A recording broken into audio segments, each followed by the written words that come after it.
Trying to set up right there on that shoulder. These paddlers want to accelerate down the carburetor and bounce off that green water for big Pan Ams just like that.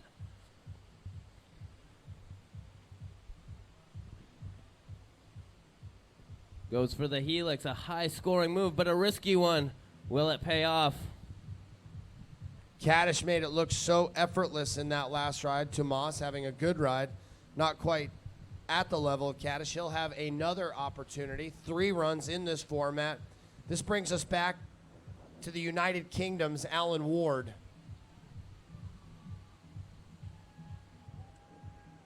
He wanted us to give a shout out to his mom and dad. We are ready for you to take center stage here, Alan. Show the world what you have here in the quarterfinals. At the end of the day, we will have cut to the top 5 men in the world. Alan starting off with a big righty blunt, launching completely out of the water in that beautiful boat. Goes for a flashback there. Big back Pan Am. Ooh, big lefty blunt. Goes the other direction. These paddlers are only getting scored on each move 1 time in each direction, so they want to maximize with moves like that. A big air screw to the left. I love how he initiates from the hole, right back to the hole, just literally hole to hole, as you mentioned, Corey. Just some of the most behemoth air, making it look effortless, and big air is what it's about. These guys can be given huge bonuses. And the criteria of this is very detailed. The judges, they are really scrutinizing over each and every one of these moves to see who they're going to allow into the next round. But coming up next, it'll be Peter Zonka once again from Slovakia. Arguably one of the most powerful paddlers on the planet. I've seen Zonka over the years at countless events, at the last World Championships as well in North Carolina, performing very well there. He wants the title, Corey. And it is his for the taking, but he's got to get past this round. We're ready for him. We are ready for Peter Zonka to take to the wave. A lot of these paddlers opting to go for the lighter weight, more stiff carbon fiber boats. You see Peter out there in his carbon fiber boat launching a big air screw. That is surprising from Zonka. Generally, he is out there the entire ride.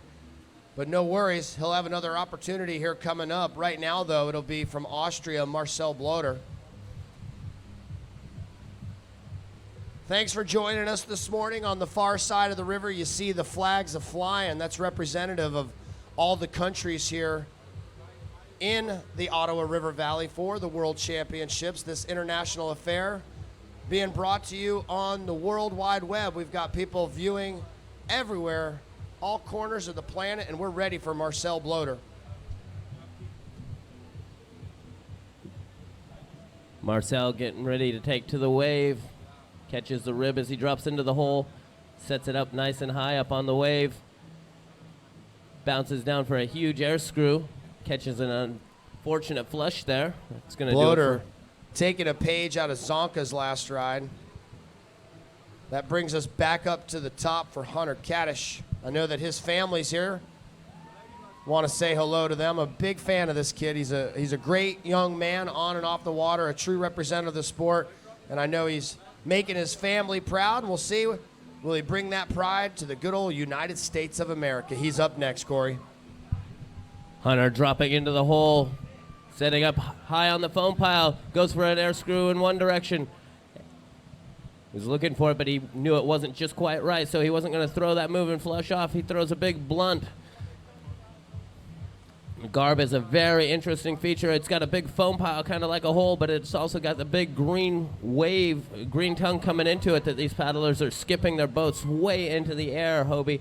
They are throwing big moves just like that big blunt. Goes for the helix in one direction, sticks it. Got a little bit of time left in his ride. What does Hunter Kaddish have in his bag of tricks? A pistol flip. Goes for it. Catches the bubble. That's going to do it for Hunter Kaddish's third and final ride here in the quarterfinals. Next, it will be Tomas Kukola's final ride in the men's quarterfinals, Heat 1. On deck, the Canadian, one of my favorite guys, Patrick Camblin, Paul Palmer from the United States, Brian Kirk, Ander Di Miguel Arnez, and also Max Carlson. Get ready. You're on deck, and we're ready for Thomas Kukola. This is a big day, Hobie. Right now we have the top 20 men competing for the top 10 positions to move on to semifinals, and then we will cut down to the top 5. So 15 of these young men will have their dreams crushed, and 5 will have the chance to go for gold. In the hole now, Tomas throws a big Pan Am. Frustration, without a doubt. You can see the head shake right there. Kukola not happy with that performance. The Brit will take it next, Alan Ward. Anxiously awaiting in the eddy. Some last-minute coaching and conversation with his team on the raft, getting them fired up. We're going to do the same as soon as we get the go-ahead. Corey had the opportunity to jump on my stand-up paddleboard yesterday and have a few crashes and spills here on the Ottawa River. So much fun, such a wonderful place, warm water, and a great environment, and we're ready for Ward. Alan Ward, hailing from the United Kingdom. Out there in his beautiful carbon fiber boat. A lot of these athletes choosing to go with carbon fiber over the plastic boats because they are a little bit stiffer and a lot lighter, which makes these huge aerial tricks more possible. Just like that big Pan Am that Alan threw down. Big backstab to the left. Spinning around, setting up for the flashback. Takes him all the way to the top of the pile where he goes for a run down the wave, goes for a Pan Am, gets it, stays in the feature. Big air screw, whipping it hole to hole, selling it to the judges. Goes for the helix. Does he stay on the wave? Yes, he does. These are some huge moves, high-scoring tricks that he is throwing down. He wants to be in the top 5 for tomorrow's finals so he can be crowned the world champion. That is going to do it for Alan Ward's final ride.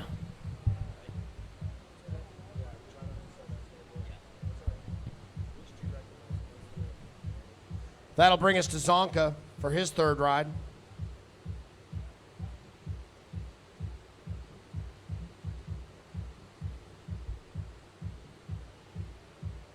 What's happening during these periods where we're waiting on the judges is that they are calculating and tabulating the scores. We've got a system in place called Wave Monkey, which is just remarkable. It's cutting-edge technology brought to the World Freestyle Kayak Championships, but they want to review it. They want to make sure everything is perfect. Then once that is done and that score is sent in by our head judge, Peter, they will then afford the opportunity at the next competitor to drop in. And I do hear word on my headset that we're ready for Zonka.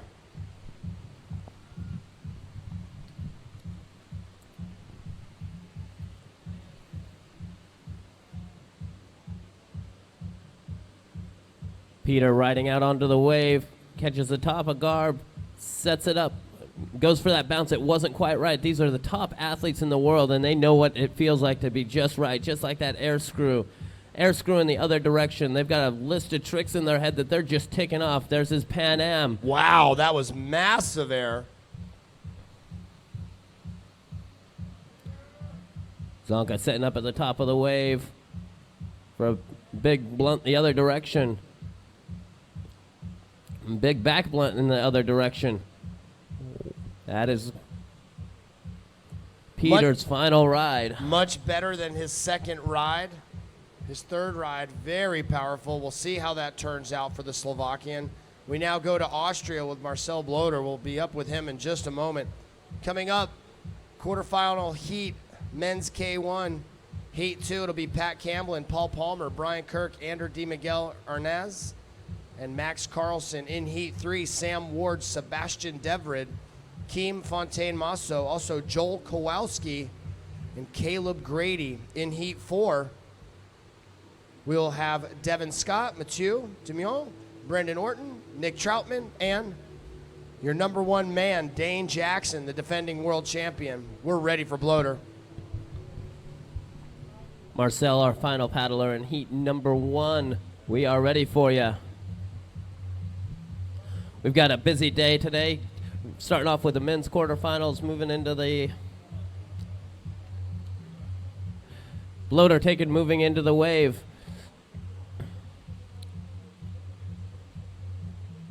Bloater wanting to set up on top of that pile so he can launch a massive air screw to the left. Going in the other direction.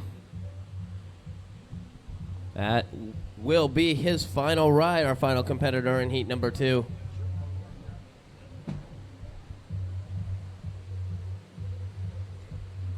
I'm Ken Hovey, joined by Corey Volt. We have got 4 announcers, myself, Corey, Jez, as well as Matt Hamilton. We have got the most distinguished level of judging here, and scribes and timekeepers. A lot of effort going into making this event happen. Bringing in the best of the best, not only the world's best athletes, but also the greatest judging staff and everyone that has come together to make this happen.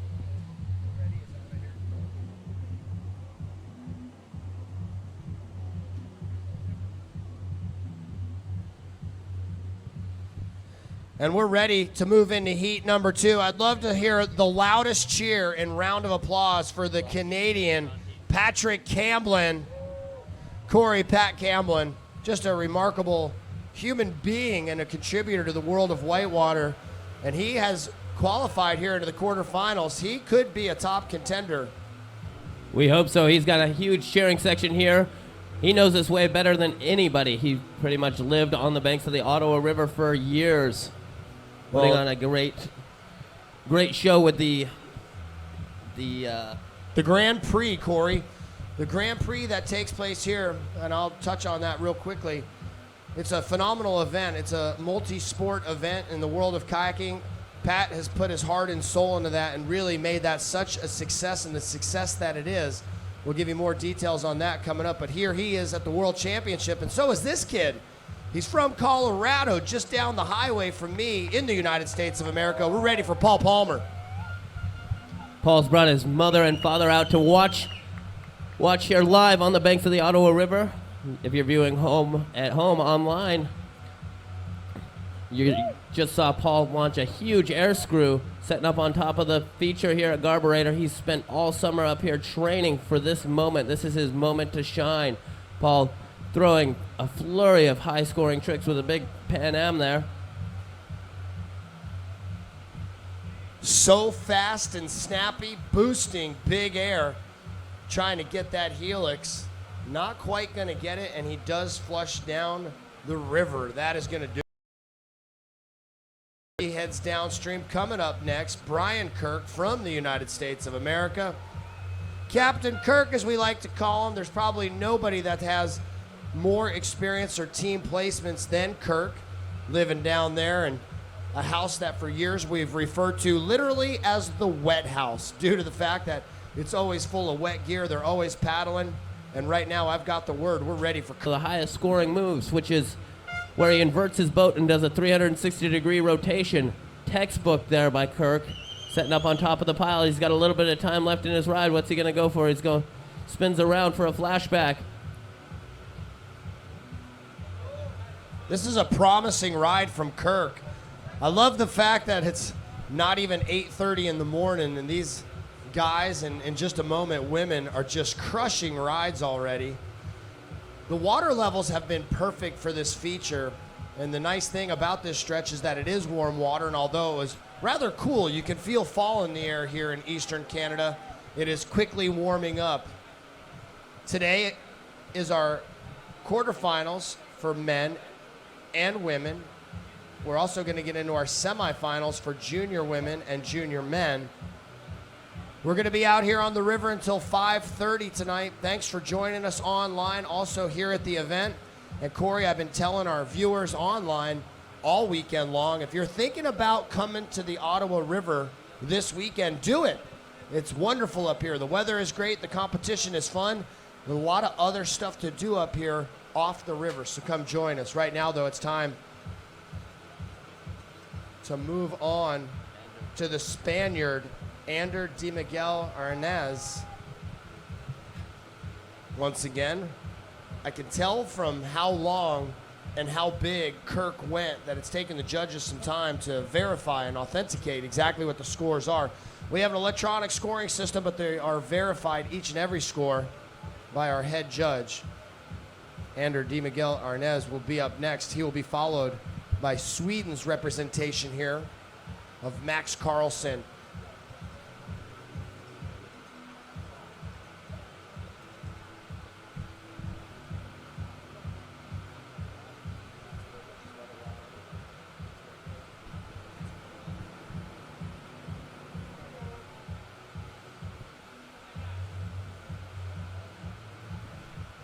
We've been given the go-ahead. Let's get loud for our good friend from Spain, Ander de Miguel Arnaz.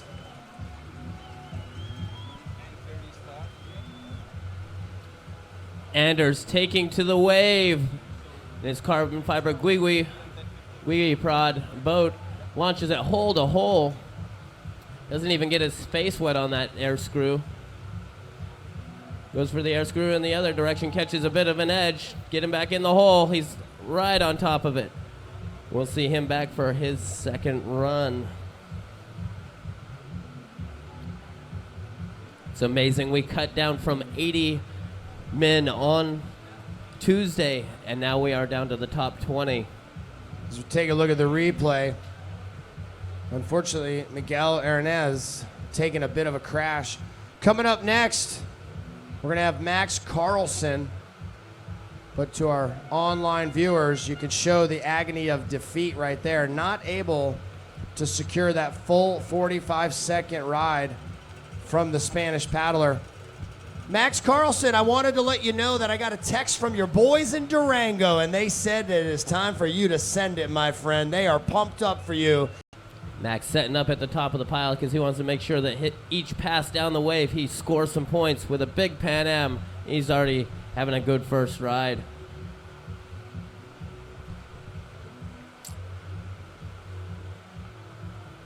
Goes for the big blunt in the other direction. Catches a little bit of a bubble, but is able to secure the wave. Goes for the flip turn. He's up on top of the wave.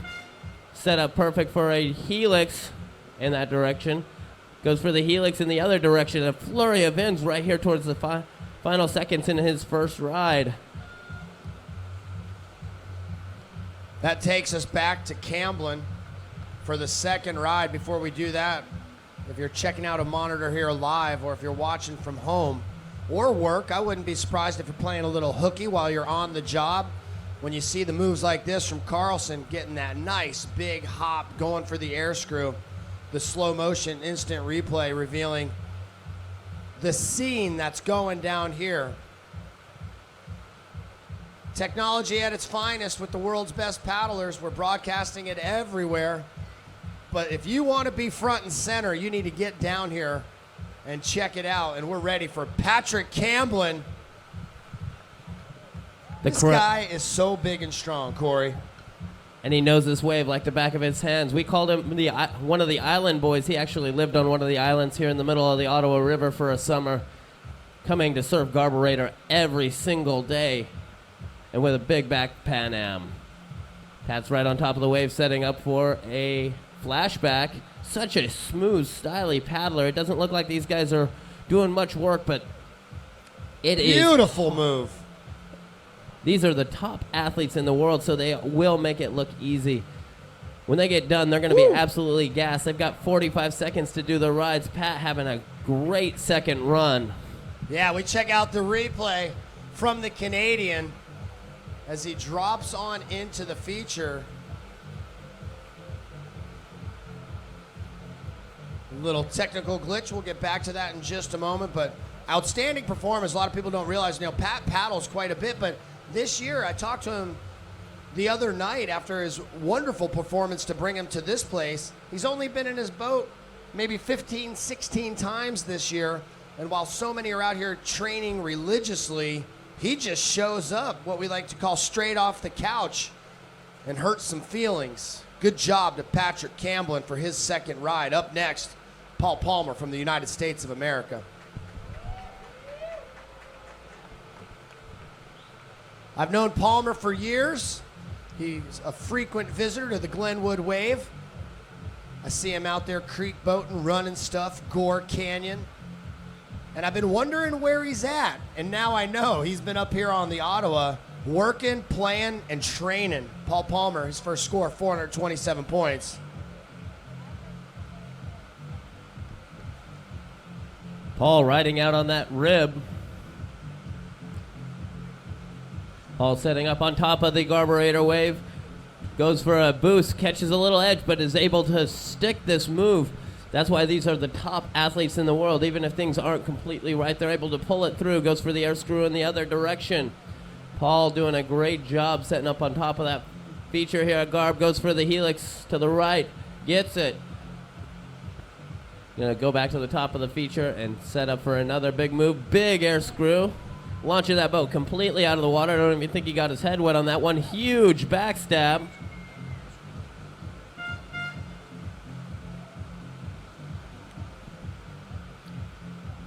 Paul's got a little bit of time left in his ride. Goes for the helix in the opposite direction. That will be the end of Paul's second ride here in the quarterfinals. We've started with 80 men and have cut down to the top 20. We're now cutting down to the top 5 after the quarterfinals, Hobie.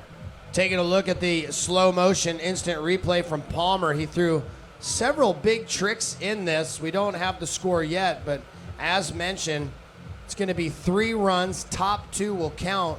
That will be for the quarterfinals. Coming up next, Brian Kirk.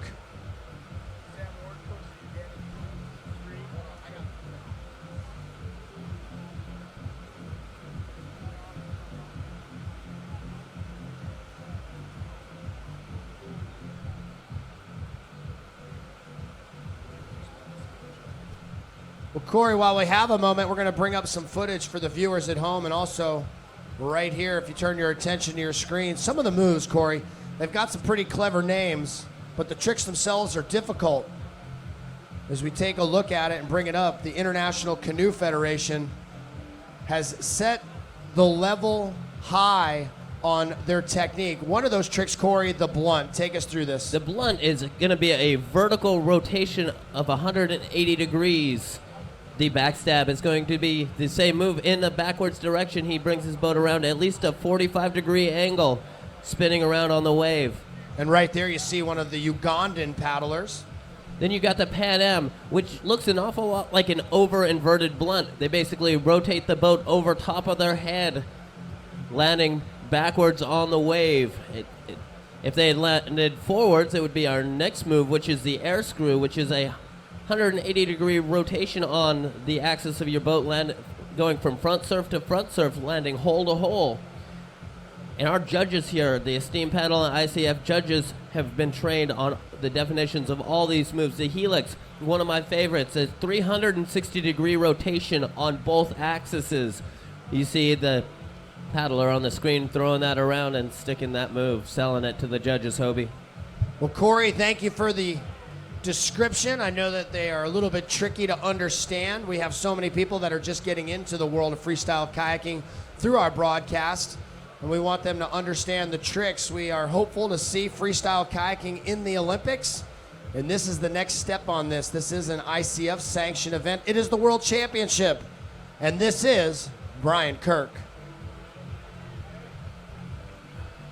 Brian, a certified genius and a newlywed, taken to the wave here on the beautiful Ottawa River. He's an absolute technician on the wave.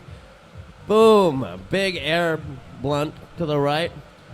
Goes back, gets the blunt, trying to sell a Pan Am or a blunt to the judges. Goes for a blunt in the other direction. Trying to get that boat as vertical as possible. These paddlers are only scored for each trick once. Goes for the flip turn, which is almost a helix. It just flips the boat upside down and then back forward. If you're in the motocross world, it's kind of like doing a whip. Goes for the helix in the opposite direction. Brian just racking up the points in his second ride here. He's got 15 seconds left. I heard the horn from one of his teammates out in the audience helping him along. Goes for the air screw. Will it be enough to move him into the semifinals later today, Hobie? We will find out here in just a little bit. As we look at the slow motion instant replay, Captain Kirk, who hones his skills while traveling around the world in freestyle, but I would have to say that he primarily trains in West Virginia, the dries of the Canoe, also the Gauley River, and all that training has paid off. Big air blunts and just really throwing it down, what he needs to do right here in order to advance on. Corey, getting from that round of 80 to 20 was difficult. Getting from the round of 20 to 10 and then down to that ultimate round of 5, boy, that is like splitting hairs. But right now, not so happy with his first ride, ready to get after it, as we say in America. Ander de Miguel Arenaz. We're ready for you.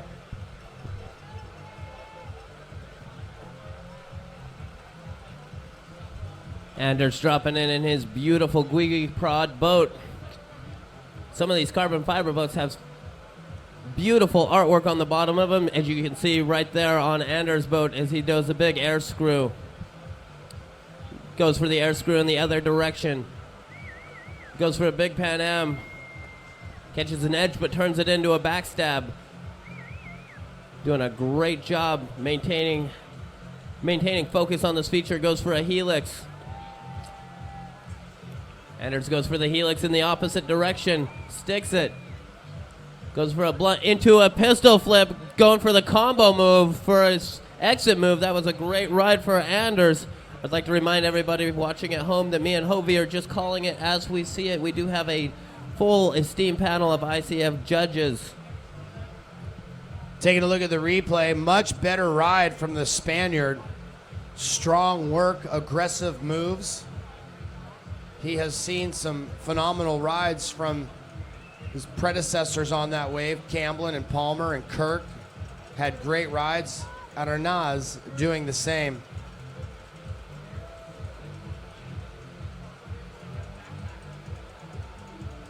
It's been an amazing week so far here in the Ottawa River Valley.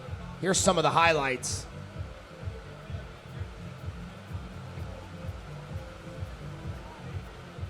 We started off in Beachburg where we had our parade. All of the teams represented. The Canadians, of course, fired up.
An awesome competition. We just saw some video highlights to our viewers at home and here doing some on-site production. Thanks, Max Carlson, for understanding. We've got plenty of time because you guys are just stomping it out there. Men's quarterfinals heat number 3 will not begin until 9:30, but let's get it going. Let's get our applause on for the Swede, Max Carlson. Max taking to the wave in that beautiful carbon fiber boat, launching it way into the air, with starting his ride off with a huge air screw, goes to a blunt in that direction.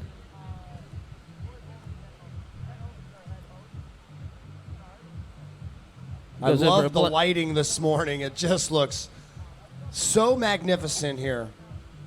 Just shining off the paddler's helmet and the boat. Max setting up for a helix in one direction, showing us the bottom of that carbon fiber boat.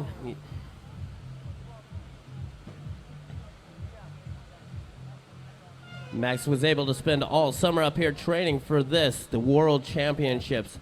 He's well on his way to being, he could possibly be crowned the world champion. Max doing a great job maintaining that feature for his full 45-second ride, and goes for a big pistol flip right at the buzzer.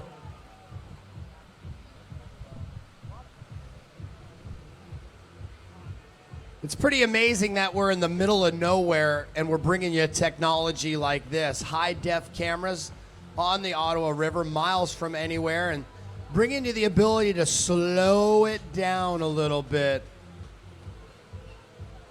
I love the fact that we can bring up these slow-mo replays after each and every ride with the high-def cameras, because it just allows you the opportunity to really examine what they're doing out there. And as we start to wind down and narrow down the field, it is going to be very precise. The room for error, the margin for error is just minimal. And Max Carlson doing a really phenomenal job right there in his second ride. That takes us back to the third and final ride for Pat Camblin. It'll be Kirk in fourth, Kaddish third, Alan Ward in second, and Zonka, your leader at the moment.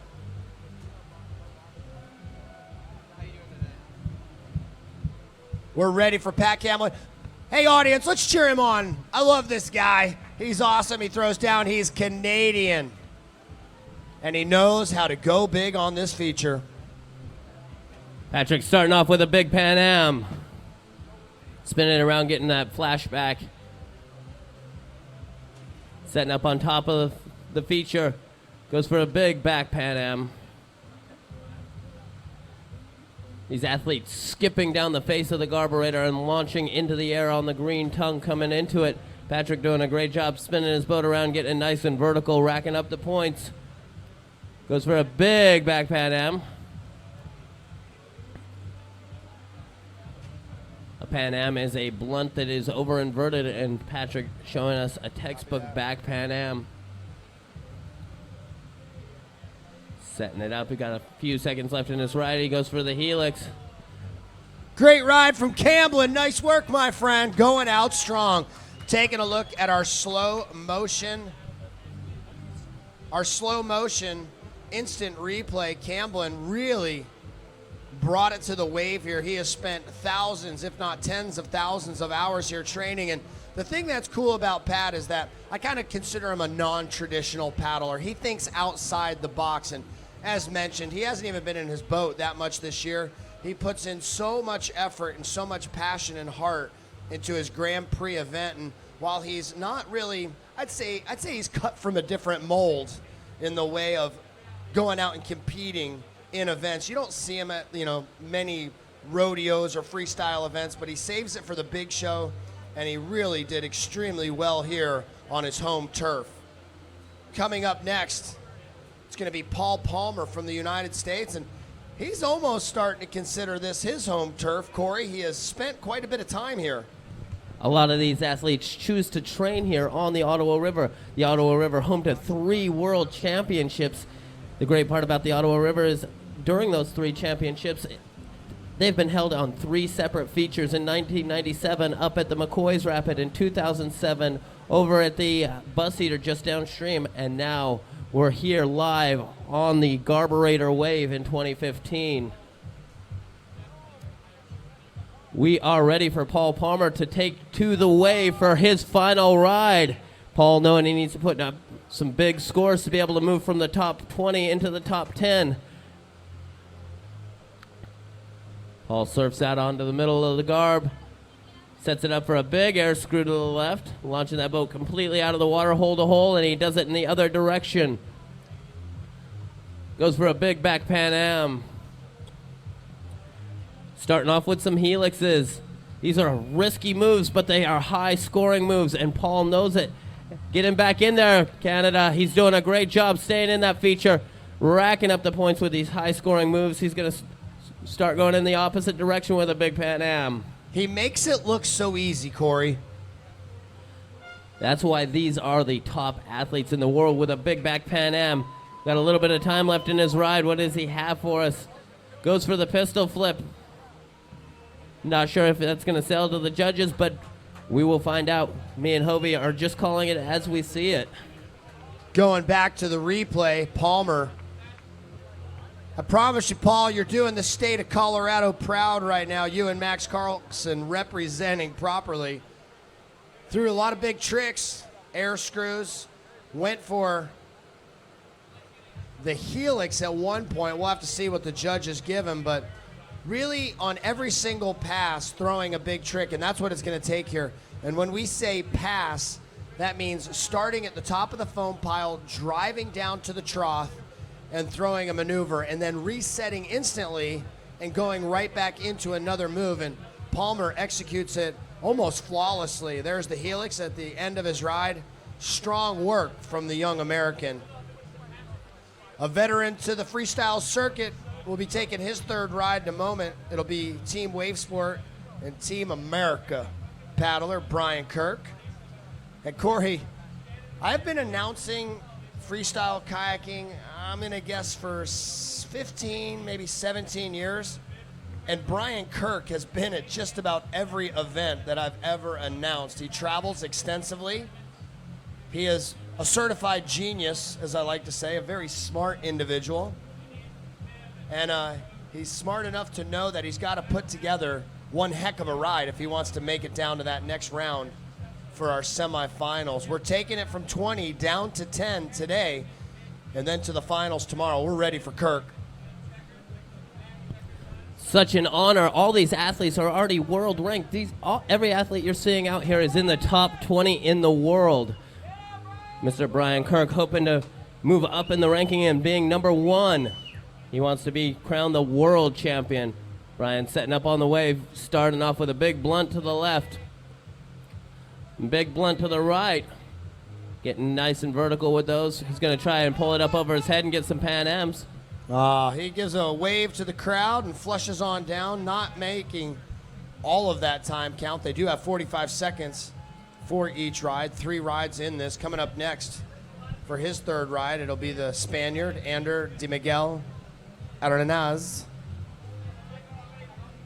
Taking a look at the slow-mo replay from Kirk. Dropping in from above into the foam pile, immediately moving into a move off of his right paddle blade into that air blunt. Then setting up, going back the other direction. Our athletes will only be scored on a trick once. Once they execute that move, they don't want to revisit it because they will not be scored on it, and it would just be a waste of time. But as Kirk came through on that third pass, he grabs a little bit more whitewater than he wanted, and he flushes. So we are ready right now for the Coloradan, I call him, but he's representing Sweden here. It's Max Carlson. Nope, this is Anders de McGill. Hobie taking I'm to sorry. the wave. Anders out there in his Guigui pod, throwing a big air screw to start off his ride. Going hole to hole, catching a little bit of that seam over there. Does a great job retaining the wave. Goes for the air screw in the other direction. Goes for a big Pan Am. If you guys are watching at home and wondering the difference between a Pan Am and an air screw, if you land facing downstream, it's a Pan Am. Upstream, it's an air screw. Goes for the helix, that big 360-degree rotation on each axis. He's doing a great job sticking to the wave and selling these moves to the judges. Looks like he was going for the combo move, caught a little bit of an edge and didn't quite get it. He'll probably set that back up. Goes for a flashback there. Goes for the big combo pistol flip. Does he retain the wave? And he does. That's going to be a high-scoring move there for Anders. What a great final ride. Yes. Knowing he has to throw it down to make it into the semifinals later today. As we take a look at the replay from De Miguel Arenaz, indeed, that final move could have been the one that makes it for him.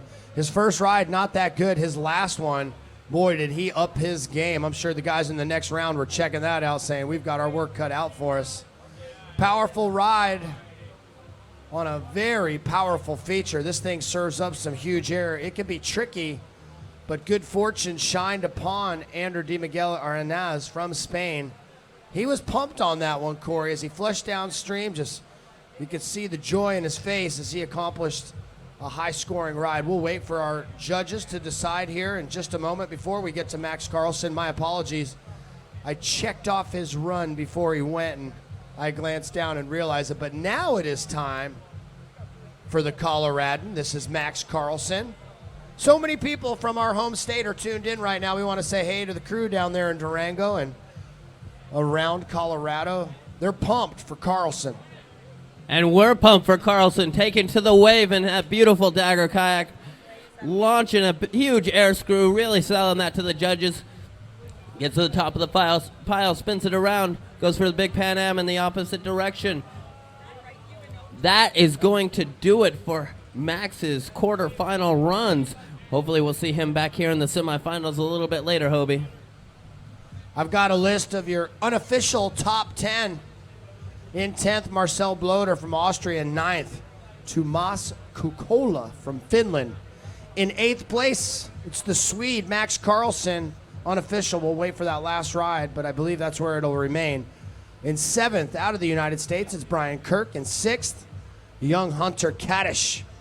In 5th place, the Canadian, Patrick Camblin. I told you, that guy is a powerhouse. In 4th, it's Alan Ward. In 3rd, the Slovakian, Peter Sonka. 2nd place, Coloradan, United States of America, Paul Palmer. And your leader, after that last ride, it will be Ander De Miguel Arenaz from Spain. We'll take a look at the replay of Carlsen's final ride. He looks so good out there throughout the majority of his performances. He trains quite extensively on the Colorado River. Huge air screw.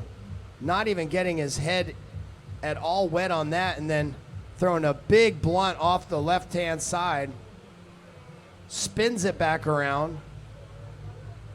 On his next pass, another hop, going for the air blunt to the right-hand side. And then flushing downstream. Coming up, Heat 3 of the men's quarterfinals, set to get underway at 9:30 this morning.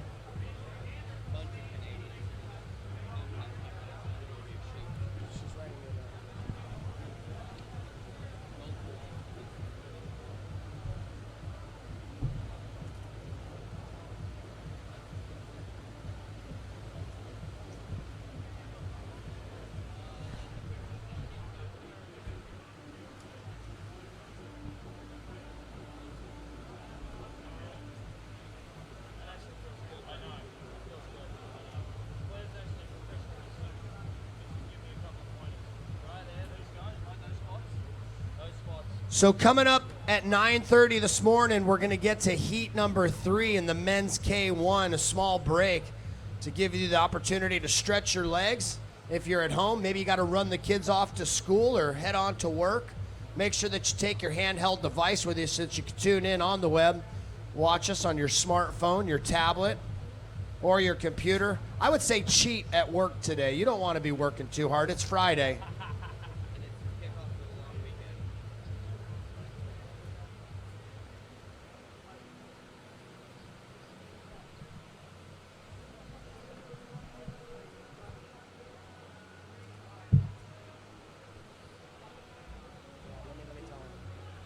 All right, so I was getting a little conversation on my headset. Forgive me if I stop talking. I know I talk a lot, but if I'm in the middle of something, we have an incredible communication setup here where I can hear the head judge, I can hear our production crew, I can hear our crowd, and of course, I can hear my colleagues coming up. It's going to be Jez. We do have a short break. We're going to rest for just a moment. We're going to stand up. We'll leave you with some beautiful sights and sounds of the mighty Ottawa River. Coming up, though, 9:30, men's K1 heat number 3. I'm Ken Hovey. We'll see you in a moment just right here, Riverside, all part of the 2015 World Freestyle Kayak Championships, all brought to you by Wilderness Tours. We'll be back in a moment.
Pan Am to the left side. Some big scoring moves for his first 3 passes.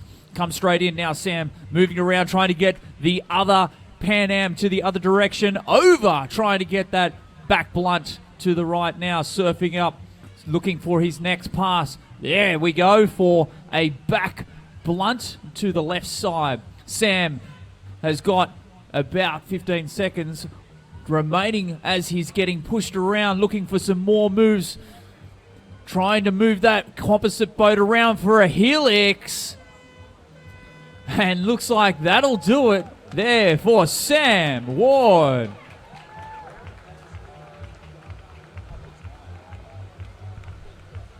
Taking a look at the replay right now. Sam Ward, as I mentioned, you got a big cheering section, my friend. Everybody in Uganda hanging out riverside. His sister Sophie. We got his crew up there in the bleachers, his parents waving the flag. He is a ripping boater. He paddles extensively on the Nile Special, his home stretch of river. Up next, one of the Frenchmen here in Heat 3, it's Sebastien Devred.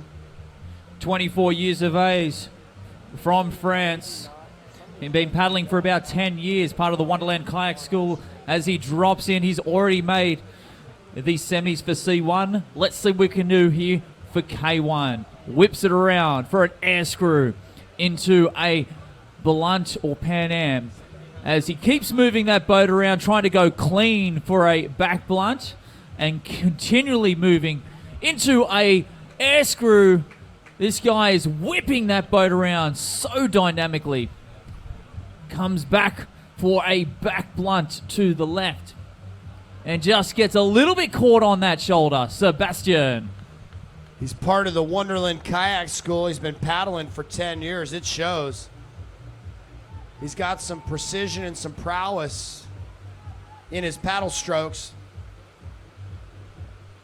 Take us through his ride, Jez. Yeah, this guy has just got such a dynamic approach to freestyle and showing both K1 class and C1 class that he can mix it with the best. Looks like he was going for a big back blunt on that replay. Beautiful stuff. Coming up from Spain, Joaquim Fontaine Imaso. This is the double European champion in K1 juniors and K1 seniors. He's also the vice world champion in 2011. He was a silver medalist at the European Championships. You're standing right now in 4th place, Alan Ward in 3rd, Peter Zonka. 2nd place from Colorado, Paul Palmer. And in 1st place currently, under Di Miguel Hernandez. And looks like we're getting ready to go here for Kim as he's warming up from Catalonia in Spain. Yeah, that's right. And we are ready for Joaquim Fontaine Imaso. All right, been on the series for a very long time, come up through the juniors, done very exceptionally well in holes, now mixing it up on waves here on Garb. Kim Fontaine from Catalonia, Spain, comes in through an air screw as his first pass. Using that radial side to get his next air screw to the other direction. Over, trying to get over vertical for a Pan Am into a big back blunt. Trying to get air on that boat as he's going for it. Trying to get over vertical for the Pan Am. Oh, the tail just gets caught on that last attempt there. But he's got 2 more attempts, Ken. 3 rides, top 2 will count. Okay, we can see on the replay for the viewers at home. He takes a couple of bounces, goes up the green to throw that air screw. You can see him bouncing and not quite liking some of the bounces. But he takes a couple of passes and then just throws like a champ. Coming up, it's going to be Joel Kowalski. He grew up here on the Ottawa River. His first experience was part of one of our sponsors' programs, the Ottawa Kayak School. In the past 10 years, he has traveled to every continent.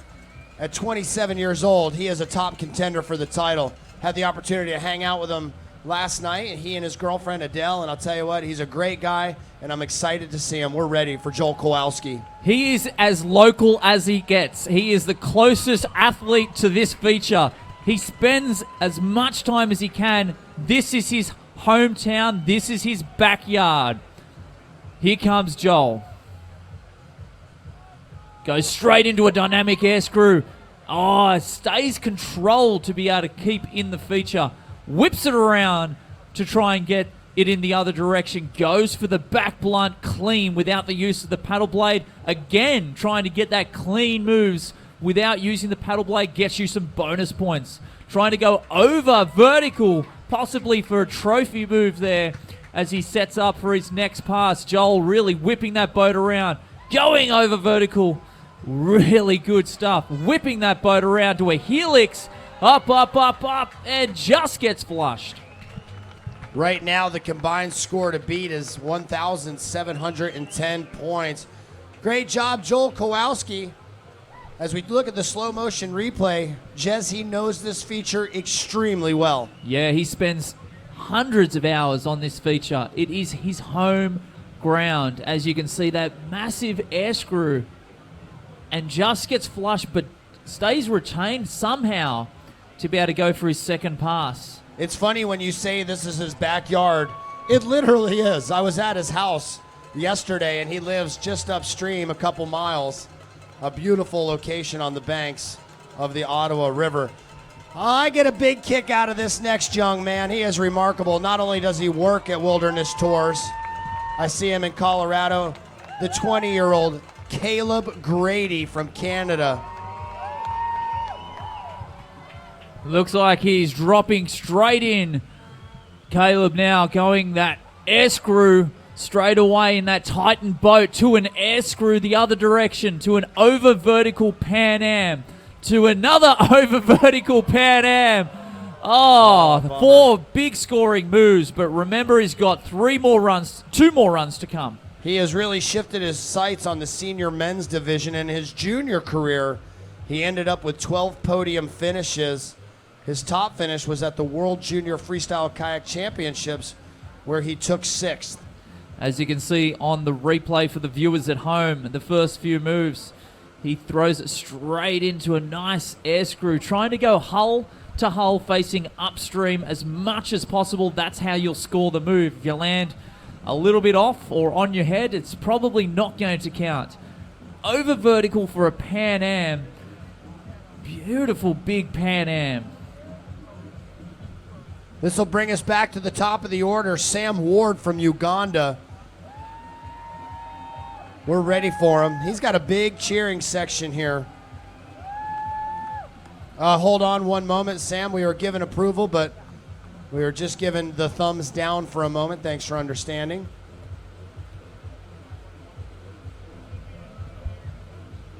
While we wait, we'll take a look at the unofficial standings.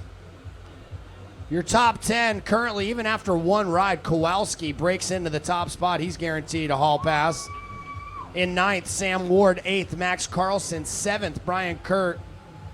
In 6th, it's Hunter Kaddish. In 5th, Pat Camblin. In 4th place, it's Alan Ward. 3rd, it will be Zonka. In 2nd place, Palmer. And in 1st, your current leader with 1,710 points, the Spaniard, Ander Di Miguel Arenaz. And Jez, we're ready for Sam Ward. Okay, Sam Ward once again representing Team Uganda. This guy has done so much for the sport. We appreciate everything that you do. Here he comes, dropping in to Garb. Okay, now Sam already got over 1,000 points, looking for his next run. Oh, yes, trying to get that big air screw to an air screw the other side. Got a great score for his first run, trying to do his best to improve 2 combined scores. Over vertical Pan Am attempt into a back surf. Let's see what he can do. Yeah, trying to get that back blunt.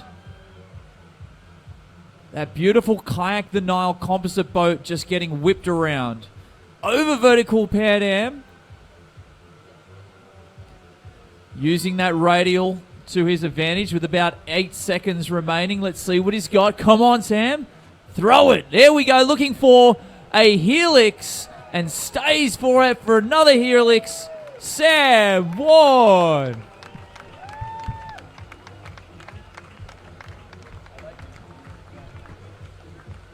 Seems like he is happy with that ride. Take us through the slow motion replay, Jez. Yes, Sam Ward goes straight in for his first move, which was a big air screw, and stays very controlled, which allows him to go for another air screw to the other side. Sometimes it takes a while to set up, but if you throw it and get it down nicely, you can come back for your next pass into another big, juicy move.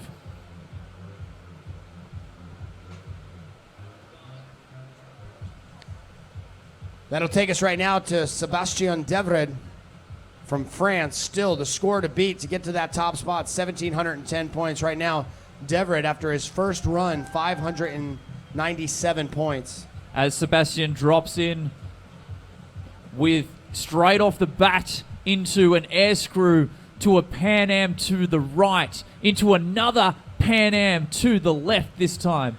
Goes over vertical trying to get that back Pan Am. A little bit of a left blunt there as well to mix it up. Sebastian going for a big air screw. Sets up for a helix and just gets flushed as he's going for that helix. Sebastian from France.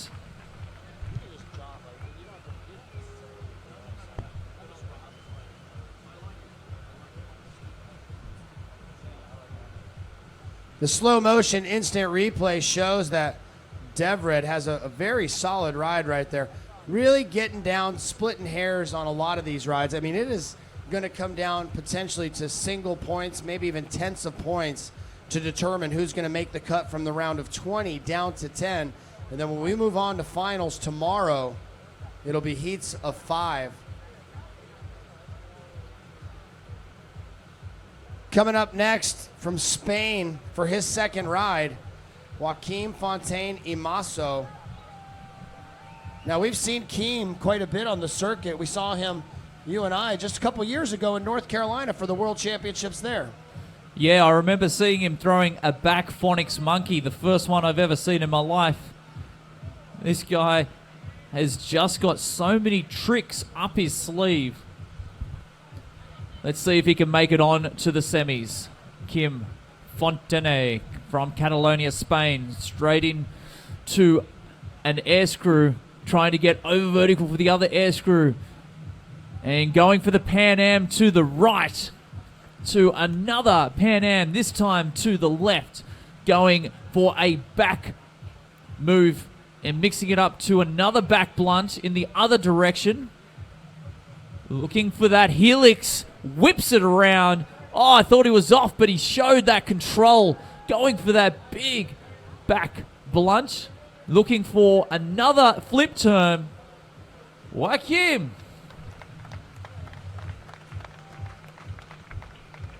That'll bring us back to the Canadian, Joel Kowalski. Before we do so, as you look at the slow motion instant replay, a phenomenal ride from Keem Fontaine Masso. We're really starting to see the level of competition just go up a notch. It's continually, each and every round, each and every heat, bigger and better. They like that saying, the cream rises to the top. That's what's happening right here. When we get down to that finals of 5 in every discipline, it is the who's who. But even right now, looking at it, this next guy is one of them. This is Joel Kowalski. Already with one ride, he has broken into the top 10, and this is a combined score of your best 2 rides.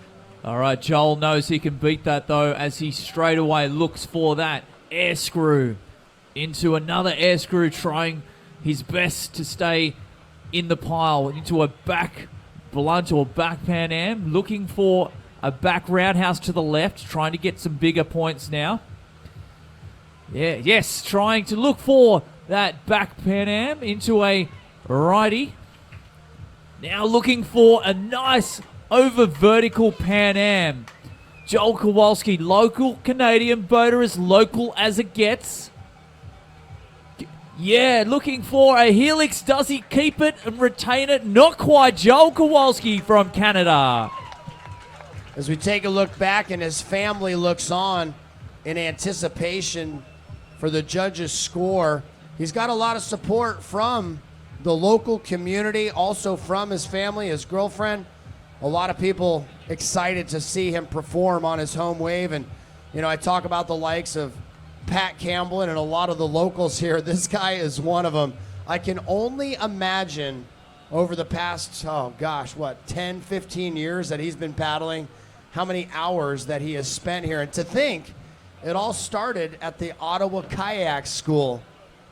Very cool. That Keeners program also that they have here is remarkable. If you're thinking about getting your kids involved in the sport of kayaking or just any type of paddle sport, the Ottawa River is the perfect place to do it.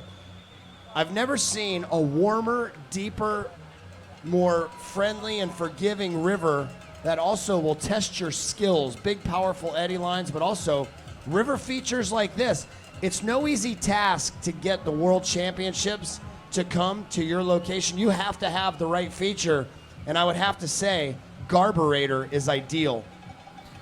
I'm so stoked to see the crowd starting to come towards the banks. You can see a lot of Canadians starting to wave their flags. You can hear the cowbells ringing in the back.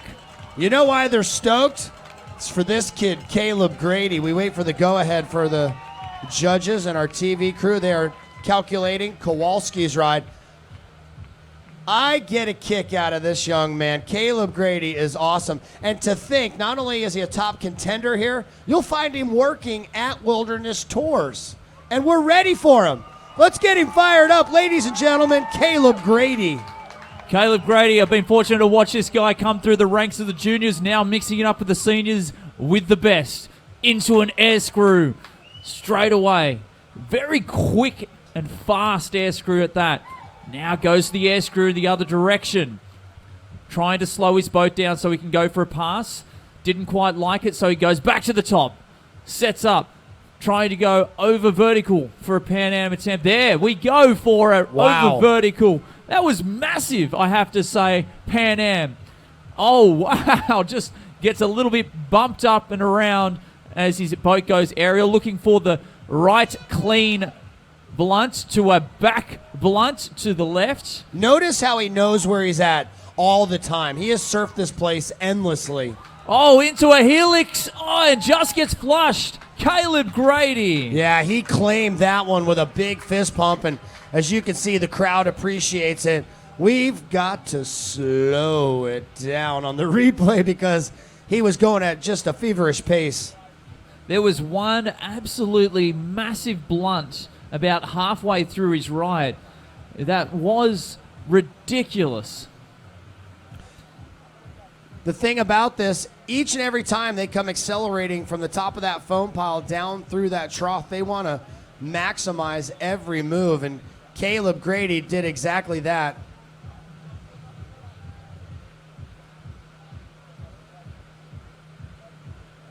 As we take a look at a brand new graphic that we've produced here, it shows the best rides.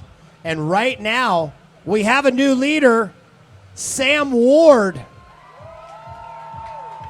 with a combined score of 1,793 points. Ander de Margel Arnaz is in second, Palmer in third, Zonka fourth, Kowalski fifth, Keem Fontaine Masso sixth, seventh will be Sebastian Devered, eighth Alan Ward, ninth Patrick Camblin, and in 10th, sitting right on the bubble, Hunter Kaddish. I have to say there are some big hitters still to come, Ken, as we see the who's who, as you've mentioned, coming up very soon. Not to say that this heat isn't packed. It is packed indeed, with rides like Sam Ward is throwing. Oh, I hope you've got your seatbelts on in that grandstand. We are good to go, looks like, for Sam Ward as he gets pumped and ready and excited. Give it up for Sam Ward, our current leader.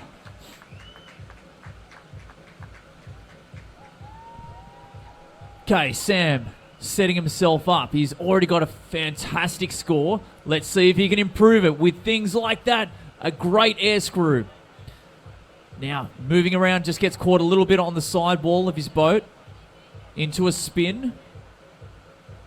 Setting himself up to try and get some bounce. And goes for a big air screw.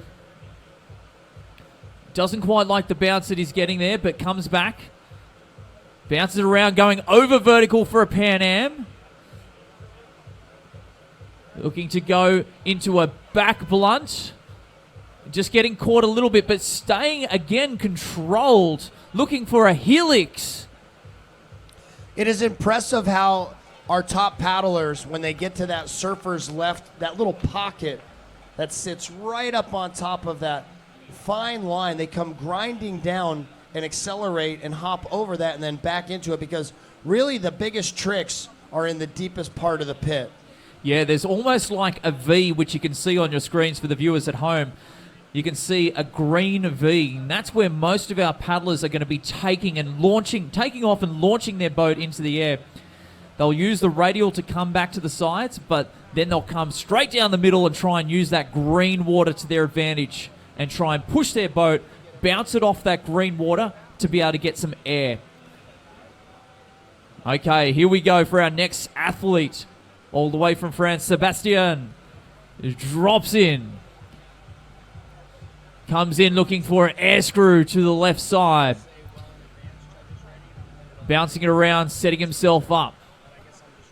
Into another air screw in the other direction. Into a Pan Am. Trying to sell it to the judges to get that boat over his head. If you can show that it goes over your head, you're going to get that Pan Am move, which is a high-scoring move. You got a couple of flurry of cartwheels that allow him to retain. Trying to go to a back blunt. Into a helix. Oh, that was a phenomenal helix. He got air, massive air, as he was going for that helix. His whole body was up and up out of the water going for that helix. We started things off early today, 8 o'clock. It was a beautiful morning coming down here, seeing the mist along the Ottawa, the sun shining, breaking through the trees. Things are warming up and the action continues here. We're ready for our next competitor. It's going to be Kim Fontani-Masso from Spain. So far, combined score of 1357. That's a great score, but I'm sure he's going to look to try and improve to guarantee his spot in the semis later in today. As he goes into an air screw. And one paddle stroke is all he needed to stay in that. Going to another air screw.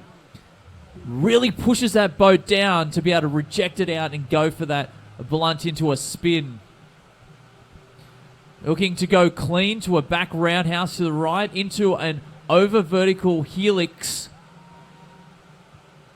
Into a blunt to the back blunt to the right side. Kim really showing that he's got some big style. Going over vertical for a Pan Am attempt. And there's what I was talking about right there, that tricky spot. And now, there it goes, right back over the top of that ledge. Trying to whip that helix around. Kim looks to the sky. Well done, Kim, from Catalonia in Spain. That was a great ride. And again, to reiterate, this is a great feature. It really serves up big tricks, but it can be tricky at times. Fontani-Masso, though, he has seen the scores to beat. He knows that he's in one of those top spots as we narrow it down to the top 10. I love this slow motion instant replay we have for the viewers at home. And there are a handful of people that are close enough to the monitor here that we have set up in the grandstands and also right next to the judges table that it slows it down quite a bit so that you can really break down each and every one of these tricks. And back in the day when I was in freestyle, you might get a few of these tricks accidentally. Now it is methodical how they are able to link these through. Here's your current standings, the top four. Peter Sonka with 1,456 points. In third place, it's Paul Palmer from the United States with 1,496. In second place, from Spain, Ander de Miguel Arenaz with 1,710 points. And sitting proudly atop of the leaderboard from Uganda, representing that country, is Sam Ward with 1,793 points. And boy, we're going to see the scores continue to rise. We've got a stacked heat coming up in Heat 4. We do indeed. I remember, 2 days ago, seeing a combined score of over 3,000 points. I was blown away. That was just in prelims. Well, our next young man again, Joel Kowalski from Canada. I'm a father myself. I have 2 sons, 7 and 9, and Mr. Kowalski has been incredible with Wilderness Tours, and not only do I applaud him on his business, but the most important thing is family, and he has done an outstanding job raising some wonderful kids, and this is one of them. He's 27 years old, but you're always a kid in the eye of your parents, and I'm sure they couldn't be prouder right now. Time to get loud. Come on, Canada. Get behind Joel. Let's get fired up as he goes straight into an air screw. Backs it up. Moving into an air screw to the other direction. Joel Kowalski comes into a back roundhouse or blunt to the right side. Sets himself up. Looks for his next move. Trying to go for another back blunt, this time in the other direction. Over vertical for a Pan Am attempt. Beautiful. Getting that boat, trying to go over vertical again to get Pan Ams in both directions. Come on. Couple of paddle strokes. In he goes for a helix attempt. Beautiful. This guy is just magnificent. Joel Kowalski mixing it up. What an amazing run. Ladies and gentlemen, Joel Kowalski. Team Jackson kayak paddler, as you saw again, coming right back across, really accelerating, and I can tell from the cheers of his friends and his family and all of his fans that are here in attendance, they love this guy regardless of his performance. But when you have rides like he just had on his third ride here in Heat 3 of the quarterfinals, it was stupendous, superb. Each and every pass throwing a bigger and better trick, and it is going to pay off. We'll have your updated score here in just a moment, but right now I expect another big loud cheer because this is a popular guy around here, and every time he travels to Colorado, he is a pleasure to be around. A wicked paddler and a hard worker. It's Caleb Grady. I met Caleb a couple years ago when he came to Colorado for the first time. He was traveling with Dane Jackson, and I had never seen him paddle before, and I saw him on the Glenwood wave, and I just thought, Dane, who's your buddy? You better be careful. He's coming for your title.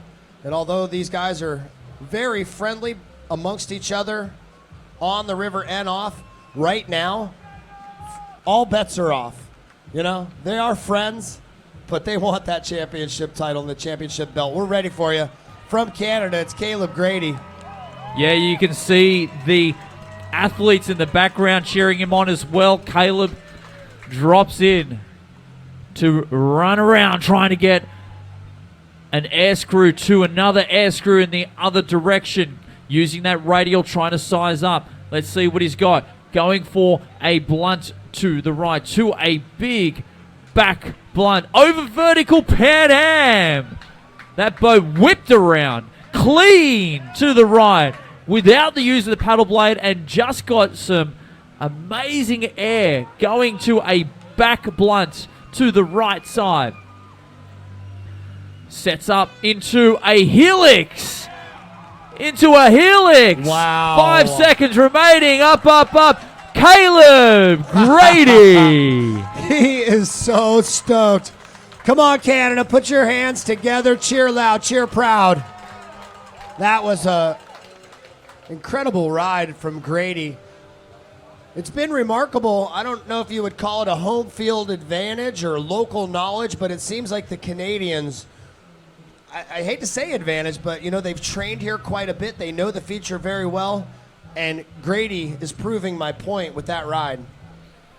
As we watch the slow motion replay for the viewers at home, you can see he knows this feature so well. That was a great pop that he was going for that air blunt. I love the photographs we've seen after the event. My good buddy Peter Holcomb's out there shooting it, and he's had some crazy images. I'm sure we're going to see it there. But here's also what we're checking out. Your current standings. In 10th, Kaddish.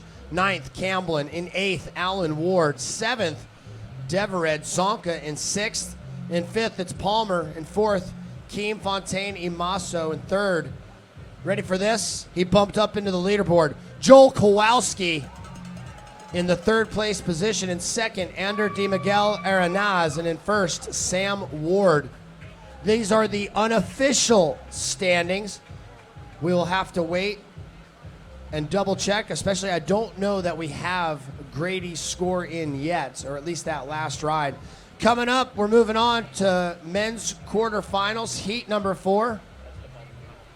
And just a heads up for the athletes out there and the people who are watching on TV, the bubble score to beat is 1,206 points. That's what you're going to need to have to be able to get into the semifinals later in the day.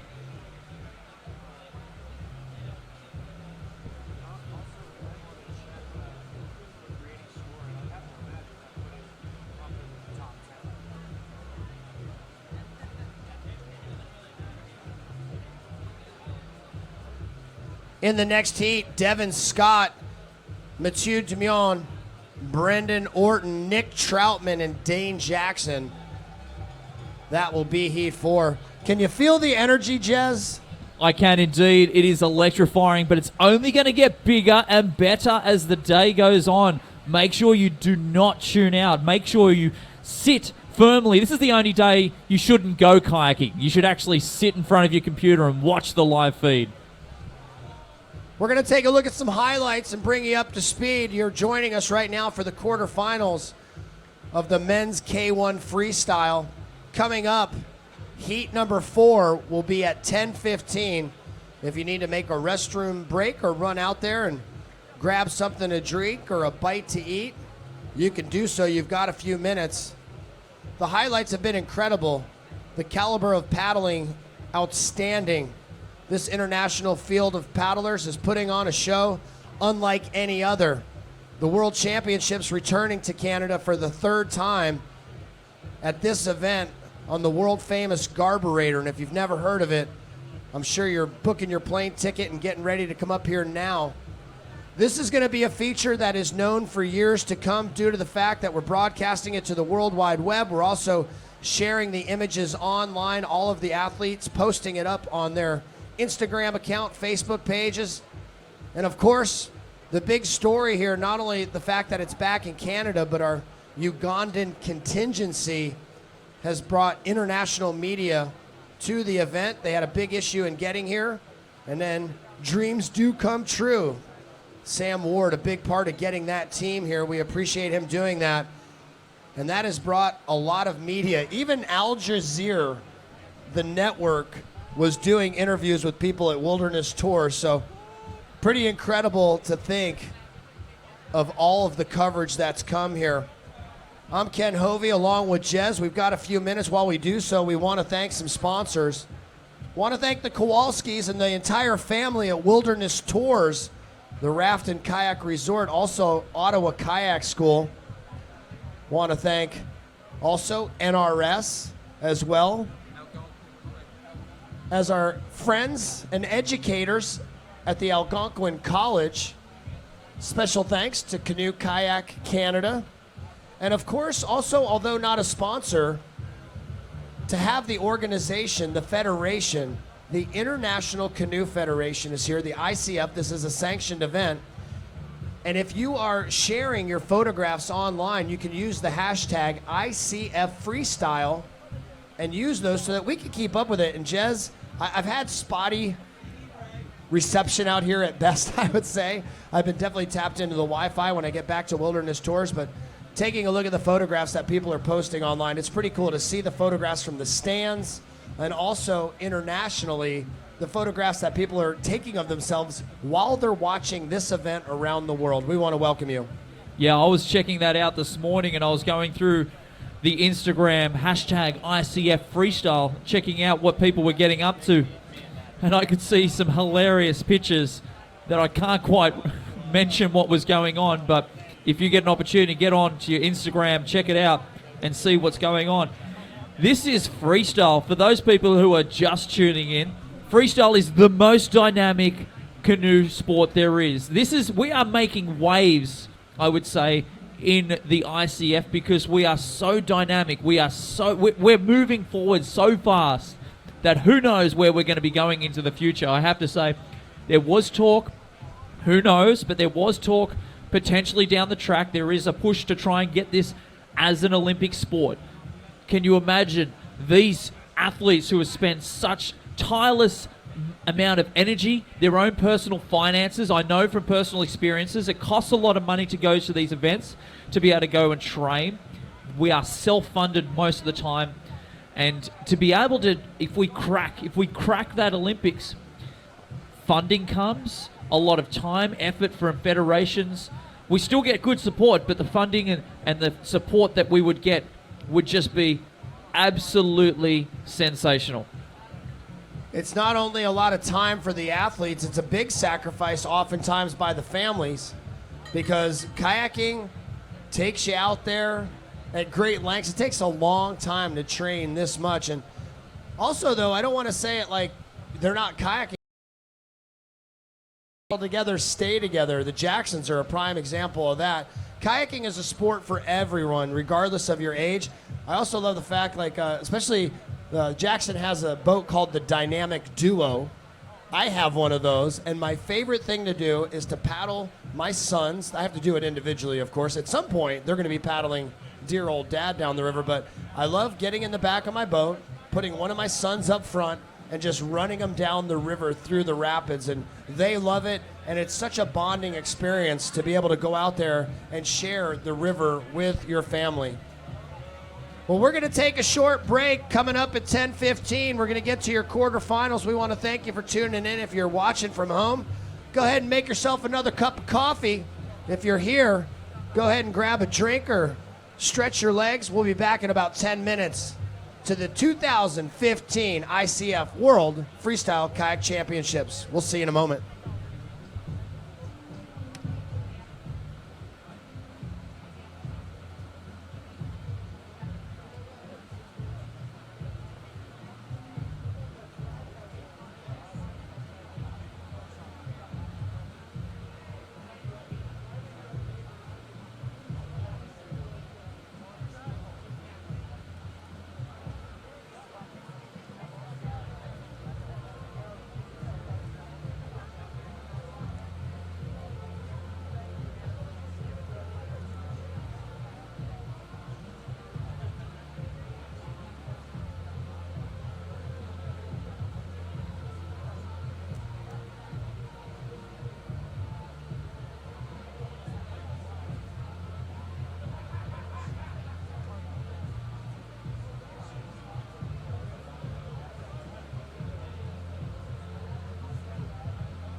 Welcome back to the World Championships of Freestyle Kayaking. You having a good time out there, oh Canada?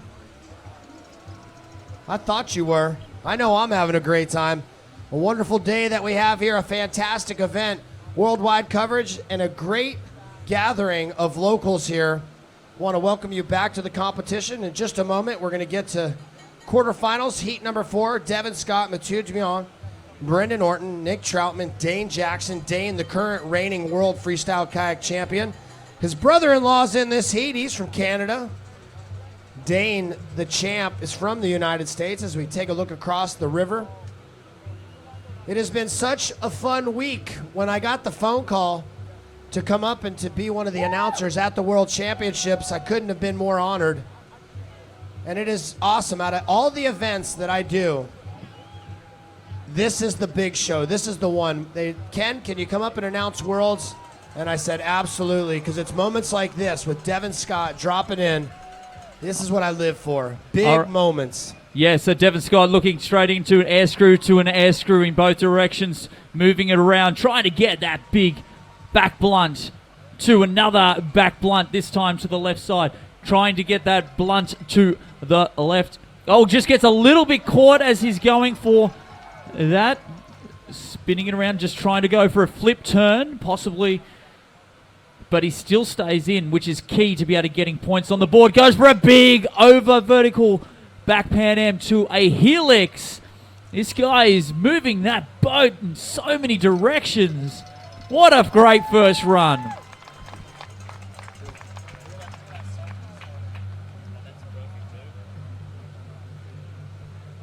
The Canadian Devin Scott, very popular. All right, sorry, I was interrupted for just a moment. Get the drone out of here. It's Canada, man. It's always drone hunting season. I'm sure somebody out there has a shotgun. Scoot your drone out.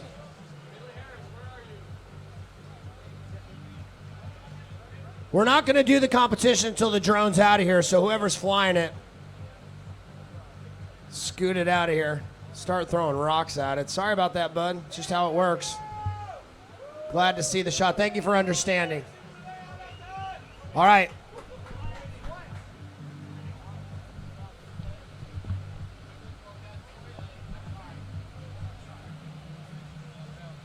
All right, we're back. I don't think people realize the difficulty in walking, talking, and chewing bubblegum at the same time. This is one of my favorite guys. He's from France, Mathieu Dumion. Yeah, Mathieu, a fantastically dynamic paddle. Goes straight into an air screw. Moves it around to another air screw in the other direction. Goes for the over vertical, trying to get that Pan Am, trying to push that nose so it goes over vertical. Going in the other direction as well, possibly a trophy move as he moves into a back blunt or possibly Pan Am. Now goes for the helix. Just whips that boat over his head to a helix the other side. Mathieu flying that beautiful yellow and blue boat in the air. He goes to a back blunt to the left. Comes up now. Let's see what he's got. Oh, the tail just gets caught as he's going for that last pass. Mathieu from France. He pretty much went start to finish on that. As soon as he dropped in, he only had 2 seconds left before he flushed. The Frenchman last year at the Payette River Games, I took him to the side before the finals, and I said, man, this is yours, buddy. You've got all the skills. I know there's a lot of hype around everybody else. It's yours, and that's exactly what he did. He won one of the biggest competitions in the United States, but this is the biggest show on the planet, the World Championships of Freestyle Kayaking, and with rides like that, he's trying to secure himself a spot in the finals. From this, we will move on to our semifinals later this afternoon. We're going to take it from 20 down to 10 and then down to 5 tomorrow.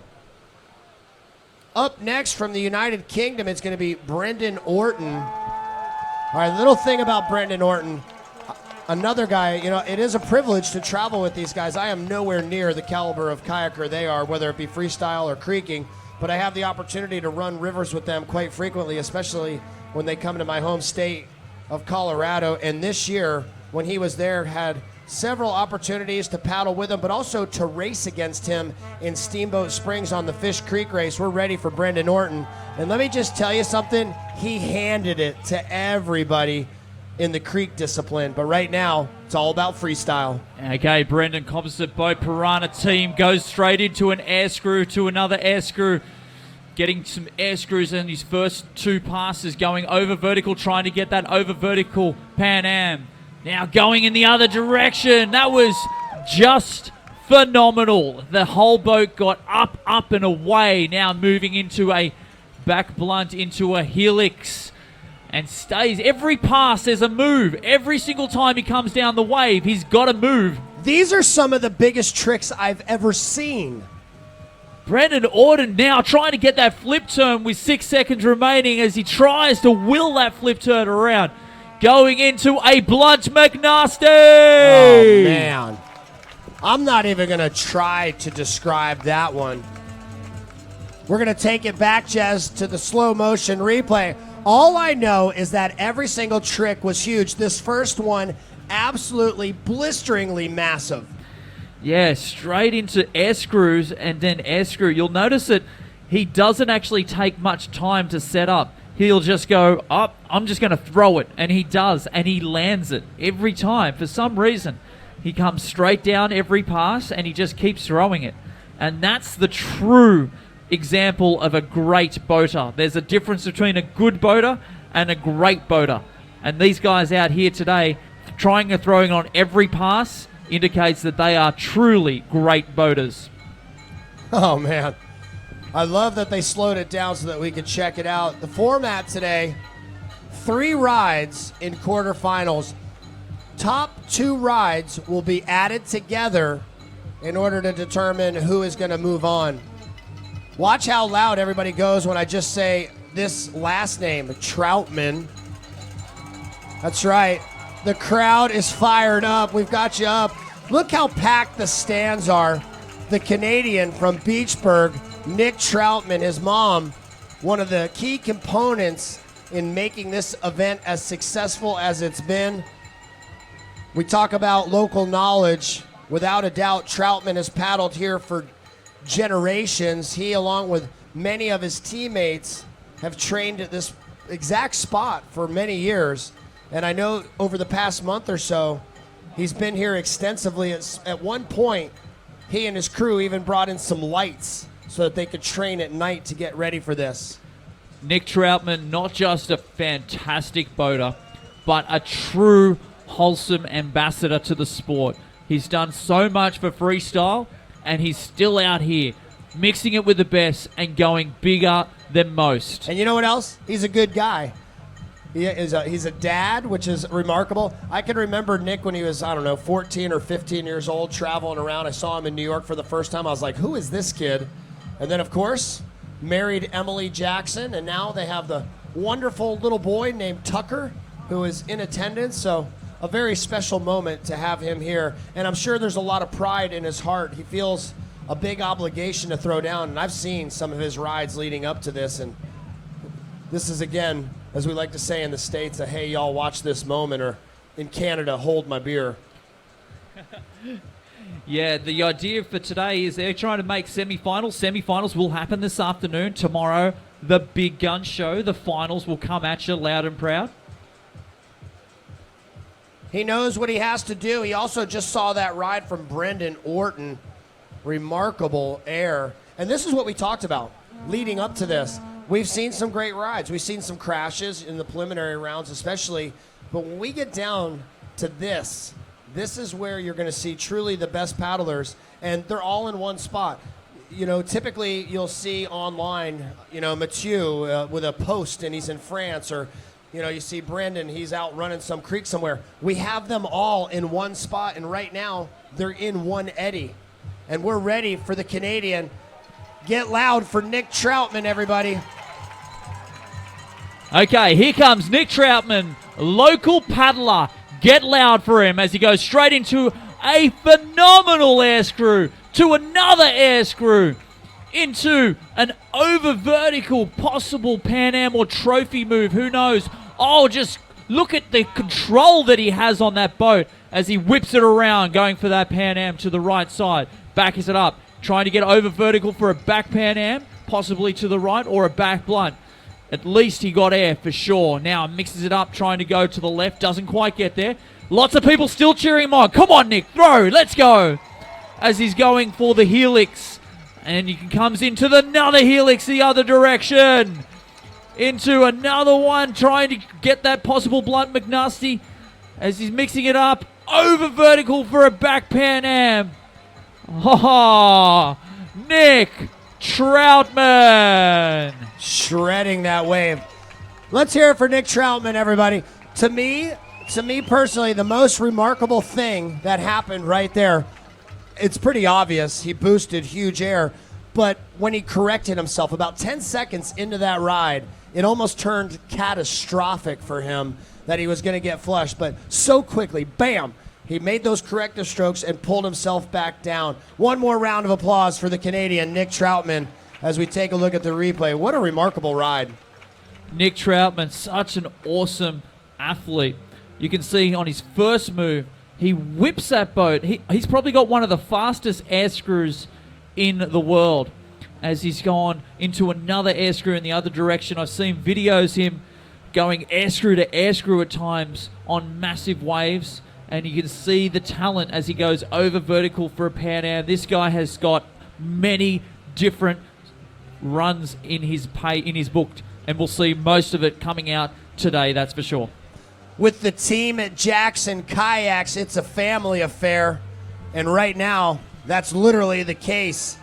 Nick's brother-in-law and world freestyle kayak champion will be up next. He wears bib number 1 because that's exactly what he is. He's got a target on his back, but he is able to boost bigger than anyone. Up next will be Dane Jackson. Once again, he is on top of the leaderboard from his previous runs. It looks like we have the okay, which means we're going to see a show. That's all I can say. We are going to see a show here. Time for Dane Jackson. I love how mellow he is as he drops in, but watch how quickly he'll get to work. He is indeed. It is going to work as he whips around the first air screw. Goes into another air screw the other direction and just plants the back of the boat down. Going over vertical for his next move to a helix attempt into another helix. And move, which was a back blunt to the right. Now trying to clean it up to go to the left, showing how controlled he is, being able to surf back. I would not be able to say that many people could do that as he whips that boat around, possibly for a trophy move, into a back surf.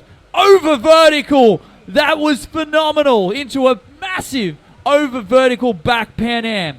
Comes in backwards, going for the pistol flip! Oh, Dane Jackson. Okay. Let's talk here, Jez. That was crazy, okay? That was crazy. If you noticed, I'm going to use the word chill. When he was just about to get flushed downstream, he didn't freak out. He didn't throw frantic paddle strokes. He threw just a couple of perfectly placed backstrokes in order to pull himself back in. And it's one thing to be caught on that same spot that we've talked about, that fleshy spot on river right or surfer's left. It's another thing to be doing it backwards 30 seconds into your ride when fatigue is set in and you're at this level of competition. I can't say enough. That was a ridiculously phenomenal ride from the current world champ. Let's hear it for Dane Jackson, everybody. Wow. Just wow. Everybody's on their feet in here right now. That takes us back up to the top of the order. The Canadian Devin Scott will be up next.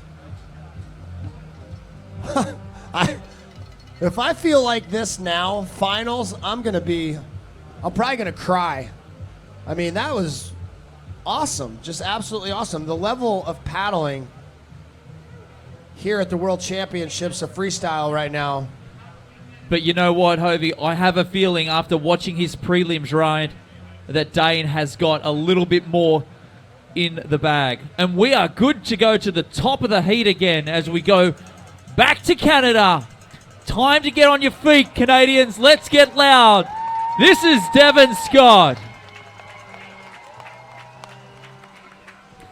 Okay, Devon now comes in. Already made the top 5 in the quarters. Let's see if he can make the top 5 in the semis as he whips around trying to get an air screw. Looking for, yes, trying to go for that air screw there and whip it down, trying to sell it to the judges. That's the key. Coming into a back possible roundhouse or blunt and going into a back blunt to the left side as well. Trying not to use his paddle. Again, getting those bonus points. Oh, that was just triumphant. A massive, big Pan Am. He got so much air on that.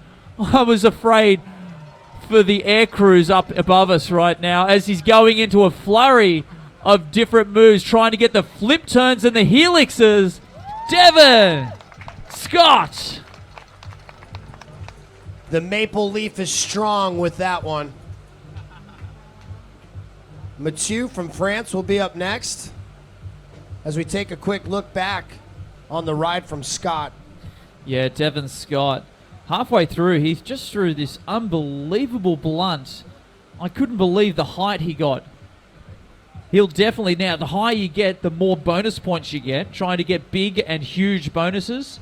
You get big points and you go big, then you'll get some bonus points. But obviously, if you can get that boat to go even higher and out of the water, then you'll get even more bonus points. So if you could get a huge bonus, sometimes you can get up to 40 extra points on every move. It looks like Owl's dropping in. Yep, I see Dane Jackson saying go for it. I don't think these guys mind. I'm sorry, they are right here in the eddy. They're just going to drop on in. Mathieu, take a look upstream, bud. We don't want to turn you into a French fry right there. Yeah, they're going to be doing the boof line. Thank you, guys. I'll tell you what, the group of paddlers that we have right there are not only the highest caliber, they're also the coolest. So thank you to Owl Rafting for understanding the competition today. Great to see you guys out there.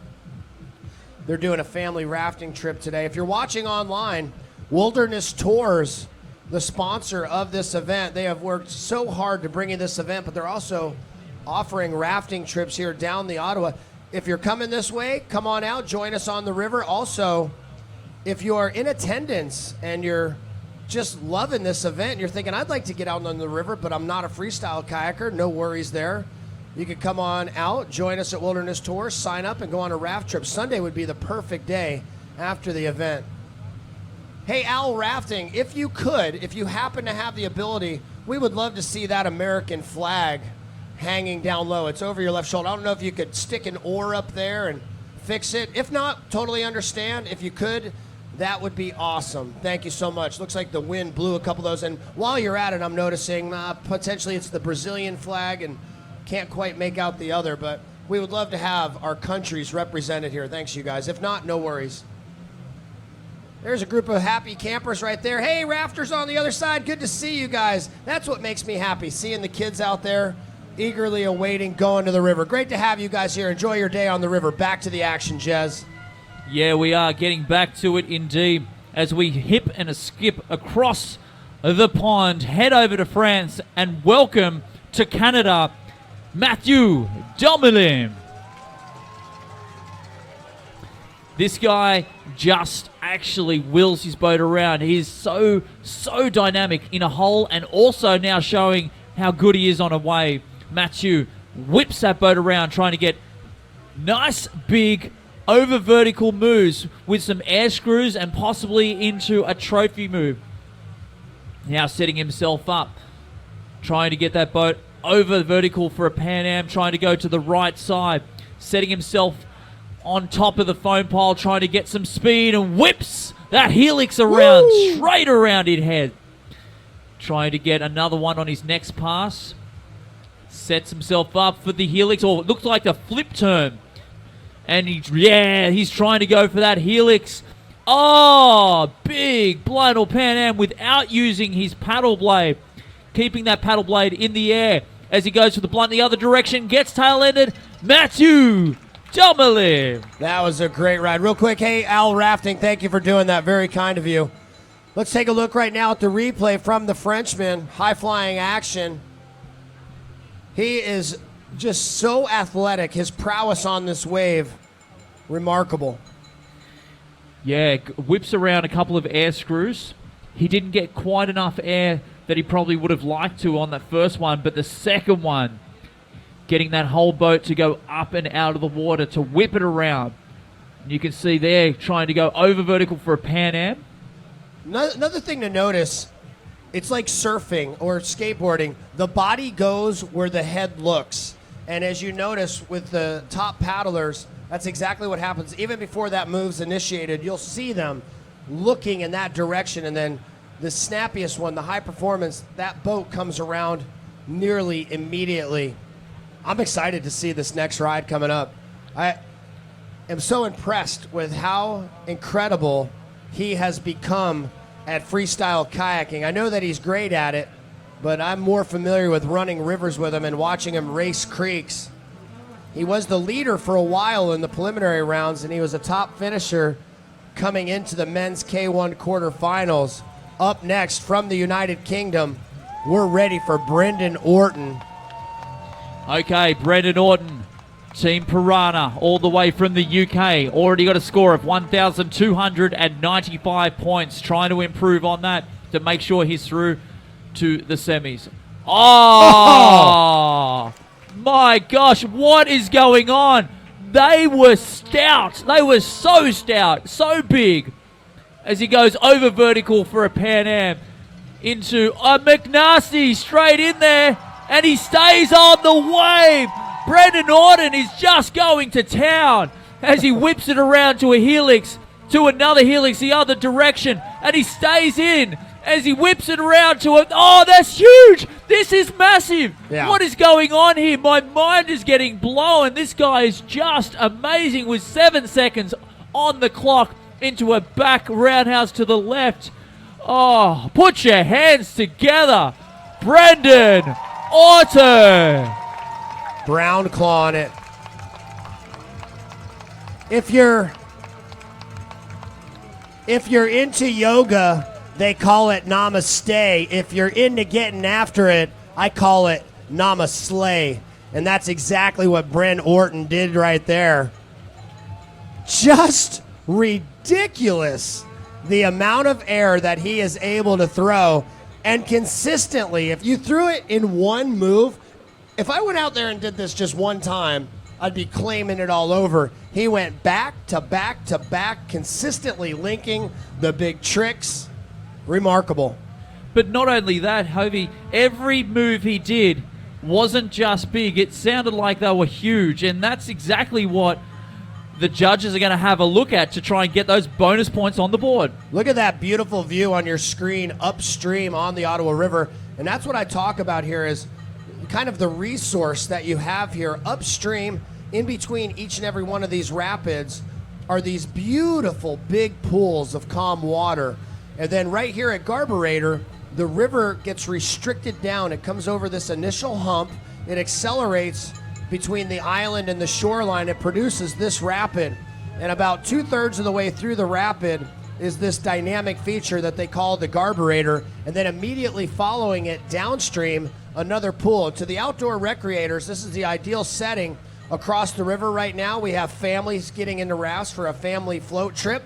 For the fishermen out there, I can assure you, everyone on the staff here, when the event's over, we've been out fishing this. There's pike, there's bass, there's walleye. It is just so incredible. Nick Troutman right now will be up next. His first ride scored 1,200 points. 1,200 points at the moment is what Nick Troutman has, and he's going to do his best to try and improve on that, trying to get into those semis. Anytime it takes this long for the judges to send in our next rider, you know the score was big.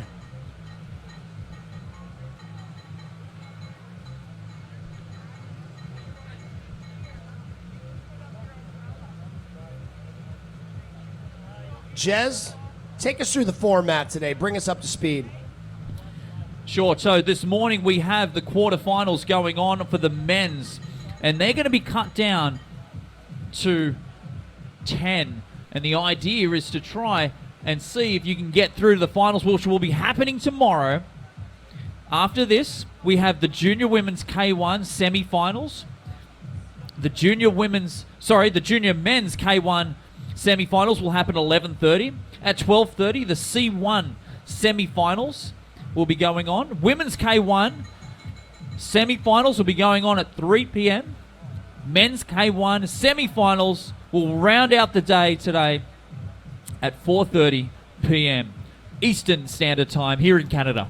Our format right now, leading up to this point, it was 4 rides with the top 2 counting. They would add those scores together to determine who advances on. Today, in our quarterfinal heats, it's going to be 3 rides with the top 2 rides advancing on. As we go into our semifinals, we're going to have 2 rides with the top ride counting. For finals, it will be 3 rides with the best ride counting. So it changes up a little bit throughout the competition, but it really just comes down to this. You drop in, you have 45 seconds, you get as many big moves as you can, and we're going to narrow it down from 20 people down to 10 for semis, and then down to 5 for finals. And right now, we've been given the go-ahead. We're ready for the Canadian Nick Troutman. Time to get loud, Canada. Time to get up on your feet. Start cheering for him. Your local boater, here he comes, Nick Troutman. Let's see him. Into the big gun show he goes for a big air screw. Straight away into an air screw in the other direction. Every pass going to be a big scoring move, trying to get a trophy move on the board, going over vertical for a Pan Am to the right side. I need to take a breath because this guy's just flying. Going into a back Pan Am to the right side. Nick Troutman sets up backwards, going for a back blunt to the left. Setting himself up to that surfer's right side. Looking for a massive helix. Whipped it around so fast into a blunt or Pan Am to the left. Coming around into a helix. Nick Troutman is just mixing it up with all of his repertoire of moves. Into a back over vertical Pan Am. Oh, what an amazing run. Into a pistol flip. Nick Troutman. My word. Inside our media tent, everybody stopped to watch that ride. His family is here as well, up in the grandstands. And the audience definitely appreciating that ride. As we take a quick look back, Troutman sliced the carburetor to pieces on this ride, Jez. Yeah, he's definitely made it his own here today as he whips that nice big air screw as his first move. Again, goes over vertical to try and get that air screw. Just whips that boat around so fast. You can see him really using his whole body for every move. Not just pushing it with the paddle, using his entire body to push that boat to where he wants to go. We are in our second of 3 rides here in K1 quarterfinals, heat number 4. This will be the second ride for the champ, Dane Jackson.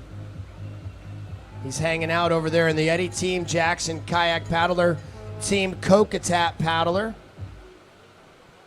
As I like to say, anytime you see somebody rocking the Red Bull helmet, you know they're legit.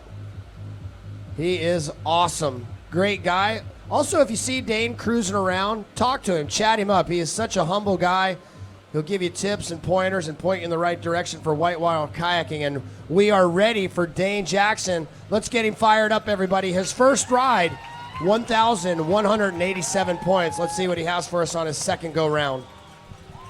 All right, here we go. Dane Jackson coming in, dropping down towards Garb here in the quarterfinals. You can hear the siren going off. That's his dad cheering him on as he goes straight for an air screw to an air screw to an over vertical Pan Am. Moving around, looking to try and go possibly for a helix. Didn't quite get the pass. Comes back to the top. Comes around, yes, trying to get that helix on the board. to a helix to the other direction as he's moving into another over vertical Pan Am to the right side. Backs it up. Oh, just gets some massive air going into a clean left blunt.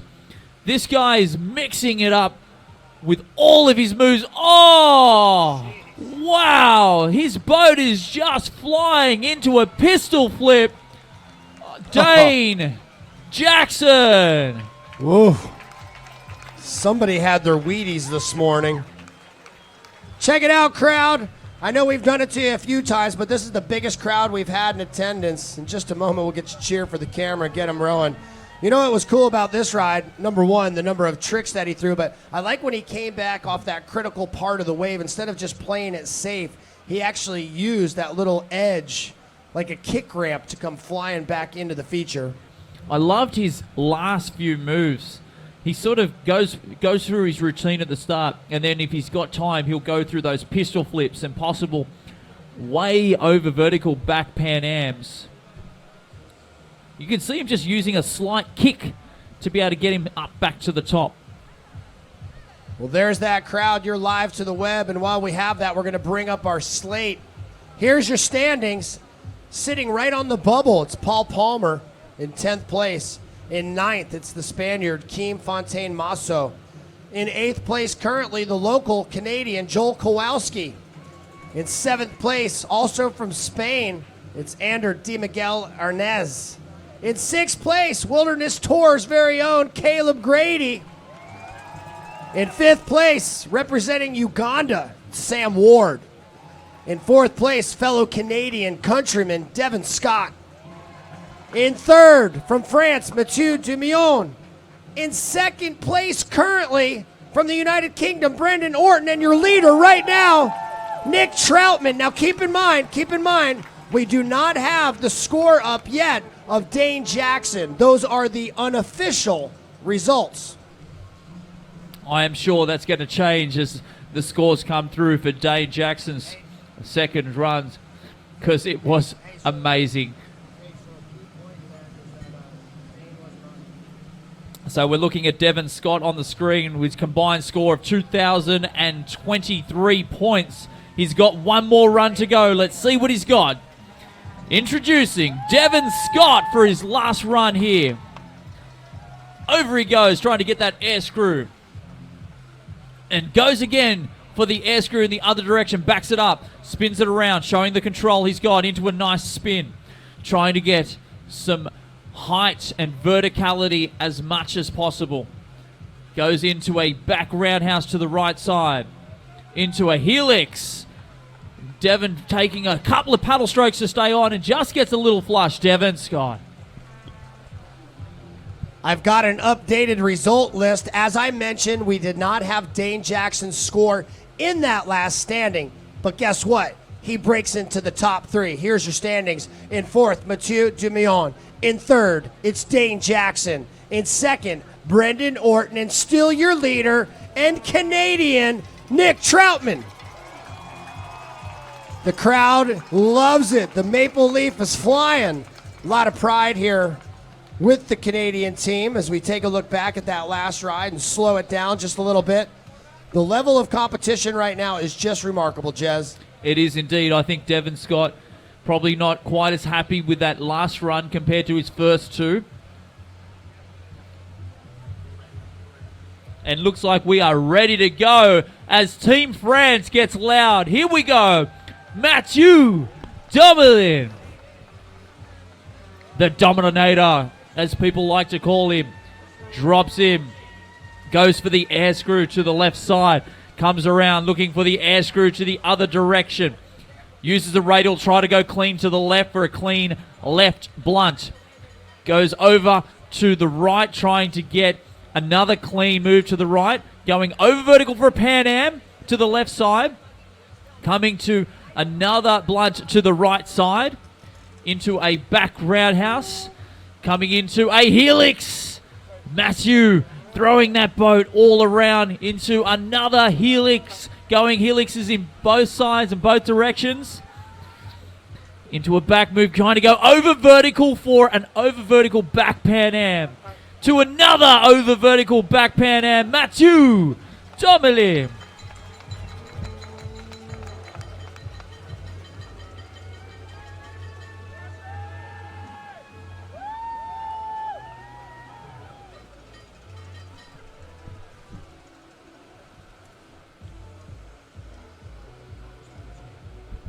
So we're looking at the slow motion replay of Mathieu. You can see that composite boat. He's only had that boat for about a week or so he hasn't had that much training in the boat. But you can see it just getting whipped around into a nice left, clean, blunt. Throwing that paddle up in the air to show it to the judges that he's not using that paddle blade.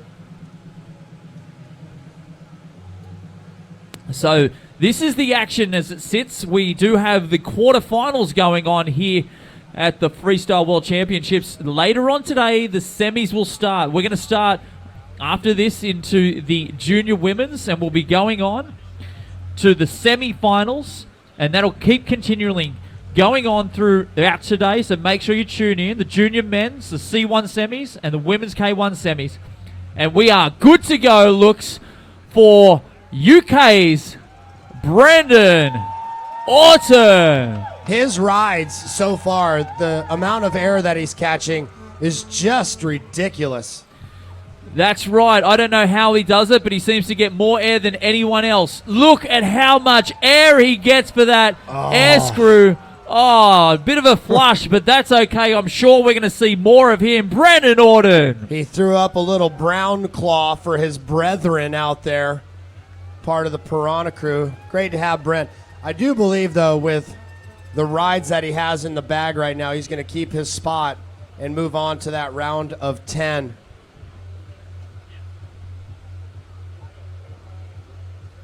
Keep in mind that the majority of the audience, all of them really, are on River Right in the grandstands here. And the staging area for our athletes, as you view online, is over on River Left. This is an attainable spot. Once you get down below it, it's very easy to paddle back up. However, at this competition, we're calling it a non-attainable feature, meaning that you have 45 seconds. Your ride starts once you drop in. But if you were to say flush within 5 seconds, you're not allowed to paddle back up. As of right now, Nick Troutman stands atop your leaderboard with a combined score of 2,657 points. His first ride was 1,200 points. His second ride, 1,456. What do you think, crowd? Can he beat 1,456? Let him hear it. Here we go. Here comes Nick Troutman, Canadian, born and bred from up here. Comes around to a nice big air screw to another air screw in the other direction. Moves it around trying to go, oh, massive over vertical Pan Am to another Pan Am the other way. Backing it up, trying to get maybe a back roundhouse there. Comes to the top looking for some big moves. Oh, wow. Such a big move as he's trying to go for that over vertical pistol, coming into a back left blunt. This guy is just getting some big scoring moves with less than 9 seconds remaining into a helix. We'll see if he can get it on the other side. Into a helix the other side. Yes, he does. This guy is just gone and thrown down a great ride. Put your hands together for Nick Troutman. Just bonkers how big he went on that. Wow. Team Jackson paddler. Here's a look at the replay right now. And I say that because the Jacksons have been such a dominant force on the freestyle circuit. But Nick has his work cut out for him because there are some big names coming up. We saw Brendan Orton from the UK just slaying it throughout his rides. But Troutman has been training here nonstop. He's been training even when he didn't know it. You know, lately he's been up here really practicing for it. But he has been on this feature for many, many years. He and paddlers like the likes of Kowalski have been here for so long paddling, and it is paying off big dividends. This will bring us back to Dane Jackson. Dane with a first run of 1,186 points. His second run, 1,390, a combined score of 2,577 points. All right, here comes Dane Jackson as he's dropping into his garb feature, looking for a nice air screw to an air screw in the other direction. Coming around. Oh, he's just so dynamic, this kid. Whips it around to a helix, into another helix the other direction. Oh, massive air on some of these moves that these kids are getting. It's amazing. Into a, trying to go clean for a left clean blind. Over vertical back Pan Am to the right side. Dane comes down. Going in. Oh, what is going on? These guys. Oh, into a pistol. This is just ridiculous. Dane Jackson.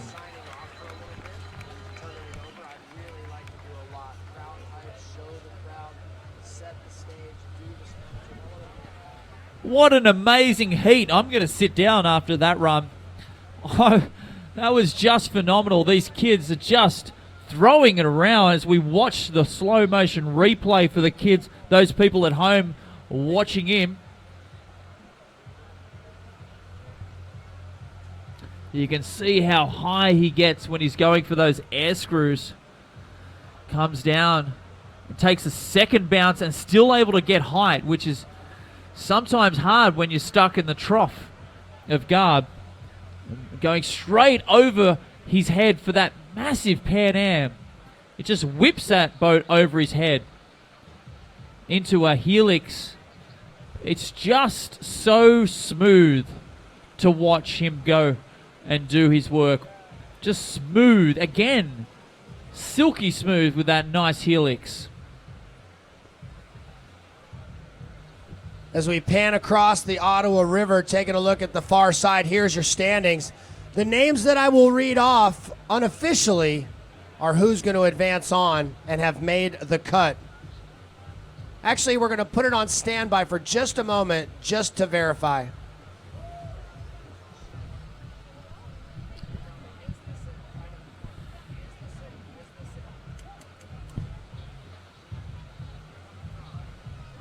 All right, I've been told it is unofficial, but it does look to stand this way. They'll verify it. All the scores are in. These names that I will read off to our audience here, if you can't see your screen, but at home, you know who made the cut. In 10th place from Spain, Kim Fontaine Imaso will advance on to the semifinals. In 9th place from Canada, Joel Kowalski. In 8th place from Spain, Ander Di Miguel Arenaz. In 7th place from Canada, Caleb Grady. In 6th place from Uganda, representing Sam Ward. In 5th place from Canada, Devin Scott. In 4th place from France, Mathieu Dumion. In 3rd place from the United States of America, Dane Jackson. In 2nd place from the United Kingdom, Brendan Orton. And your leader and local Canadian. Incredible performance with 2,716 combined points. It is Nick Troutman. So that is the unofficial standings. Fontaine, Imaso, Kowalski, De Miguel Arenaz, Grady, Ward, Scott, Demion, Jackson, Orton, and Troutman will advance on to the semifinals.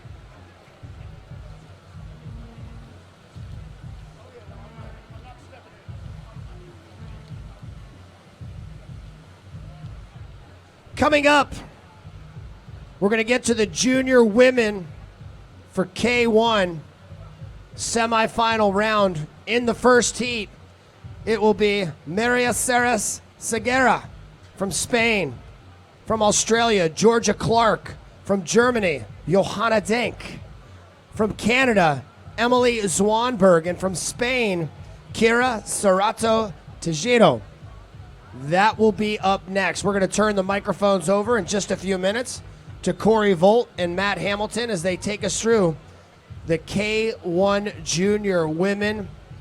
We have 2 heats taking place.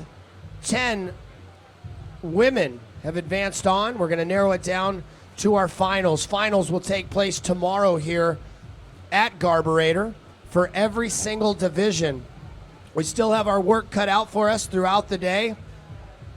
But right now, I know that the guys that made it through to the semifinals, out of the quarterfinals, are just so fired up. But boy, do they have their work cut out for them over the next couple days. There's a few more people that are going to be joining us tonight at Rafters at Wilderness Tours for the losers party. It was quite fun last night, and I'd have to say there's a few more names that are going to be joining us. And if you're wondering, what is a losers party? Well, everybody's a winner for being here just to compete at this level of competition. But tonight, those folks that got eliminated, they're ready to get their groove on. Jez? That's right indeed. I just wanted to take a brief moment to educate the masses out there on how things are scored and how things work here at freestyle kayaking. What happens is these athletes are trying to score moves. The idea is you can't score the same move twice. So what you're trying to do, for example, if we call something like a Pan Am, they're trying to get an angle or rotation more than 90 degrees clear of the foam pile. If they score that move on the left side, then they can't do that move again. The judges aren't actually going, oh, that looked good, I'm going to give that a 9 or a 10 or a 5. They're actually trying to get these defined moves. If they think that they score these defined moves, then a judge will say, yes, we agree. That is a move, a Pan Am to the left side. We'll tick a box on our Wave Monkey system, and then they'll try and go on to the next move. Now, if one judge thinks that they probably got it and another judge thinks they probably didn't get it, then they'll just allocate it straight down the middle and work out at halfway of those points. So that's how things work. It's all tallied with 3 judges. So it's basically all in thirds. And if we're going to be trying 1 or 2 moves, you can't get that same move twice. And that's why you'll see a variety of different moves thrown down here today. So that's how things are. It's not all about, oh, you know, I think he scored something cool, so we're just going to give him a 9 or a 5. It's all about trying to get those moves that are defined in the ICF definitions and trying to get them done nice and accurately and perfect to sell it to the judges. We're going to check out some highlights from the action leading up to this. As you're looking online, there's the flags of all the countries here. It has been such a great event, boy. We are well underway into the most heated competition in the world of freestyle kayaking. There's your champion, Nick Troutman, with a lead. Dane Jackson, his brother-in-law, also there in the top 10. He made the cut to the semifinals, which are coming up this afternoon. Up next, starting at 11:30, we've got a half an hour break. We're going to get to our K1 Junior Women's semifinals. Jez, so far, so good. Everything's going as planned. We're on schedule. The weather is cooperating. The hurricane of sorts. It wasn't actually a named hurricane, but it was like a tropical storm that moved through here 2 days ago. We had to do some repair work on our Wi-Fi system here. We are broadcasting this to the web out in the middle of the wilderness, the spectacular wilderness of the Ottawa River Valley. We have set up some technology so that we could sling this to the world. Thank you for joining us online, but especially thank you to the spectators that have made the trek here to the Ottawa River. A fantastic setting for this world-class competition. That's right, Hovey. Well, I'm so thankful to be here at a part of this competition. We've seen so many athletes from all over the world bidding to try and get on top of that podium. We've had the prelims. We've cut it already down to the quarters and the semis. Now we're moving on to the semis. The idea is to cut the athletes now into 5. So basically 5 athletes will move tomorrow. Do not go kayaking. I know it sounds terrible. Every day I want to paddle, I agree. But do not go paddling tomorrow. Instead, tune in. Tell your friends to tune in. Spread the word, spread the love. Let them know that the World Championships are happening right here. And you need to check out the live stream. It is pretty awesome that we have so many people from all over the world tuning in, and we're seeing the pictures coming in through the hashtag ICF Freestyle. Make sure you do spread the love. Get on Facebook. Say, hey, I'm checking out this. It's happening today. If you're a paddler, you should be watching it. And if you're not, then you're not a true paddler. You're a beater. You're a beater. I'm going to call it. You are a beater if you're not watching it. You're going that route, are you? I'm going there, mate. I am there. You are a true beater if you're not checking out the live stream. I just think it's amazing by the fact that you could actually watch this broadcast from more than likely your local put-in or takeout on your home river. If you have a phone that is enabled to go online and check out video, not one of those old school block phones, but some of that new technology on your handheld. Maybe you have a iPhone or have your iPad, a tablet, and you can tap into the World Wide Web from your hometown river. You can sit around and have a couple beers on the tailgate and take in the action as the best paddlers take it to the wave. We're going to run a few commercials. I'll be back in a moment for more. For junior women's coming up, we're going to turn the microphones over to Matt Hamilton and Corey Volt. Before we do so, check out some of our sponsors that are bringing you this event. We're glad you could join us here at the event. We'll be back in just a moment.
Welcome back to the World Championships, the 2015 ICF Canoe Freestyle World Championships here on the Ottawa. I'm Ken Hovey. In just a moment, we're going to be joined by my colleagues, Matt Hamilton and Corey Volt. Want to thank our sponsors, Wilderness Tours, Adventure Resort, Raft, Kayak, Bungee, and Bike, everything over there at Wilderness Tours. Be sure to join us later on at Rafters. We've got a big party that's going to be taking place.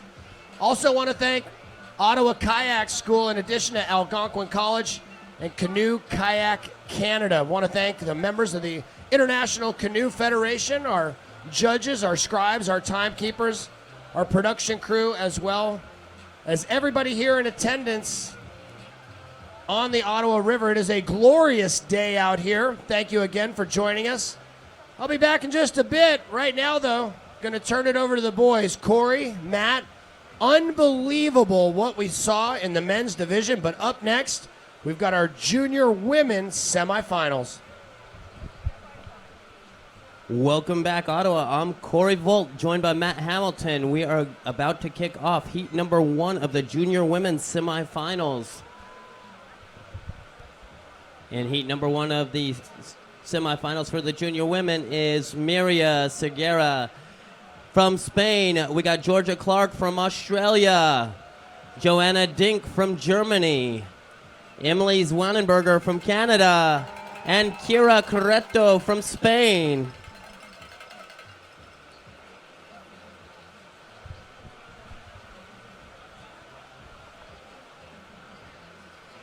We are ready for our first competitor in the semifinals, Miria from Spain. Miria from Spain, we are ready for you to start the competition here in day 5 at the World Championships. That's right, Corey. As she paddles up to the top of the eddy, this is all about our junior ladies. They are the future of freestyle kayaking. As she hits the wave there, spinning it around sideways. These ladies are going to try and set up some big moves here for us today. Right into a lovely spin up onto the shoulder, trying to get set up high on the pile. Coming down, spinning it over back to the river left shoulder. Going for a little bit of a roundhouse there. She sets up, trying to go for the righty roundhouse in the other direction. Pulls herself up high on the shoulder. You'll see lots of the paddlers using that left shoulder to set up, spinning it around the other direction. Working hard to get high up on the pile, using her entire time on the wave. Getting a spin again. You can hear the cheers from the Spaniards in the crowd. Cheer on here at the end of her ride. See what she's got for us right at the end. Catching a bit of an edge. Huge little window shade flip up there. We are here in the semifinals of the junior women. In the semifinals, each of these ladies will be taking 2 45-second rides with only their top ride counting.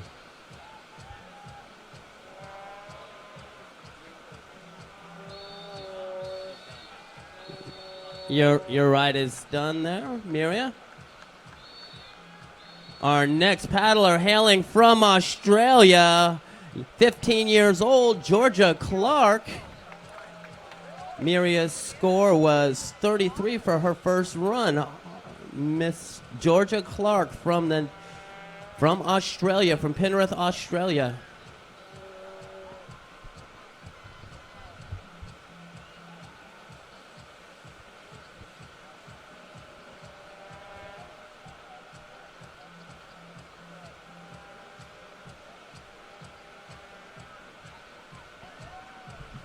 And we've got the go-ahead for Georgia Clark. Sliding down onto the wave. She wants to get some big moves out there. She's surfing around, spinning it up. There she goes, working her way into the foam pile. It's a bouncy ride out there. This is a big feature. You can see they look pretty small down in the bottom of it. As she spins around to the right. She's going to try and set up, go for a spin in the other direction. She pulls it around, staying right in front of the foam pile. Trying to set up backwards, maybe go for a back roundhouse or a back blunt.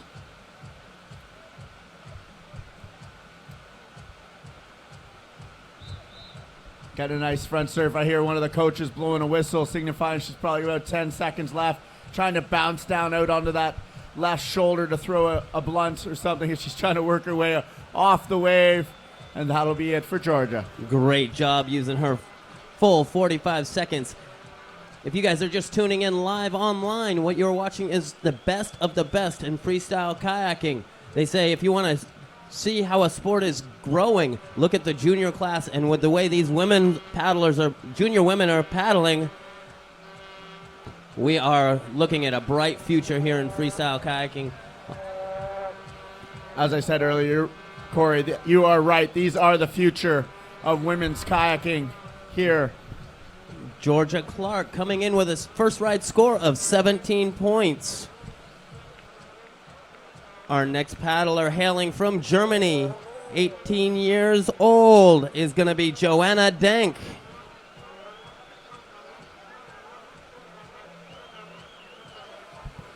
We are ready for Joanna Denk to take center stage here at the 2015 World Championships. Joanna, 18 years old, hailing from Germany, taking to the wave for her first of 2 rides. Joanna grabbing the wave there. You can see the German flags are flying over on the far side of the river. Lots of team spirit here from the Germans. She's spinning it around. She wants to go for the spin in the other direction. Getting it around, coming down the wave backwards. Right in front of the foam pile. Definitely risky. Over to that right side and flushing off downstream. That was a great first ride for Joanna Denk. We are proud to have all these athletes from all around the world. There are 29 countries being represented here and over 200 athletes competing for the title of world champion.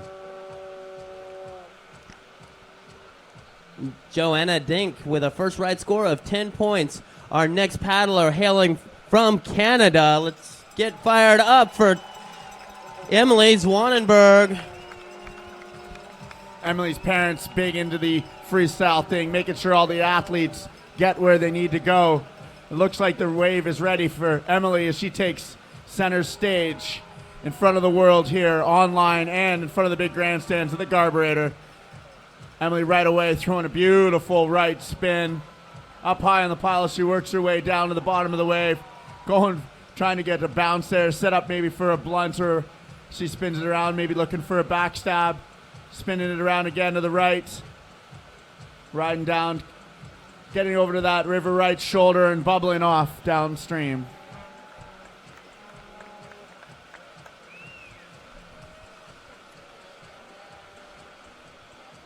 Watching live, you can see this beautiful grandstand on the banks of the Ottawa River. Emily Zwanenberg's first ride score of 10 points.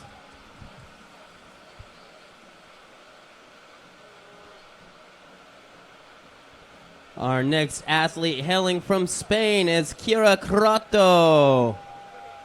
We are ready for you to take to the wave.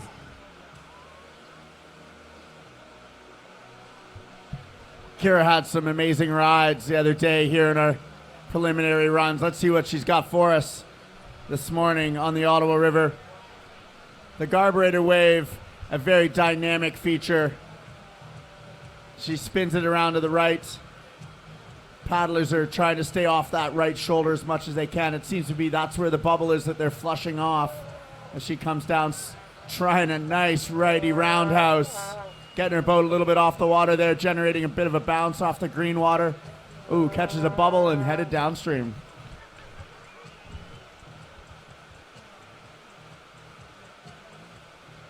Kira, 15 years old from Spain. What a great opportunity for these young ladies and gentlemen to represent their country here at the World Championships. Kira coming in with a first ride score of 35 points.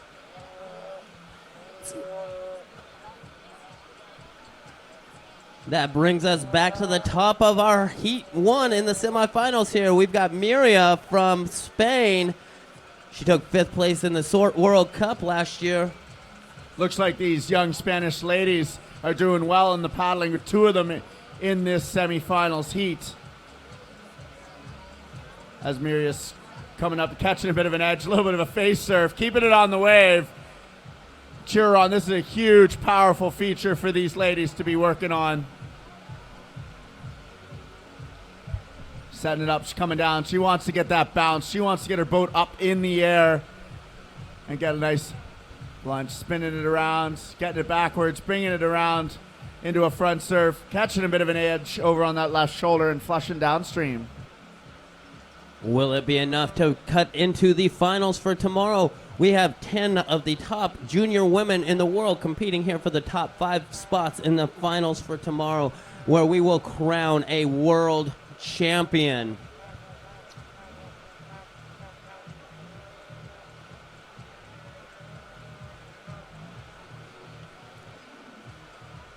These young men and women, still school-age kids, many of them taking off of school to come compete in the World Championships. Miria's first ride score of 33 points. Second ride score of 33 points will be her best ride. Our next paddler, hailing from Penrith, Australia, is Georgia Clark at 15 years old. She is in the 9th grade. When she gets back to school, she's hoping to be able to be wearing some bling. A gold medal from the World Championships would be phenomenal. Georgia coming down the wave. I've been to that Penrith Whitewater Stadium, amazing facility for these paddlers to use. We're seeing some amazing slalom paddlers and freestyle paddlers coming out of Penrith, catching a little bit of an edge, a bit of a face surf, rolling up in the foam pile as she flushes downstream.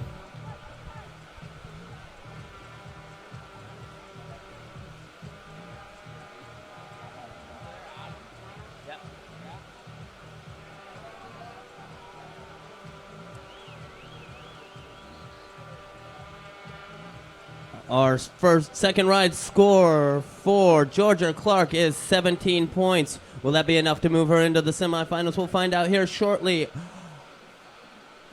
Our next paddler, hailing from Germany, 18 years old, Miss Joanna Dink. Taken to the carburetor wave, paddling out of the eddy. As she slides down the shoulder, catching the wave right in the foam pile. Right away, going into a nice spin, trying to pull it around the other way. There she goes. She's going to spin it right around again just to claim it for the judges as she's working her way. She wants to get the spin in the other direction. Backing it up, going for another righty spin. There's that left spin she wanted. You can hear the German team over there waving their flag, cheering her on. Trying to bounce, get her boat set up. Catching it out to the top of the foam pile, and that'll be it. Such an honor for these young men and women to be here at the World Championships representing their countries. Joanna from Germany, 18 years old. This will be her last year in the junior women's class. You can see a live shot of our crowd here on the grandstands. We have built bleachers that will seat 300 people on the banks of the Ottawa River. Joanna Dink coming in with a second ride score of 20 points. Our next paddler representing Team Canada at 17 years old. Let's get loud for Emily Zwanenberg. You can hear the hometown crowd cheering Emily on as she heads out onto the carburetor wave. Cheer on, guys. She's a hometown girl here. Her parents, as she spins it up to the right, using that left shoulder of the wave, trying for a bit of a roundhouse there. She'll be happy with that. Backing down the wave. She wants a big back stab. Bouncing around, going for the roundhouse the other direction. Ooh, catching an edge, and that'll be all for Emily. If you are tuning in live on the internet, like tens of thousands of you are, I know what you are tuning into right now is the junior women's semifinal heat number 1. We have one rider left in this heat.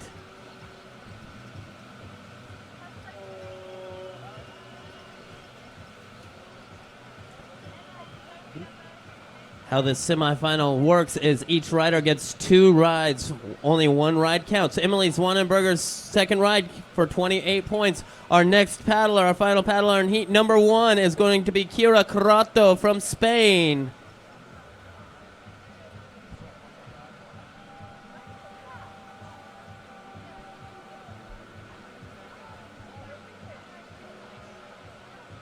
Kira currently with a score of 35 points on the board. Will it be enough to move her on to the finals for tomorrow? We will find out. Kira on the wave, surfing right down in the front of the foam pile, spinning it around to the right, coming down, going for that lefty spin. She's got them both on the board. Let's see what else she's got for us. She works her way up onto that left shoulder, bringing it down, carving around, going for a bit of a righty roundhouse there. Corey and I up here calling it as we see it. We are not the judges. The IFC crew down there working tirelessly to make sure the scores are coming in quickly and accurately. Kira surfing it down the foam pile. Huge wave for these ladies.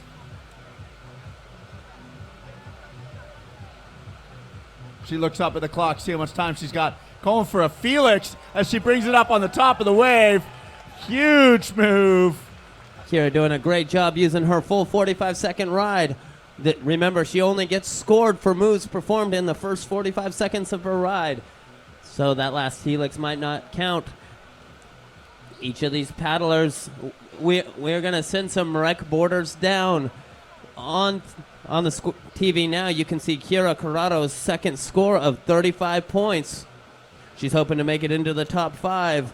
If you are in heat number 2 of the junior women's semifinals, if your name is Emma Witherford from the United Kingdom, Emma Schuck from Germany, Sophie McPeak from the United Kingdom, Darby McAdams from the United States, or Sage Donnelly from the United States, please be making your way to the water. Here's some of the best action from the heat we just watched in the junior women's division.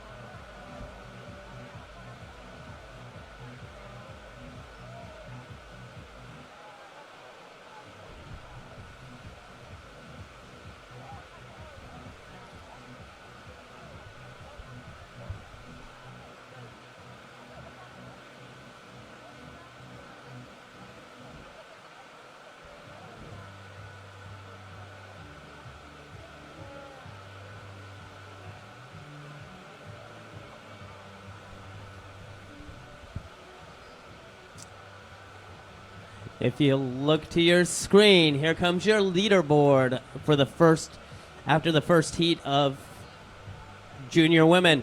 Currently sitting in 5th place from Australia is Georgia Clark with a score of 16.67. 4th place, Joanna Dink. Third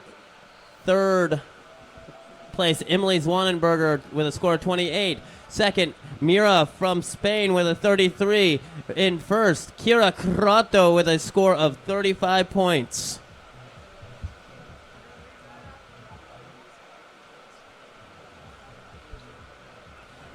We are here on the banks of the Ottawa River. It's a free-flowing river where there are many people enjoying recreating on the Ottawa. In fact, we're about to see several of them come downstream. Boaters upstream, you have the high sign and the ability to come downstream. So let's send them down, please.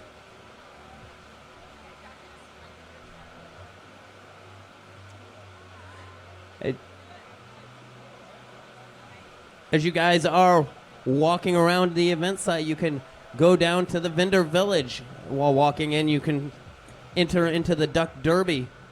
You can also enter into the hooligan race. Tonight's going to be a big night at Wilderness Tours. I tell you what, Matt, because after these semifinal heats, there are only 5 paddlers in each division that will be moving on to the finals tomorrow, which means tonight is going to be a big night with the Monster Energy Losers Party, where there will be an auction for a trip with endless rivers. You can win It's going to be a live auction for a trip down to Ecuador.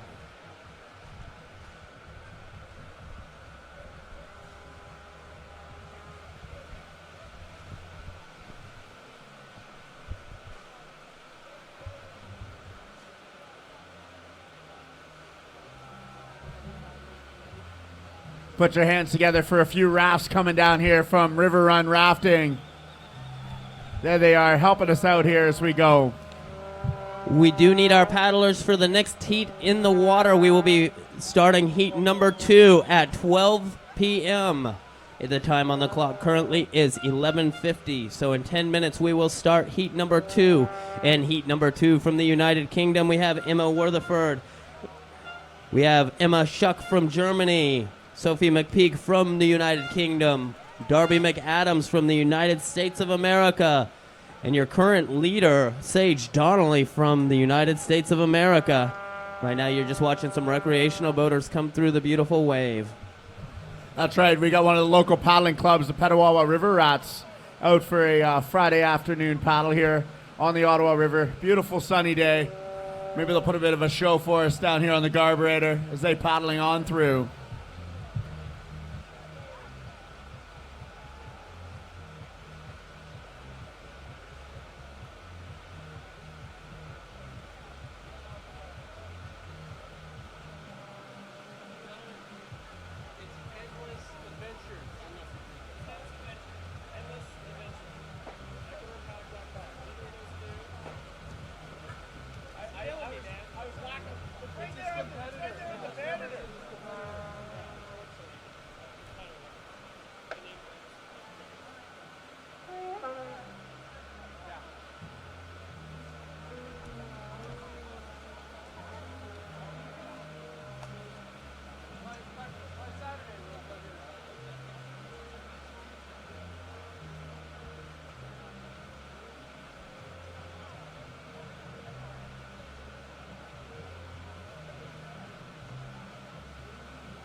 Earlier in the day, one of my cohorts in crime, Ken Hovey, was able to catch up with Joe Kowalski, the founder of Wilderness Tours, an all-around great guy putting on an amazing event.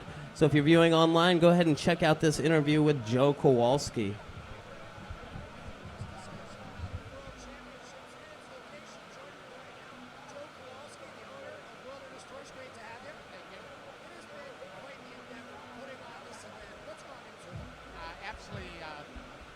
A lot of planning, a lot of work. This is no easy task. That's why no one really wants to do it. I did not seek this out. I was approached by the ICF last year. No one has stepped forward for 2015. Both my kids paddle, spring through the area, and why not volunteers? I've been amazed just walking around. I've been to this area before. The grandstands, just getting here, the logistical part of it. What's been the biggest challenge? Really, the biggest challenge is to create infrastructure where there's no infrastructure.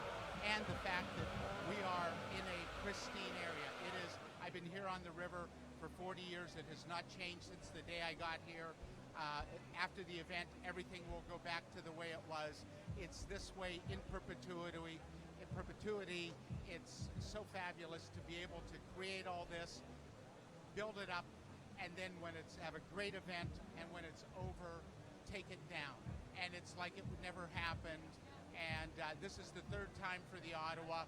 We did it in 1997 up at McCoy Chute. 2007, which Sue so eloquently announced, was just behind me at Bus Eater, and now in 2015 at Carburetor. I was here in 2007 when it was at Bus Eater. A different scenario there. That was in April. It was cold. But right now, we're still kind of at the height of rafting season. We've got guests that are coming down, and at Wilderness Tours, you're still operating your schedule of rafts, and you're helping facilitate this. That's got to be a challenge. Well, it's a big challenge because so many of our staff are actually competing, and so that's the real challenge. The real challenge as well, different from 2007, was that the requirements for this with the infrastructure, the live streaming, guaranteeing the water, it's quite an accomplishment. Over to my left is a huge tower which is beaming this signal across to Quebec, all over the place so that it can be live streamed to create bleachers here. I understand they're dealing with issues that with perhaps hydroelectricity coming to the area. But if the world is on their side, because we operate jet boats down in Niagara Falls, and which produces more power than anywhere, but some of the world's greatest whitewater is still in Niagara. If everybody works together, if the whole world gets behind the Ugandans, they can generate electricity, make people's lives better, and preserve their whitewater. They just have to be smart about it, and everybody has to work together. You guys have done a wonderful job. All eyes again are on you. 29 countries are here. We have roughly 300 athletes over the course of 7 days competing. What does this mean to you? You have a big part, a big impact in the world of whitewater right now. Well, notwithstanding, holding the World Championships, what makes me especially proud is the fact that we're the incubation for so many great freestyle paddlers. We years ago, I started this very obscure, tiny little kayak program called Keeners, and basically it's youth development. And I started it to raise my children, so it's a little bit of social engineering. And out of those 230 competitors, about 15% have come from the Keener program. So that is especially rewarding. And one final thing, your son is competing in this, and as a parent myself, you've done a great job raising your two kids. They're just incredible. What does it mean to see him out there competing? It was really great because I was cooking him bacon and eggs at 6 o'clock this morning, so that was really good. And just to watch him, and what was really welcome back to the action here on the banks of the Ottawa River. We're getting ready for heat number 2 of the junior women's semifinals. We will be kicking that off right at 12 noon. In this heat, we've got Emma Wilford from United Kingdom As she comes out, peeling out onto the green water, she drops down the reactionary into the carburetor, Ooh, catching her edge and unfortunately flushing off downstream. If you're just tuning in, this is how the semifinals works here. You get 2 rides. Only your best ride will count. So Emma will get another shot there. Our next paddler, hailing from Germany, is Emma Schuck. She's been your German champion since 2013, hoping to be your world champion. We are ready for Emma Schuck, 17 years old, to take to center stage.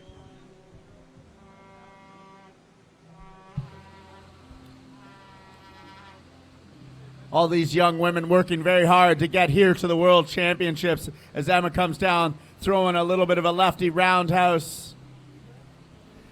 Sets up back to the top of the wave. Throwing, she wants to sell that lefty. Going for a backstab as she flushes off downstream.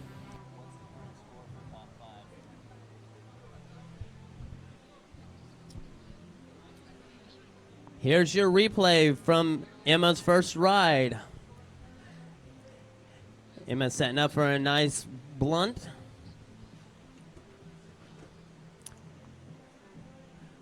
Emma's first ride coming in with a score of 15 points for Team Germany.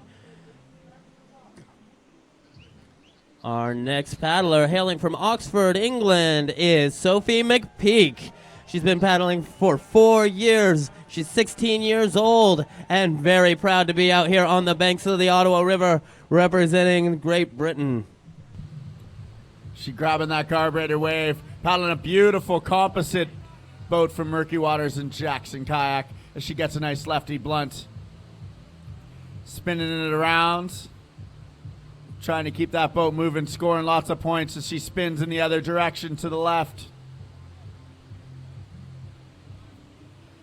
Bouncing around, trying to go for a righty roundhouse, coming down the wave. She wants to sell that one to the judges, trying it again. Definitely hearing some spirit out there, lots of horns going on.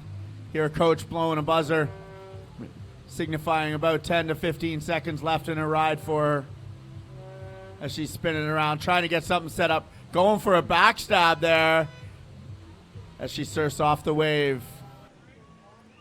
That was a great first ride there for Sophie McPeak. If you're viewing at home, here's the instant replay. Nice and slow. Slow-mo showing a big blunt for her. If you're here at the event enjoying the event, go ahead and take some photos and hashtag it. Put it on Twitter, Instagram, Facebook. The official hashtag of the event is ICF Freestyle. We'll share that with the rest of the world so they can see how much fun we're having here on the banks of the Ottawa River.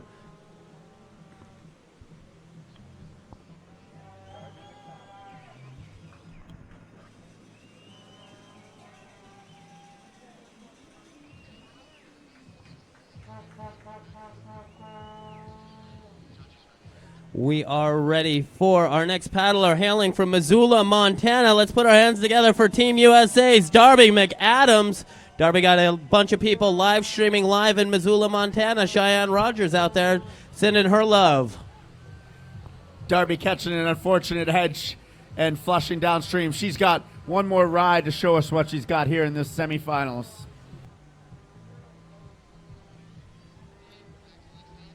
Our next paddler hailing from Carson City, Nevada, qualifying in the first seed, Miss Sage Donnelly. At 15 years old, in 2014, she was named Canoe and Kayak's Female Paddler of the Year. We're about to see a demonstration put on the carburetor. Sage, an amazing paddler. She throws nice lefty blunt. Saw her at the Pan Am Games here recently in Minden, Ontario, a couple-hour drive away, doing a little slalom paddling. All-round girl, all-round amazing paddler. Huge backstab from Sage. Showing some of the boys how to do it here. Getting a little bit of an edge. Cartwheel, it's still in the top of the foam pile. Working hard to get back in there. Throwing some of those big scoring tricks. Hopefully it will be enough to move her into the finals for tomorrow. The way these semifinals are working, each of these riders get two 45-second rides with only one ride counting. Here's Sage's replay. Taken to the wave and rallying down it with a big blunt.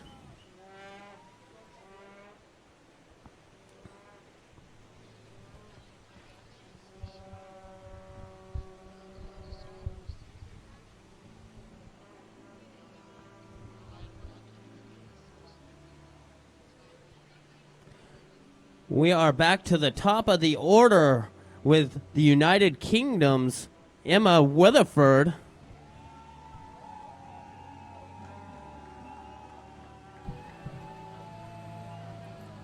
Emma been paddling for 10 years. Emma pulling out and heading down onto the wave as she catches that Garber wave. Spinning around, catching a bit of an edge. She bubbles off through the wave. The Garburator, a very unforgiving wave. It's crushing dreams, but it's also going to make one paddler and these junior women the world champion. That's what we are here for. We are here to crown a world champion. We are ready for Emma Schuck, hailing from Germany, 17 years old. Such an honor to be here representing your country. That's right. These ladies someday hope to be world champions in the senior women as well. As Emma's coming down, throwing a nice roundhouse. She flushes off. She was unhappy with that, Corey. She came a long way to be here, and that is her second and final ride here in the semifinals. Such an honor. Even if they don't move on to the finals, they are ranked in the top 10 in the world in junior women. Our next paddler, hailing from Oxford, Miss Sophie McPeak, 16 years old. If you guys are just tuning in, we are in the middle of the junior women's semifinals. We'll be following that up with the junior men's semifinals. Then we will have the C1 semifinals, then the women's semifinals, finished up today with the men's semifinals.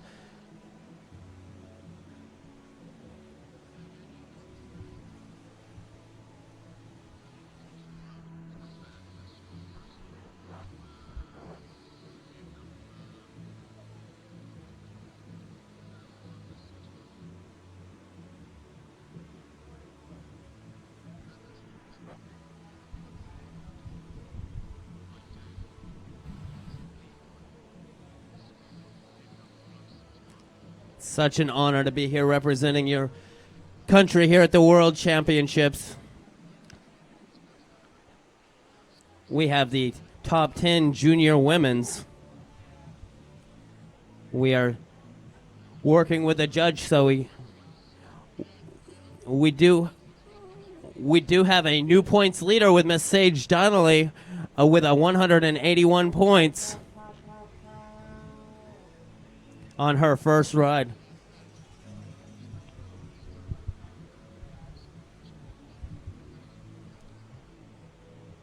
So the current top score is 181. Our next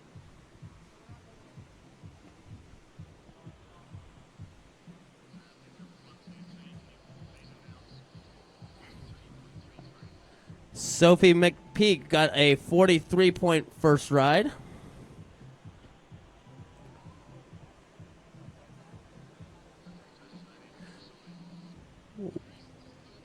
We are ready for Sophie McPeak from the United Kingdom, 16 years of age.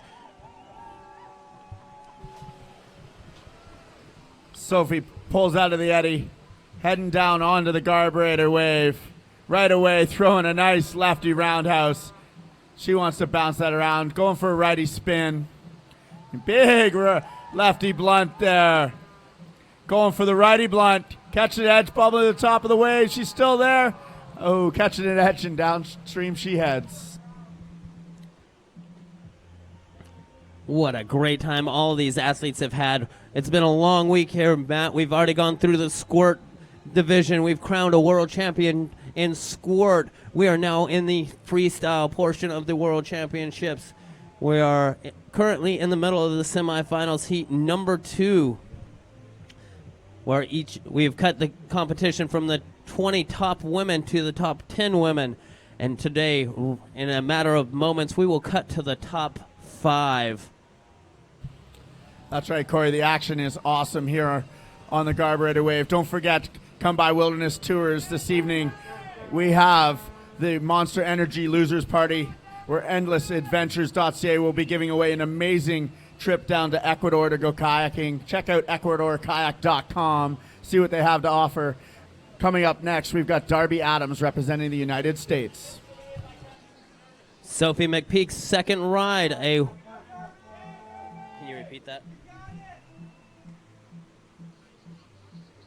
Sophie McPeak coming in with an 81.67 for her second ride.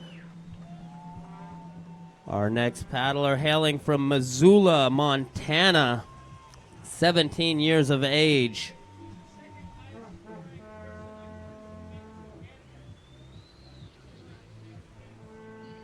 We are ready for Darby McAdams' second run here in the semifinals. Darby having some amazing rides here in the preliminaries, putting her in the second seed coming into these semifinals. And there's one of those moves that got her here with a huge left blunt. She side surfs down the wave, trying to get it set up. You're going to see the paddlers using that surfer's right shoulder or the left shoulder of the wave. Moving on up nice and high. Getting that lefty roundhouse in, bubbling off the wave. And that's it for Darby's second ride.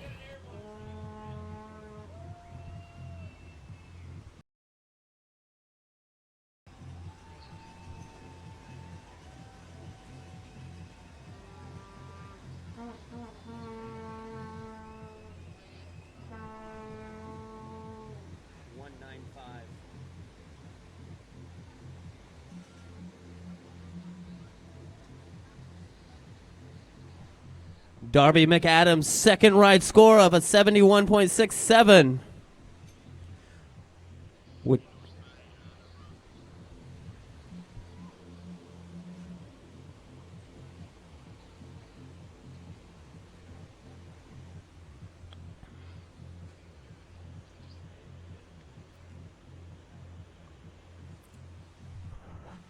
As you see now on our live stream, you've got 250 people on our bleachers here on River Ride.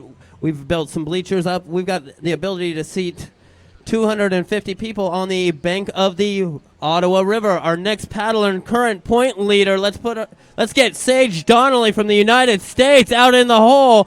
She's fired up. We're getting fired up. She's got a huge cheering section. Team USA doing a great job here at the World Championships. That's right, Sage Donnelly grabbing the wave here. Bit of a victory lap for her. She's already secured herself a spot moving on into our finals tomorrow. But she wants to come out here, have a little bit of fun, show off what she's got with a nice lefty blunt. Amazing to see these young ladies working hard out there. She throws a little bit of a righty roundhouse. Sage having some amazing rides here yesterday, keeping that top spot. Spinning it around. She's coming around down backwards, going for a nice backstab. We like to call it a backstab, but the ICF rule sheet says it's called a back blunt. Sage throwing a helix in there for the crowd.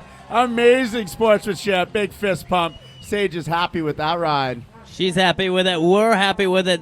That is going to do it for our junior women's heats here at the World Championships.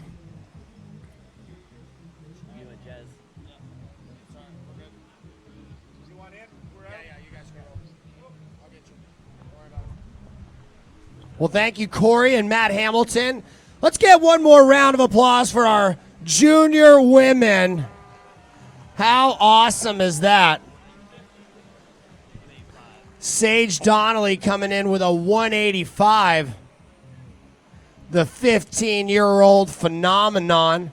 I just walked up there and brought my GoPro and got a shot of this beautiful crowd cheering. Great to see you guys here. How many of you have friends or family that are out there competing? That is so cool. Well, we have got a beautiful crowd in attendance. Thank you again to Matt Hamilton and Corey Volt. We'll be hearing more from them coming up in just a bit, the next two heats. My good friend, compadre, Jez and I will be taking over the mic. We're so glad you could join us. Heat 1 of semifinals, going to be Fabien Lenau. He's from France. We've got a couple of Americans out there, Michael Romer and Hayden Voorhees. Coming up from Germany, it's going to be Raphael Schau. And then from the UK, this kid was killing it, Charlie Brackpool.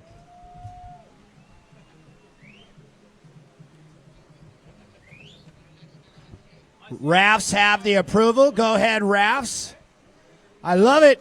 Good to see the entire river community coming together to pull off this event. It takes such a remarkable endeavor to make the World Championships happen here on our live stream. Our viewers, that was Luke Hopkins, by the way, dropping in and going for a quick surf on his stand-up paddleboard. Luke, a former professional kayaker himself. Great to see him out here. He's got to get to the airport, and he said, Ken, can I go out there and take a quick ride? We said, sure, Luke, go have at it. It's the river environment, but it's all about freestyle. Let's have a look at some highlights. Boy, what a beautiful crowd we have in attendance. I see the sunscreen getting lathered up out there. This has been a fantastic day. The junior division, these ladies are just slaying it. Sage Donnelly, outstanding performance. All of the girls doing incredibly well. I said it yesterday. I'll repeat myself. In golf, Jez, we have, I don't know, do you play golf? Even, or putt, maybe? Yeah, I might be influenced into playing a game of putt-putt. Well, in golf, in the real game of golf, typically they have, the guys' tees. They're a little further back, and then they have the ladies' tees, and they're up front. They're a little closer. Oh, I do understand right? what you're saying. You get the idea. There is no ladies' tee here. No, there's no junior tee either. That's right, no junior. They are performing on the same exact feature as our senior men and women, and it is remarkable because this spot is powerful. We've seen some big tricks. Sage Donnelly, she would have been a top placer, I think, in the senior men's division. There's my good buddy, Luke Hopkins. Let's cheer for Luke right here. See that guy on a stand-up paddleboard? All right, now Luke Hopkins, he was a C1 champion back in the day. He has a company called Stride Paddleboards. There he is. Good job, Luke. So Luke is on a stand-up paddleboard, and stand-up paddleboarding can be used for a lot of things. Yesterday, I was running the rapid on mine. I've been out here fishing off of mine, catching tons of pike and bass. Well, Luke is going to put on a demonstration of stand-up paddle surfing. He makes it look so easy. No pressure here, Luke. I know you had the place to yourself the other day. He's going to start off by jumping off that rock, going across the eddy, catching that foam pile, the same feature that our kayakers are surfing in their kayaks, but he's going to jump up and do it on his stand-up paddleboard, quickly to his knees. The agility of this. Oh, he's in. Oh, he's like a human highlight machine out there. But that's the great thing about this river, Jez. You can do everything. It's deep, it's warm, it's consistent. The river flows here are ideal. In our next heat, we've got our semifinals, heat number 1. Once again, from France, Fabien Lenau. From the United States, Kaito Romer. From also the United States, one of my favorite young men. I love this kid. His name's Hayden Voorhees. The entire Voorhees clan is out here. From Germany, Raphael Schau. And from the United Kingdom, Charlie Brackpool. In Heat 2, it's going to be Hugo Anthony. He's out of the United Kingdom. We got the Kennedy clan coming up in Heat number 2 as well. It's going to be Quentin and Calum. They're from Canada. Also, Hayden Voorhees' brother, Alec Voorhees, from the United States of America. And then from the United Kingdom, a phenomenal young man, Hugo Scott. We've got about 15 minutes till we get to our K1 Junior Men's Semifinals. We're excited you could join us.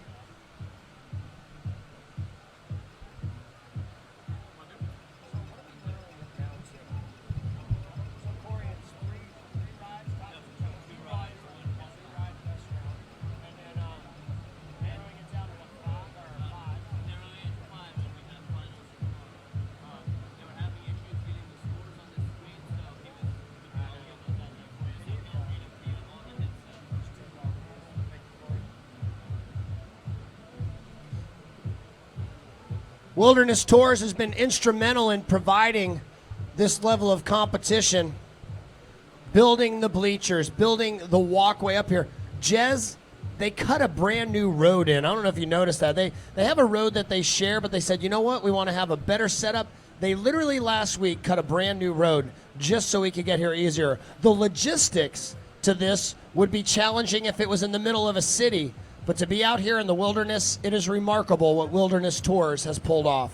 It is indeed. I just saw just upstream as I was putting in a few days ago that they've actually erected a gigantic crane upstream, which is directing the live feed from here to a massive crane in the middle of the wilderness, which is getting beamed over to the farmhouse, which is getting beamed across the river to the Quebec side to a steeple, and then going out on the live feed. So they've had to come through a whole bunch of challenges to make what we've got here today, and we appreciate everyone's effort. I look across the river. I see my buddy Peter Holcomb. How are you, Peter? Right there waving his hand. Peter is a remarkable photographer. Holcomb Photography. Make sure you check it out.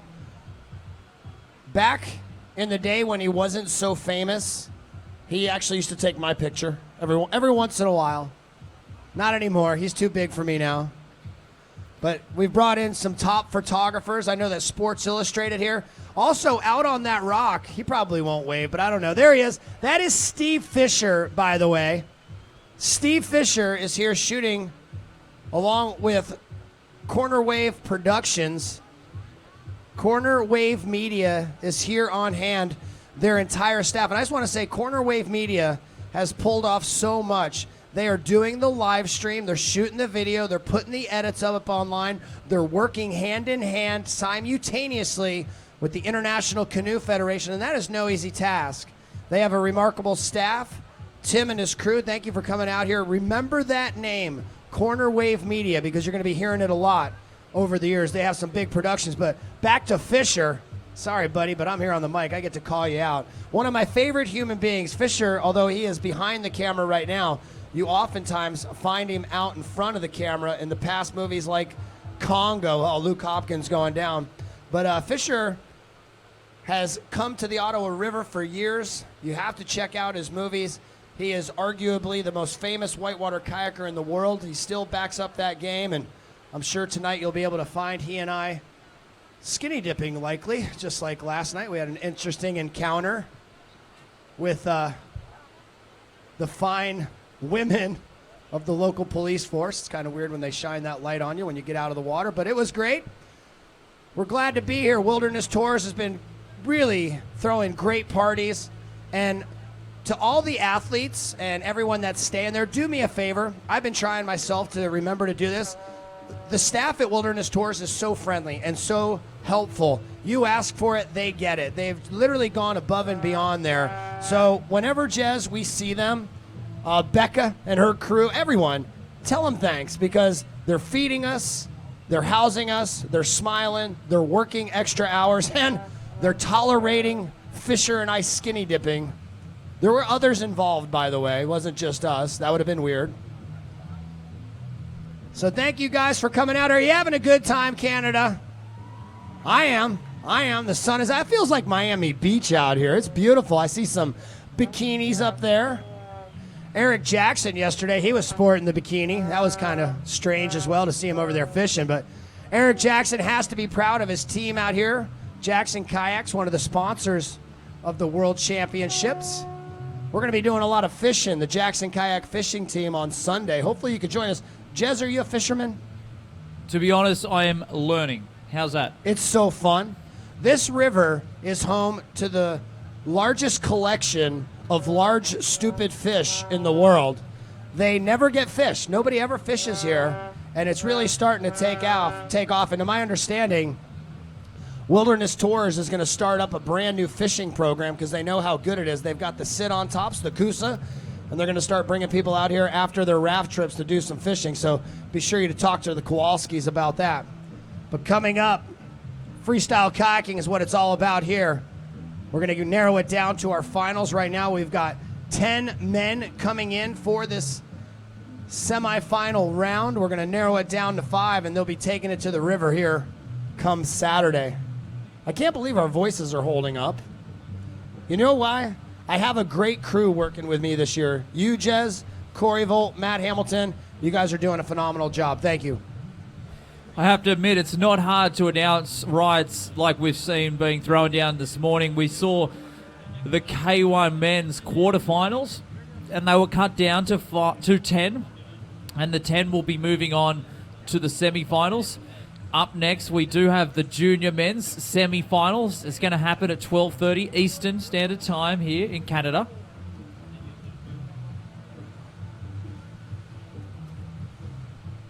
I think we got one of our locals dropping in. That's cool. We've got the wave shut off pretty much, but you know what? The locals are being so hospitable to us. We're going to be cool to them, and I'm sure the event is going to be paying massive dividends for many years to come as everyone's watching it on the web. If you've never been here, I'm going to put it to you this way. I have been to this area once before. I came here, and I believe it was April of 2007 for the World Championships then that were held just downstream at Bus Eater. Jez, if you think it was chilly this morning, it was downright frigid that time of year. They did it that time of year because they wanted to have the event on the mighty Bus Eater. But now as I've returned to the Valley, I just told Eric Jackson earlier, this is my favorite place in the world to paddle now. Now, I haven't been all over the world, but this is no exaggeration. I'm not trying to stroke your egos out there. You have it made up here, Ottawa. This place is awesome, and if you agree with me, let's hear it. Here's why. I'll tell you why. The people are friendly. The beer is cold. The river is deep and large. And you couldn't ask for a better environment. Mountain biking, hiking, climbing. In the winter, you've got world-class skiing nearby. You've got cross-country skiing. Everything you can imagine at your fingertips right here. And, of course, the river stocked with massive fish and big waves and great rapids. All right, I'm being told we need to clear the wave now after this ride. If we could please have our recreational boater scoot on down the river. We're just about ready to get things underway here in under 5 minutes. Can I also mention, Hovey, I was very fortunate just last year to fly in on a float plane to the Magpie River up on the northern areas of Canada. It was mind-blowing. This land, this Canadian wilderness, it's changed my life. Going up there into the middle of the absolute wilderness, flying in a float plane, it's just spectacular. The scenery was to die for. The wilderness, the animals that came out, we got chased by a bear. I actually got chased by a bear. I can say that. I got away, got in our kayaks. We got moving and we got out of there. But we were actually with Rafa, and he actually mentioned something as we were running, and it's the quintessential thing to say is you're getting chased by the bear. And that's right. You don't have to get there first. You just have to not be last. I thought you said you got chased by a beer at first with that accent. A beer. I got chased down by a few beers last night. Because that's how cordial the community is. They walk up, they say, Hobie, welcome to the Valley, have a beer, and it's fun to hang out with them. Well, I'm getting the word that we're ready, but we're not going to start until the crowd cheers loudly. Oh, I think that's loud enough. Let's get it underway, Canada, with your first competitor in junior men's semifinals. It's Fabien Lanau from France. All right, here comes Fabien as he drops in, looking to try and get some edge down to pop that boat up. Didn't quite get the bounce that he wanted, but he goes for another pass. Yes, comes around for that, trying to get that Pan Am, or blunt, getting it around for the back blunt to the right into some flurry of ends. Trying to get around there for possibly some blunt or Pan Am to the right side. Gets caught on the eddy line and just gets flushed downstream for his first run of two. Fabien Lanau, the 17-year-old. He's been paddling for 6 of those. Loves to ski, but most of all, he loves kayaking. He's a Team Jackson kayak paddler. Started kayaking back in the day with slalom because his trainer told him it would be good to help with freestyle and extreme kayaking. Not necessarily his best ride, but he's going to have another option to come out here. Jez, 2 rides, best one counts. 10 competitors. We're going to narrow it down to 5. We've got a score of 246.77 for Fabian Lanau. Up next from the United States of America, it is Kaido Romer. Kaido, hailing out of US of A.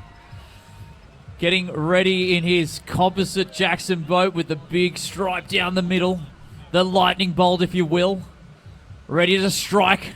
We got a big group from Missoula, Montana that are watching online. Want to say hey to the Rendezvous River Sports crew. Good friends of mine up there, and they are cheering for Kaido Romer, and so should we. Kaido comes in with a nice Pan Am to the left side. Coming around, moving to trying to get that Pan Am to the left, possibly air blunt. Top of the foam pile, sets up for his next move around to the back. Over vertical, back Pan Am to a back blunt to the right. This guy just went big on that big Pan Am into a pistol flip. Oh, maybe that nose was just off. We'll leave that to the judges as he sets up. Kaido mixing it up, trying to get a flip turn, and just gets flushed. Kaido from US. I'm sure Aaron Pruzan and his crew up there at Rendezvous River Sports on the banks near the Snake River are so fired up for him. And I'm sure everybody in Idaho is excited for our next competitor. It's Hayden Voorhees from the United States. As we look at our replay right now at Kaido Romer, great job from this young man. He's going to have another opportunity to prove his merit. Throwing some big airs, getting some massive bounce. He's here to perform. They're looking for the flawless run. That's what it's going to take to advance on to the next round. Hovey, I'm going to have to mention that this semifinals is the battle of the brothers, the Voorhees versus the Kennedys. Let's see how things are going to turn out, hey?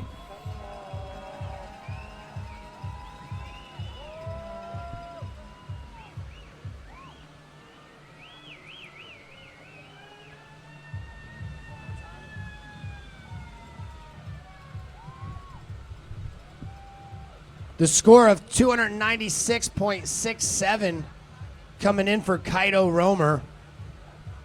We're ready for him. Please, let's give a warm welcome to the semifinal heat number 1 ride of Mr. Hayden Voorhees. All right, little Hayden splashes of water on his face, gets ready, gets in the mental zone. Let's see what he can do. Come on. First run of 2. Hayden now looking over his right shoulder, dropping him.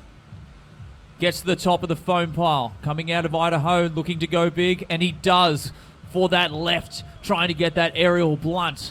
Mixing it up there to the right for the right blunt.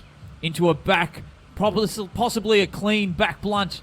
Into another one, this time to the left side. Both directions for those back blunts as he's trying to get some bounce on that boat to be able to go aerial. Oh, he whoops that boat around to a Pan Am and really tries to sell that to the judges. That's Hayden. Hayden Voorhees has been up here with his brother Alec training for about a month. Seems like it's paying off. So we take a look at our slow motion replay.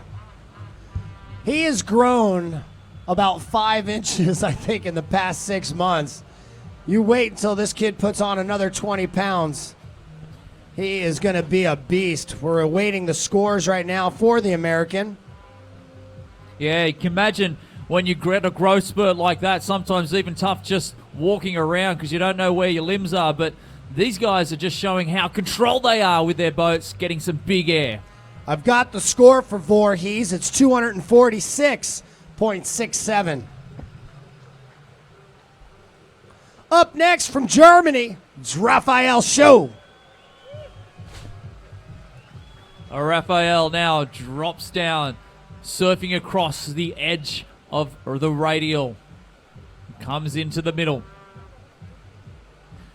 Goes big for a big air screw. Beautiful. And then going into a Pan Am as well. Watching how controlled he is with that nice right edge down to be able to get back into the meat. Goes over vertical, trying to go more Pan Ams and just gets flushed on the tail.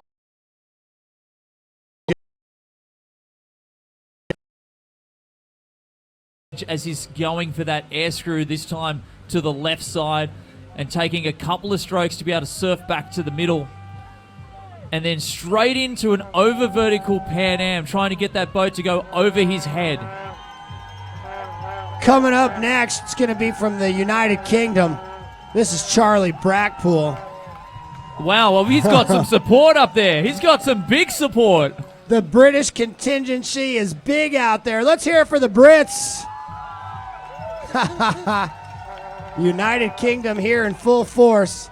I'll tell you what, when I was a kid growing up at this age, I was just hanging out with my redneck buddies down in Florida. I didn't have much intellectual or, I would say, international impact on my life. How cool do you think it is for these guys? I mean, think about it right now. France, United States, Germany, and the UK all in the same eddy. Can I just say, it would be possibly life-changing for these kids as they're going through their school years. They're trying to find out where they're at, and then they find paddling, and they're able to represent their country on the world stage. I love it. This is the future, not only of our sport, but of our world. And right there, Raphael Shu coming in with a score of 330 points.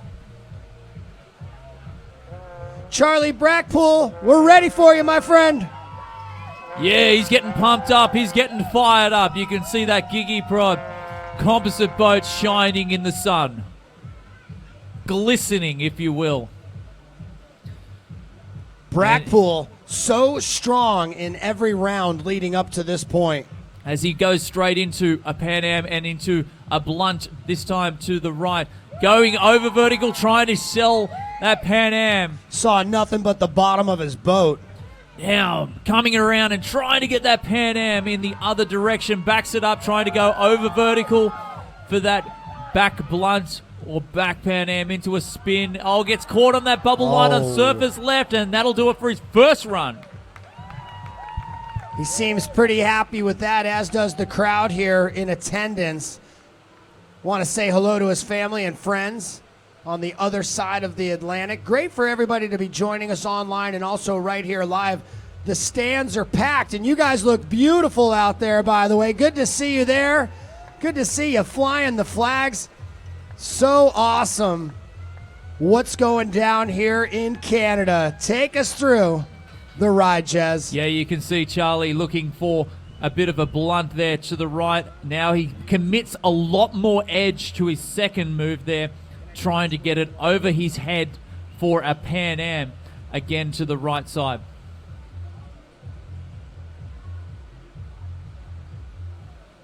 I just saw a couple of the flags up in the back of the staging area and these grandstands starting to wave. I do believe that means we're going to be heading across to Team France here in just a second to the top of the heat. Right there, Charlie Brackpool with a score of 403.33. We're ready to go back to the top with France's Fabian Lanau. That puts him in a very commanding position with 400 points. Back to the action we go. Fabian now drops in from Team France. Parlez-vous? Okay, as he drops in, trying to go for a nice, clean left blunt without using his paddle blade. Going to the right, trying to get another righty. Blunt on the board. Again, trying to chew it without the paddle blade. Possibly just touches the blade on the water as he's going for that. A lefty now comes back up, trying to get that boat over his head for some Pan Ams and some back blunts. Going into a back blunt to the left. A nice and skippy move there. That time indeed. Splashes the water around as he looks at the time. Goes for the air screw and just gets flush. Fabian from France. Great ride. So again, this is going to be two rides. The best ride counts. Here's your replay. Slowing it down for you just a little bit in high def. Yeah, you can see him holding that paddle blade up into the air to show to the judges he's not touching the water. You've got to sell these moves. It's hard to see at times with the sun, so you really got to sell them. And they're so fast and dynamic. The more that you can actually prove that you're doing those moves, the easier it is for the judges to give you those points for that move. As we await the judges' score before our next rider, Kaito Romer.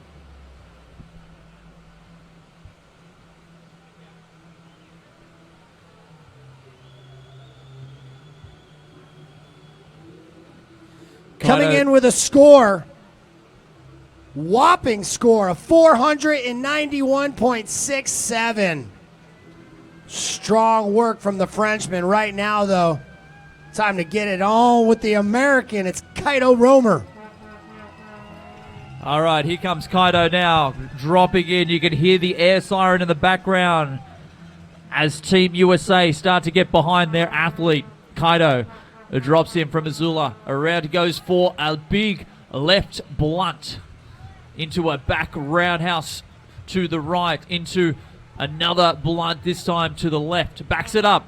Oh, looking for a pistol flip. Just gets caught on the edge as he's going for that big scoring move. And that's it there.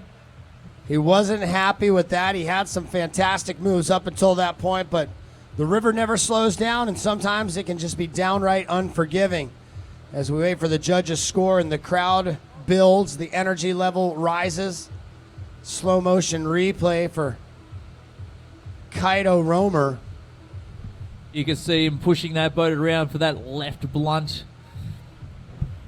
And I've got the score for Romer, 146.67. Not his best ride, but nonetheless, we'll see where he ends up. We're narrowing it down to 5, and we're ready for this young man. From Idaho, out of the United States of America, dropping on in, it's going to be Hayden Voorhees.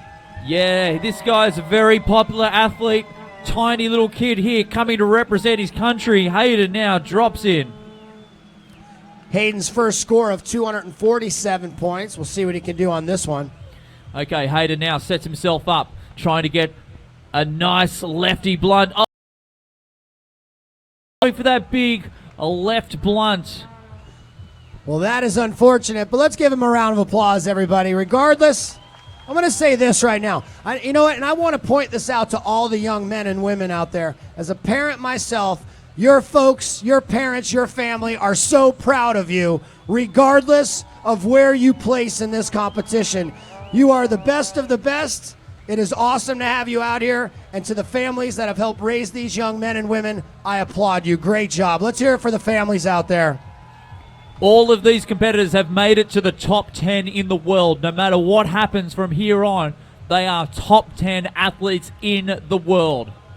Up next, we're ready for him. It's the German, Raphael Schuh. Okay, Raphael from Germany. This guy whips his boat around and stays very high a lot of times as he's going for his moves. Let's see what he's got.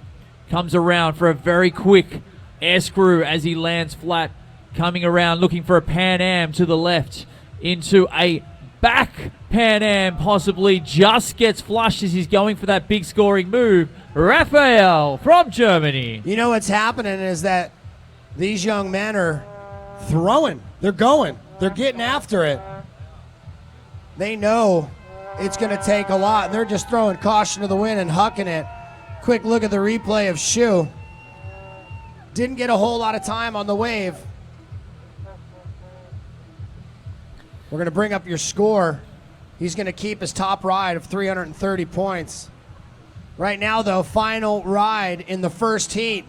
Coming up right here, Charlie Brackpool. We're ready for you, my friend. Yeah, I know there's a strong contingent of people from the UK. Come on, start cheering him on. They are pumped. His first ride, 403 points. I know for a fact he can better that. Charlie now, Charlie Brackpool from the UK goes in, trying to get that big lefty blunt, maybe a Pan Am. Leave that to the judges as he's now setting himself up, trying to get some speed. Yeah, trying to move that boat around to go right as well. Trying to muscle that boat over vertical as he's moving that boat. Sets up, yeah, oh, yeah, gets some big air as he's going for those Pan Ams. Backs it up for a back roundhouse or back blunt. Backs it up again. Let's see what he can do. Trying to go over vertical for a back Pan Am. As he's got about 6 seconds remaining. Let's see what he's got. Come on, Charlie. Throw it. Throw it. As he's going for a flip turn on the buzzer. Charlie Brackpool. What'd you think of that, Canada? I know that Charlie Brackpool thinks it's awesome. He was pumping up the fist. Hey, crowd, I know we've done it to you a few times, but in just a moment, we're going to show you again and get you fired up as we take a look at Brackpool coming up the eddy. He's pumped. He feels pretty secure in that he's going to get on to the finals, but you know what? We're going to narrow it down to 5, and there are still 5 more competitors coming up in heat number 2. Quick look at the replay before we get to that. There's that crowd shot. Hey, guys, turn around. Let's do it one more time. Just do it for me. Please look at the camera in the back. Woo-hoo! If you're not here, you're not missing out because you can watch it online. But I'll tell you what, when you are here, the energy level is ridiculous. So awesome to have you guys in attendance and also tuned in online. And I know that these young men and women from the earlier heats are just so excited to have you. Well, check this out. Charlie betters his first score, his second run, 550 points. Yeah, he's pumped. Look at Yes. him. He's definitely excited about that. Cheering himself on. Really pumped in the eddy. He was so stoked. Yeah, he is. Well, we're going to get on with heat number 2 of semifinals. You're watching the junior men's division. In this heat from the UK, it'll be Hugo Anthony. From Canada, Quentin Kennedy. Coming up also, he's got his brother out there, also from Canada, Caleb Kennedy. From the United States, his little bro was just out there. Let's give it up for my buddy Alec Voorhees. And hailing from the United Kingdom, it will be Mr. Hugo Scott.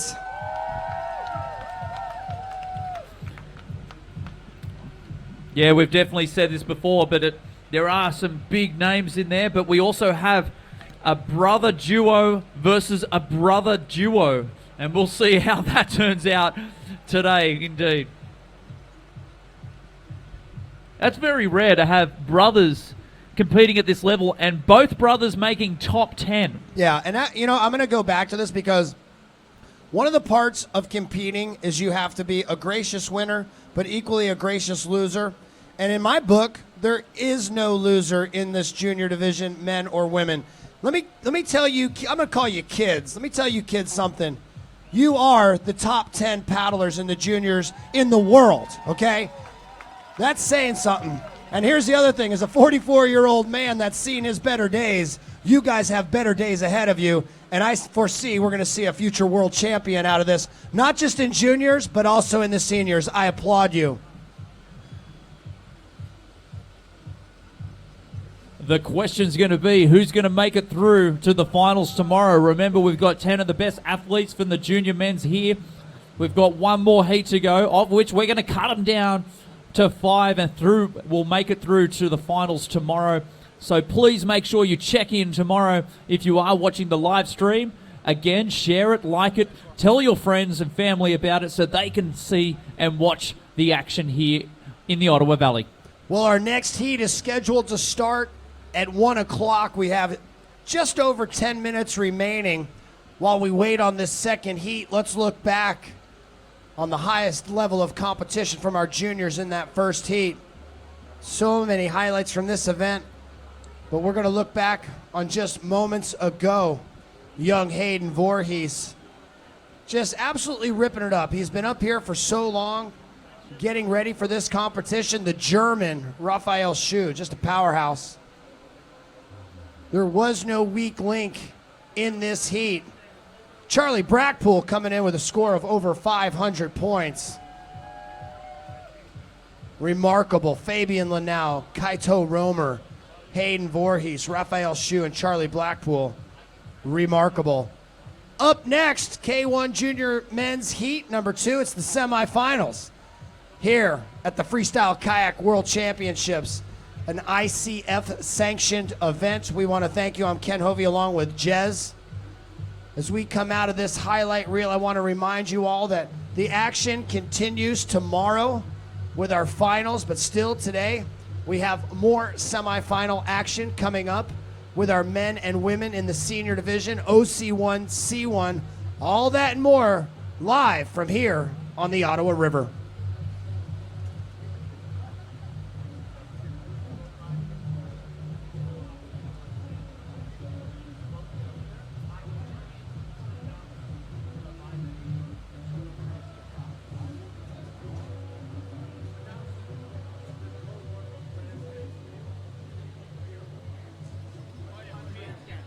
Hey, I want to make a mention. I know the grandstands are filling up.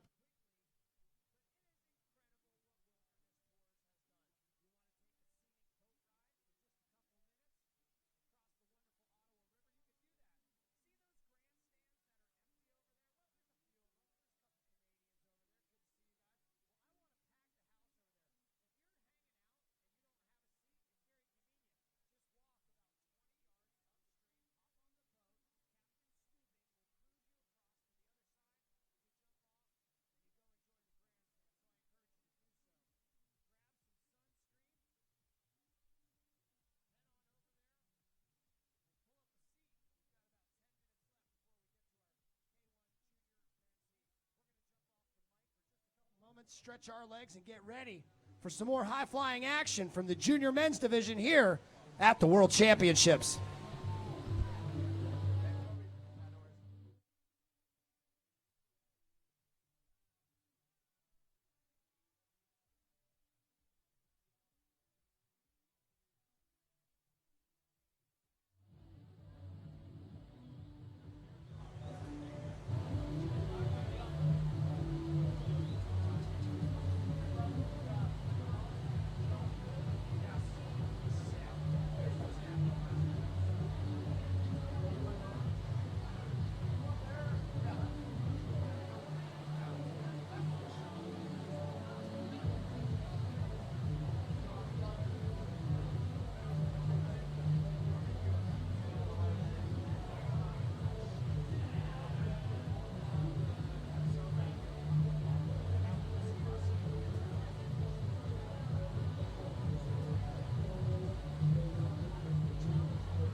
Not even.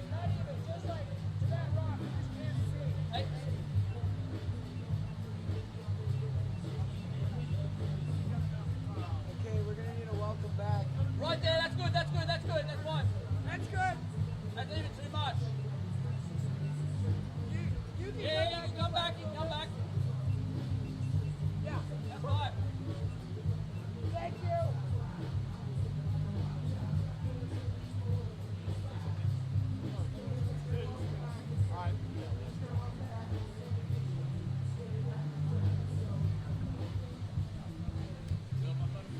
Sugar, baby.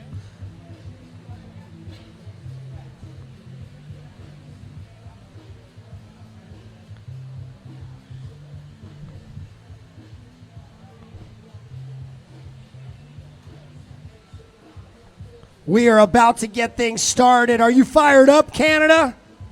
I know I am. Thanks for staying with us. Just a quick break before we move on to our semifinal heat for the junior men, heat number 2. United Kingdom represented. Let's hear it, United Kingdom. Let's hear it, Canada. Let's hear it, United States.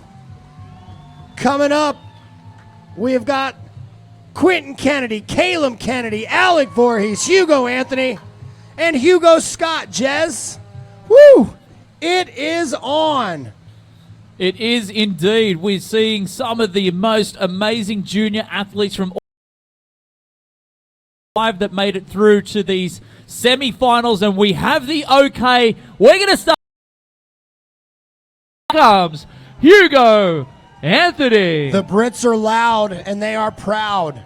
Okay, Hugo drops in, goes straight into possibly a Pan Am to the left side. Using that surfer's right radial to come in for his next pass. Going to the other side as well, to the right side, possibly for a Pan Am. Now sets up, going over his boat for an air screw into a back blunt to the right side. And then comes up, doesn't quite like that pass, but uses that surfer's right to his advantage as he's mixing that up again for possibly some more blunts in trying to get that boat over vertical for Pan Ams into back blunts to the left. Blunts for days. Ah, great first run, Hugo Anthony. Oh, what a great first run. You can see the coaches there on the other side of the river on the Wilderness Tours rafts. They're excited by that first run. It's all about getting in there and having a solid first run that you could build upon. And you can see on the slow motion replay for those at the live feed, comes in for a nice big, possibly bunt or over vertical Pan Am, trying to get that boat over your head to get that Pan Am on the board. Listen to the crowd out there. I know why. You want to take a crack at it? This is probably the loudest cheering we've heard yet. And the reason being, it's the first appearance of one of the Kennedy brothers. He's actually going to be taking a different entry, which I personally like, using Moby Dick Rock to slide in and go straight to the top of the feature. I love the name of your river features around here. Coming up, we've got Kennedy, but right now the score from Hugo Anthony, 630 points. Woo, man. Absolutely massive. We're ready for Quentin Kennedy. Let's get him all fired up, Canada. All right, here we go. Quentin drops in, slides straight up to the top. Time starts as soon as he gets into the middle, and he goes straight into an air screw. Whips it around into a Pan Am to the left side. Comes out and trying to get that Pan Am to the other side, possibly an air blunt. Mixing. Goes off a little bit flush as he's going for the big scoring 150. Quentin not playing it safe. He's like, I know every chick backwards and forwards, and I know I can do them here. He also knows that he's going to be followed by his brother. We'll have Quentin score here in just a moment. Anthony, though, with a phenomenal ride. Your score from Quentin Kennedy, 347 points. Time now to turn your attention to the upper eddy, though. as his brother Caleb drops in. Yeah, he's fired up. Come on, Canada. They've got 2 runs. Let's see them thrive on this Garb feature. Taking a deep breath, ferries across and drops in for his first of 2 rides. All right, Caleb now drops in trying to get a big Pan Am. That was amazing. He whipped that around. It came definitely over vertical as he's going for that Pan Am. Just like whipped it over. Almost close to an air screw. Yes, as he's going for the Pan Am in the other direction. This guy's pumped. He's fired up. And he's next. He's just losing a little bit of speed, but comes back to the top to try and set up for his next dynamic move. Let's see. Yes, trying to get that air screw and just lands maybe slightly off axis. Trying to sell it for the judges to show that he can land that move and get that nose pointed upstream. Now trying to go there. Yes, looking for the helix. Stays retained with 2 seconds remaining. Oh, well done. Caleb Kennedy. Yeah, fantastic ride. Let's let him hear it for real, y'all. Caleb Kennedy. Holy cow. We'll take a look at the slow motion replay, Jez. Yeah, you could see him coming into the top. And it was so fast, his first move. Straight over for a big Pan Am and lands backwards. Just whipped that boat. The boat almost hit his head as it was coming around. It was that fast. The 17-year-old, it's his second year being on the Canadian freestyle team. He competed at the Worlds in 2013 down in North Carolina. He placed 13th there. He's so stoked to be competing on his home river. He hails from Beachburg, Canada, right here in Ontario. Waiting for the judges' score.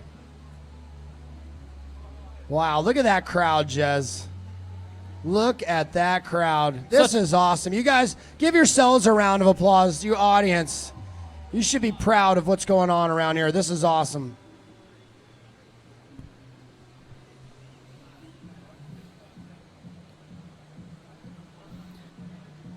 We're just waiting for the scores to come through, which has just come up on the board. Caleb Kennedy scores 310 points. Nice ride. The American Alec Voorhees will be next. And we are ready for him. I am a big fan of this young man. I've known him and his family for years. He is just a beast, one of the biggest junior paddlers that we're going to see. Ladies and gentlemen, let's show our appreciation as he drops in. Get him cheered on. This is Alec Voorhees from the United States of America. All right, Alec Voorhees now drops in. Coming into his first pass, doesn't quite like it. Looking for a bit more speed and bounce, which is what he gets for that air screw as he whips it around to the left side. And trying to go for the Pan Am to the right side. Uses that radial to get back to the top of the foam pile to get some speed. Going for that blunt move. Oh, just getting caught a little bit on the side of his boat, but just showing the control to be able to whip it into some back moves and trying to clean it up, which means without the use of his paddle. Here it is, trying to look for that clean blunt. Going over vertical for a back Pan Am. Alec Voorhees. Yeah, with just a couple seconds left. The strength of Voorhees showing right there as he came very close to catching that right edge, but was able to throw a very powerful brace to recorrect him. And notice right there at the very beginning of his run, he almost got rejected. The bow of his boat catching the water, but this kid trains on the North Fork of the Payette, one of the most powerful rivers in the state of Idaho. And he says, I'm not doing that, pal. Regroups, gets back to the top of the foam pile, comes down, and starts throwing some air. Great ride from Voorhees. Coming up next, from the United Kingdom, it's going to be Hugo Scott. Your score for Voorhees, 425 points. Alec Voorhees, 425-point run as we're coming back to the top of the feature, and we see Hugo Scott from the UK coming down now. All right, Hugo Scott, come on, Great Britain. Let's hear you cheer for this athlete as he goes into a Pan Am to the left side, to a back Pan Am to the right. Already getting some big scoring moves for those first two, looking to go around for a big air screw. You can hear the cheers every time he goes for a big move in the background. Wow. Looking to whip that helix around and just gets flushed there. Hugo Scott. He was using a slightly different tactic there. While we've seen so many of the paddlers just line it up from the foam pile, he kind of got out there on that surfer's right edge. A very fast paddler. His technique is precise. As you can see in the replay, out on takes a glance back into the foam pile and sets up, gets the one hop, throwing the air screw over his left shoulder. Great ride from Hugo Scott. His score comes up in just a moment. We've got two Hugos from the United Kingdom, Hugo Scott and Hugo Anthony. Anthony will be up next. As our camera pans across the Ottawa River, you can see the crowd is starting to build. The real audience is on River Right, and I know that we're having reduced seating right now. The place is just full. If you need a seat, no worries. Hop on the Wilderness Tours raft just about 20 yards upstream, and they'll shuttle you to the other side of the river. There's no cost or burden on you. Do it. It's a beautiful sight. And I just talked to Katie Kowalski moments ago. Beautiful young lady. Great to see her here. And she said, Ken, it is incredible to be out there in the feature in that eddy and to look up and to see this massive crowd. So a whole different perspective on that side.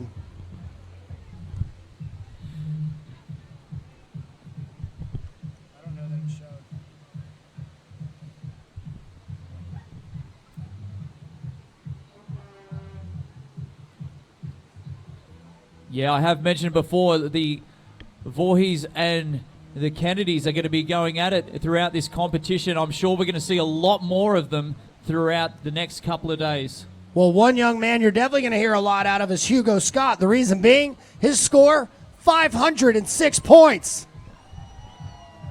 Solid work. You got to break into that 500-point range if you want to crack into the top five. All right, we're going to go back to the top of the order for the second ride in semifinal heat number 2 of Hugo Anthony. All right, as we can see, now Hugo dropping down. Lots of people cheering him on in the stands. I can hear him right above my head as he goes straight in to try and get a Pan Am to the left side and trying to go it to the other.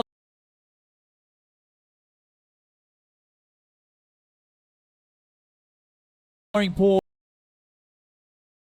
is high if you can get it over your head and inverted. Wow, wills that boat back. He did a great job there, Ken. I bet you he had butterflies thinking he was going to flush, but he said no way. Through a bunch of backstrokes, he's in the game. That's right. Really strong in those backstrokes to be able to stay retained. Whipped that air screw around to a helix attempt and just gets flushed there. What a great second ride.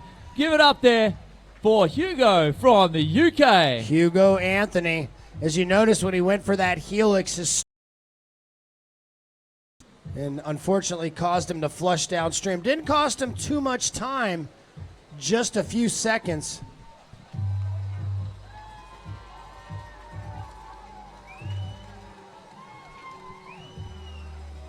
I tell you, I know I can hear the cheering of the crowd going on. I can hear some more cowbells getting ready because our next athlete's going to be stepping up all the way from Canada. Our local boater about to throw down as we tally up the scores here on our central computer. The judges making sure that every move that was thrown by Hugo gets awarded.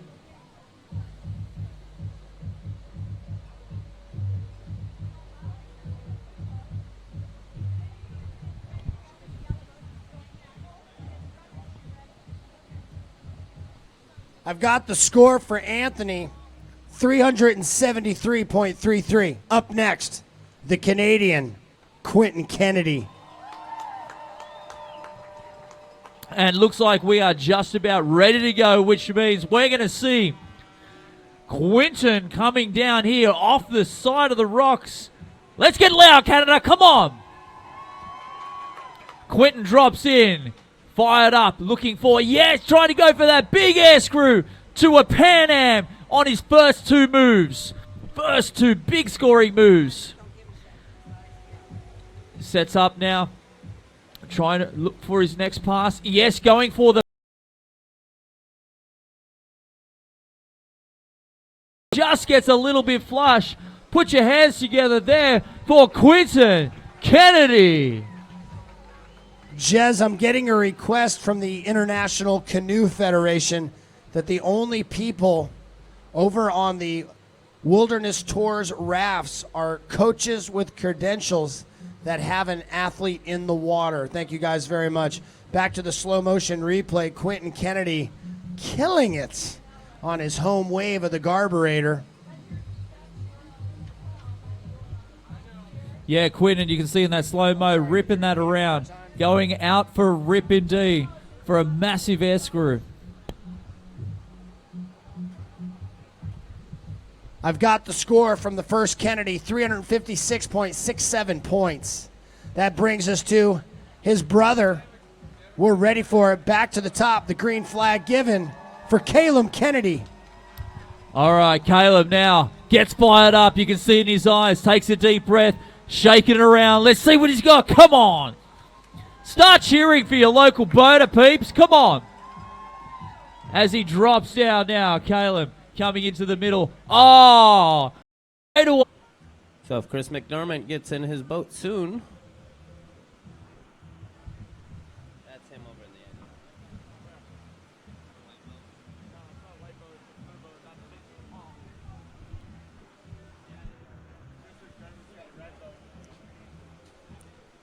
We are ready for heat number 1 of the C1 division. Let's get ready for James Ibertson from the United Kingdom, hailing from Yorkshire, taking center stage here at the World Championships.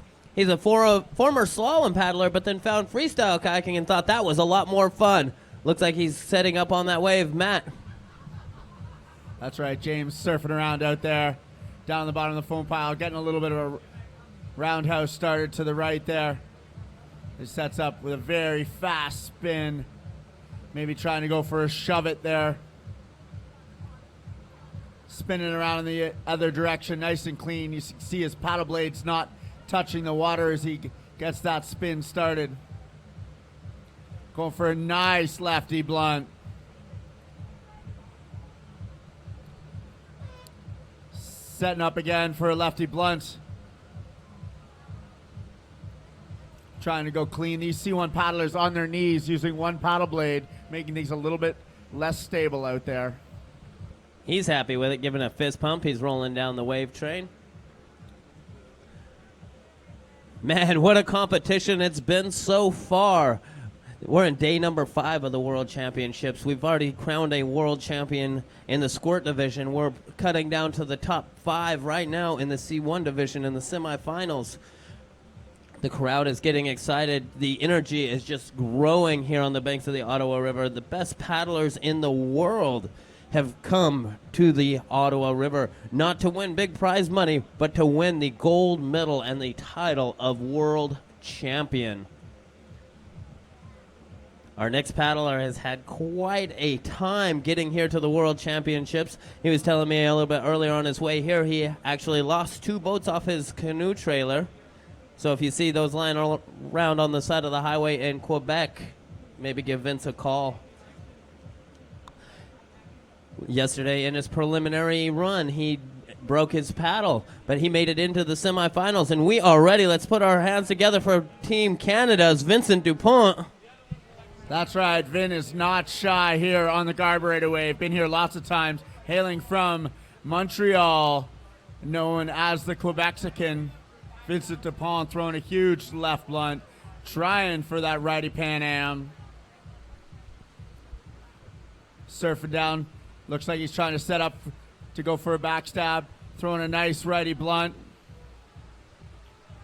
Working hard down the foam pile. There he is, he's still on the wave. He's got his eye on the prize, cutting that righty Pan Am. And Vince flushes off the back. That'll be it for his first ride.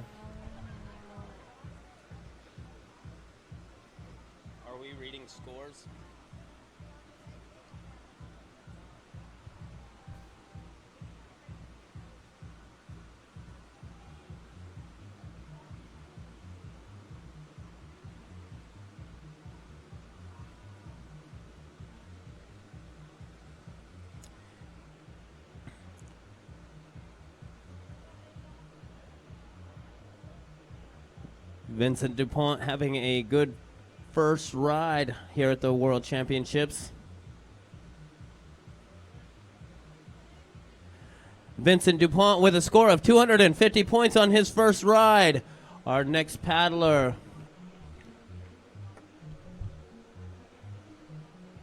$250 points for Vincent DuPont.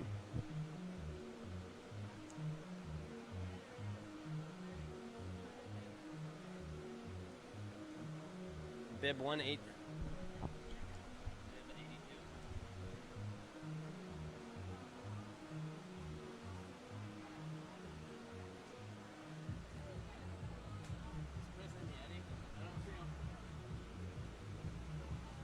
Chris is not in the eddy, so we're going to drop Lucas Cervanka, bib 82. You can see Chris coming down the hill.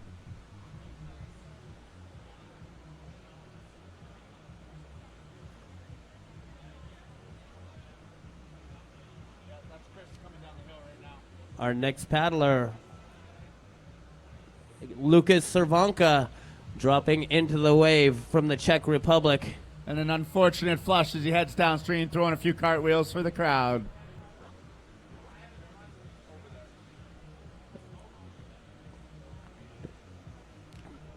That was Lucas Cervanka from the Czech Republic. He's your three-time European champion. Pleasure to have him here at the World Championships.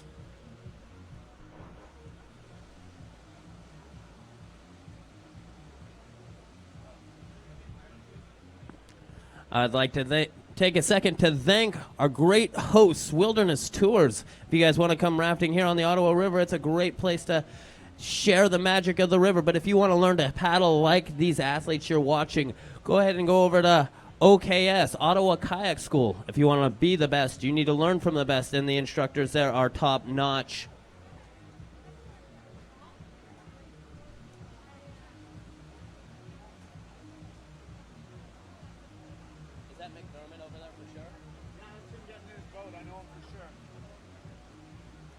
Bib number 32 is getting in his boat now. How do you want to proceed? Scored a 0 on the first, and he's still able to paddle for the second.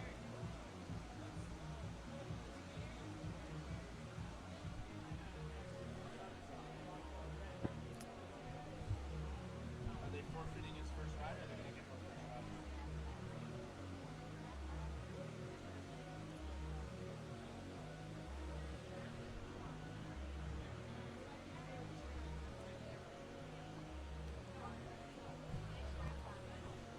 Welcome back, live internet. We had a little bit of issue with our crane. We are here in the middle of the wilderness. How cool is it that we can be on the banks of the Ottawa River and be able to broadcast live to tens of thousands of people all over the world? Our next paddler hailing from the United States of America, Mr. Brad McMillan. He started paddling at the age of 12, and at 14, he picked up his first C1 paddle, and it hasn't gone back since. And Brad grabbing a surf there on the carburetor, surfing down, trying to set up on his first pass, coming around with a nice righty roundhouse, surfs over to the left shoulder, trying to get up nice and high. Coming down, there's the righty blunt, backing it up, and Brad flushing off the wave.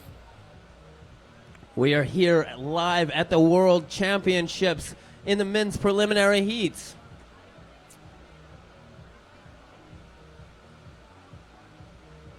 In the preliminary heats, these paddlers each get two 45-second rides with only their top score counting, and only the top 5 men will be moving on.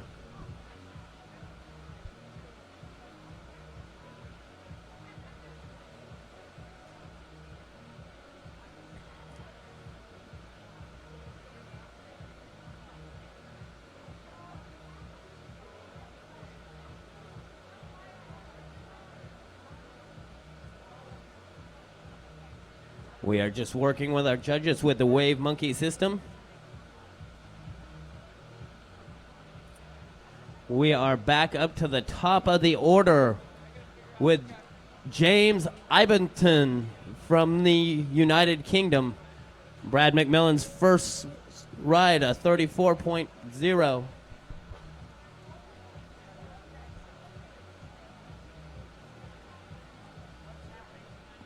We are ready for James Iberton from Yorkshire. He learned to paddle in a swimming pool when he was 8 years old, and now he is here center stage at the World Championships, showing us what he's got. Surfing around, getting it started there. Coming down backwards on his offside there. You can see these paddlers only have one blade, making that the T-grip side would be their offside as he surfs around, backing it up, trying to go for a backstab. Spins around, coming down the wave forward. Nice lefty blunt.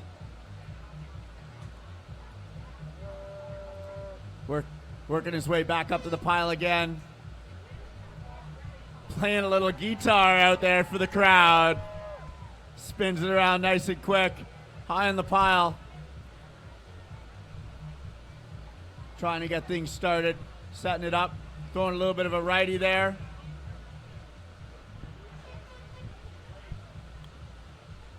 That is going to do it for James Iberton's second ride here in the semifinals. That's what it's all about, Matt. Having a great time, having a smile on your face. Just enjoying it. Speaking of smiley faces, we got Vincent Dupont out there. Big shout out to all his friends watching online. They've been texting me saying we're good. James Iberton coming in with a score of 81 points on his second ride.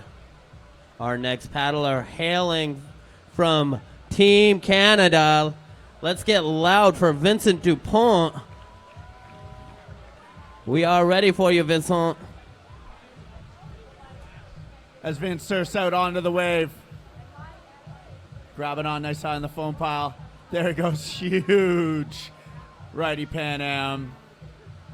Vince is not shy to the big waves. Coming from Montreal, playing on Lachine as he spins it around to the left. Throwing in maybe a few cartwheels, couple of spins, going for a nice backstab. Huge lefty blunt. Going for that righty Pan Am again and flushing off through the wave. Posting some big moves there. He's happy. We're happy.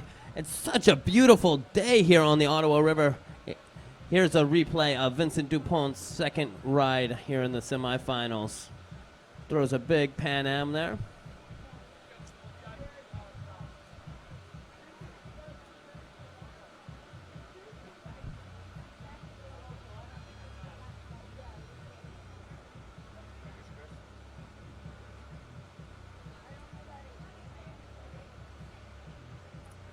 Vincent, no stranger to the Ottawa River, spending a lot of time up here. We're just waiting to get his confirmed score from our judges.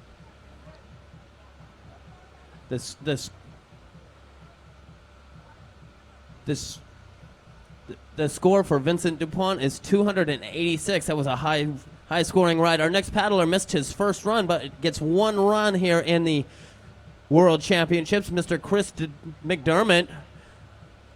Canada, are you ready to cheer on your hometown hero, Chris McDermott? No stranger to kayaking. He won his first C1 Slalom Nationals in 1986 and hoping to be crowned the world champion here in 2015 in the freestyle C1 division.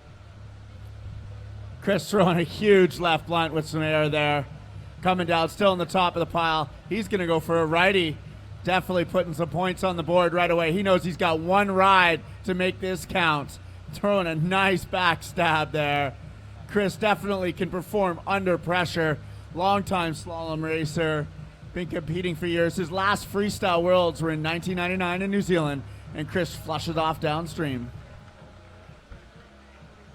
Will it be enough to move Chris McDermott to the finals for tomorrow?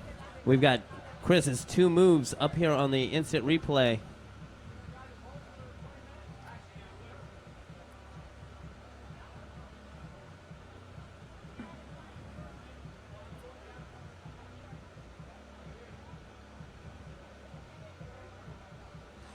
Chris McDermott coming in with a score of 286 points, 268 points. 268 points. Good second ride for Chris McDermott. That was clutch. He missed his first rides here in the semifinals, but got his second ride and posted a high score. What a way to perform under pressure for Team Canada's. Our next paddler, hailing from the Czech Republic, is Lukas Cervanka. He's your 3-time European champion. He's been paddling for 10 years. He's hoping to walk away with some hardware here at the World Champions. As Lucas catches the carburetor wave, spinning around with a nice little lefty blunt, catching maybe a cartwheel in the foam pile there. Like to call those ostrich wheels, and your head's underwater and all you can see is the boat coming around. Nice huge lefty blunt, going for a backstab, going for that righty blunt. Definitely having a solid ride here. His first ride, he got a little bit of a flush. He's looking to get a heck of a lot more points than that. Throwing a nice righty Pan Am as he's trying to back down the wave. And that's it for his ride. Lukas Cervanka from the Czech Republic having a great time here at the World Championships. You can see his second ride here at the semifinals if you're watching live online. If you're watching live at the event, go ahead and take a picture. Hashtag it ICF Freestyle. Heck, if you're at home watching us watch the World Championships, go ahead and take a picture of you watching it and post it so we can see who's viewing from all over the world. I'm hearing that we have tens of thousands of viewers right now here for the semifinals. We've got our esteemed panel of judges from the ICF down there. Head Judge Sneaky Pete doing a great job keeping the action fair and balanced. Lukas Cervanka posting a score of 255 points on his second ride. Our next paddler hailing from the United States of America, Mr. Brad McMillan. Brad dropping down onto the carburetor wave. Throwing a nice righty blunt. He wants the lefty, and there it is. Backing down the wave, spinning it around. Trying to set up for another big move. Going for a lefty Pan Am. Trying to get his body under the boat. Get the boat past vertical. Answering right back with the righty. Definitely trying to step it up here in his last ride. Here in the semifinals of the men's C1 heats. Brad McMillan catching an edge and bubbling off downstream. We got Carolyn Moon giving us a big shout out from Greenville, South Carolina, cheering Brad on. Hopefully she'll be able to see him in the finals. Here, if you're watching live online, you can see a replay of Brad's ride with a big explosive blunt there. If you are in heat number 2, we need you in your boats and ready to go. Brad's second score is a 288-point ride. If you are in heat number 2 of the semifinals, Jordan Poffenberger from the United States, Sebastian Devered from France, Seth Chappelle from the United States, Zachary Zwanenberg from Canada, or Mr. Dane Jackson. We need you in your boats. We will be getting the action going in 10 minutes. We will be going at 2:30.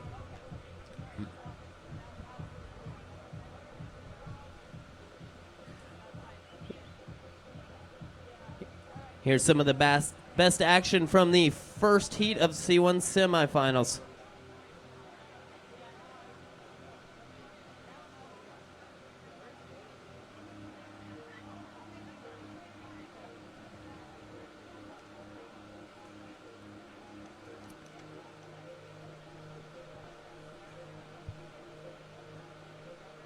We will be back in 10 minutes. In 10 minutes, we will start heat number 2 of the semifinals here for the C1.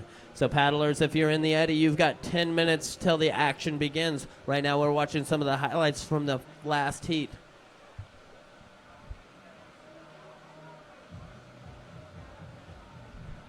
Today's a big day here at the World Championships. We're cutting down from the top 10 to the top 5, and the excitement is growing. The who's who are left in the competition. We are very excited, but for those of you that get knocked out of the competition, don't worry. We have something special planned for you tonight at Wilderness Tours. The Monster Energy Drink Losers Party will be held.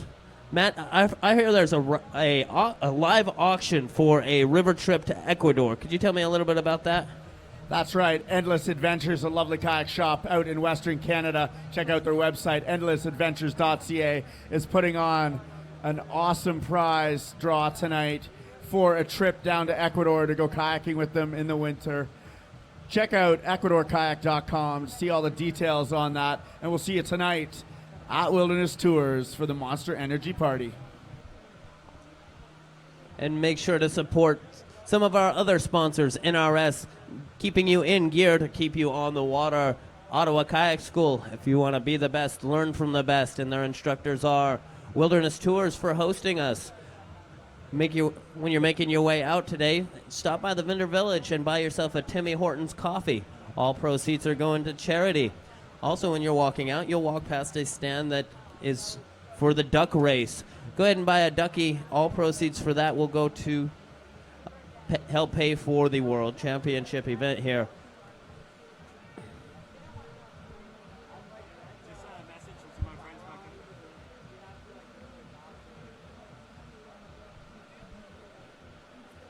Just a reminder, in 8 minutes, we will be back to the action here at the 2015 World Championships with the C1 Men's Heat, number 2 in the semifinals.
We are glad to be back live streaming to the world.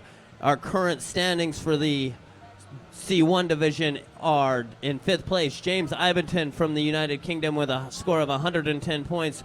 4th place, Lucas Cervanka from the Czech Republic with 255 points. Chris McDermott in 3rd place with a 268-point ride.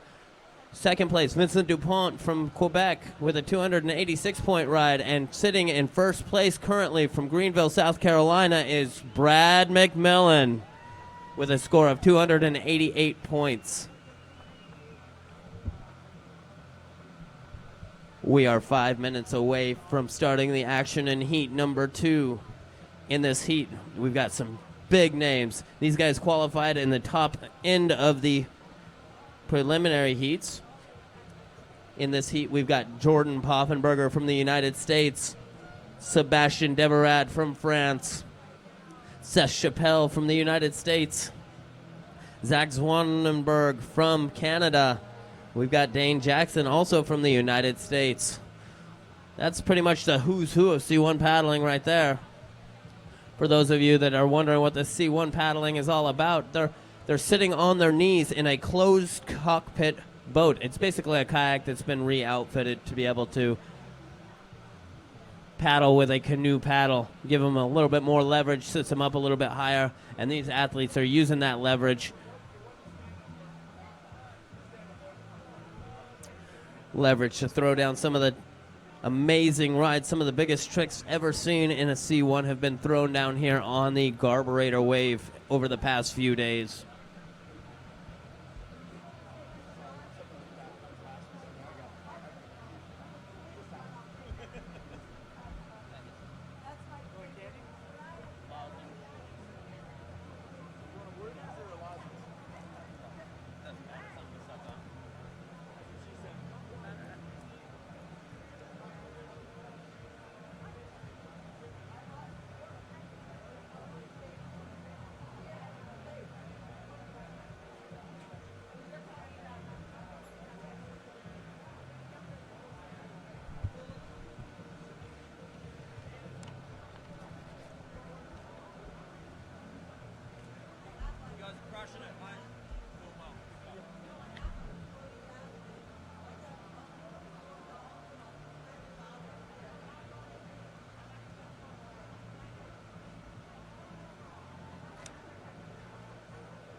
If you're viewing live on the internet, you can tune to your screen. We're going to have some C1 highlights. These athletes have been throwing down. Enjoy these highlights.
Welcome back to the C1 semifinals here at the World Championships. We are ready to go with heat number 2. Wow, in this heat, we've got your reigning world freestyle C1 champion, Mr. Jordan Poffenberger, and we are ready for you to take center stage, Jordan. Jordan hailing from Fairfax, Virginia, only 21 years old.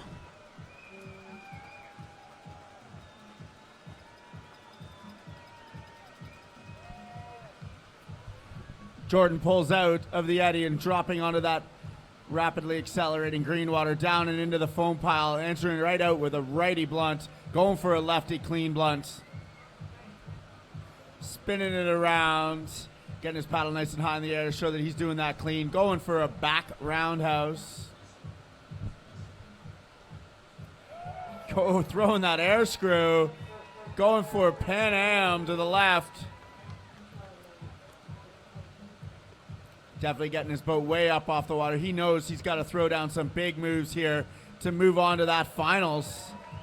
And Jordan definitely looks like he's securing a spot in the finals out there on the wave as he goes for a McNasty, moving up to the top of the wave. That looked like it was a little violent there, Corey, at the end. We'll be able to see it live on this replay. Mr. Jordan Poffenberger from the United States. He's got his dad out in the audience cheering him on. Jordan's no stranger to the competition circuit. He's been out there for as long as I can remember. His dad, Ned, comes to all these events, cheers us on, and helps us out. I'd like to give a big shout out to all the volunteers who are helping us put on this 45-second rides with only their top one ride counting and only the top 5 paddlers moving on into the finals tomorrow.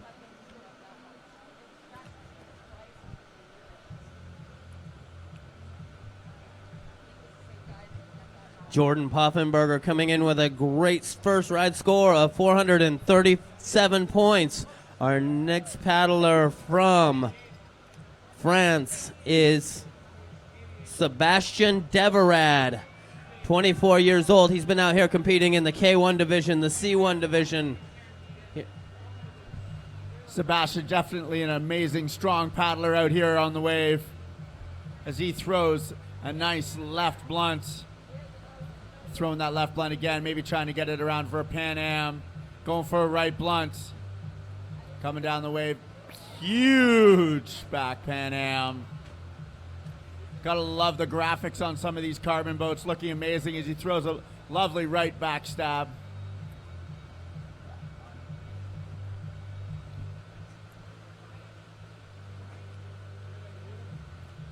Throwing a big lefty right out in front of the foam pile. Carving up high on the pile. Let's see what he's got. Going for a back blunt to the left. Looks like he's maybe trying to set up for a McNasty right at the end of the ride. Not quite getting it going there. And that'll be the end of Sebastian's first ride. These paddlers wanting to make it into the top 5. Your current leader out of USA is Brad McMillan with a 288-point ride. We're watching a replay from Sebastian's first ride here at the semifinals. And Sebastian's not on the water paddling for himself. He's out there teaching people how to paddle. He works for Wonderland Kayak School in France.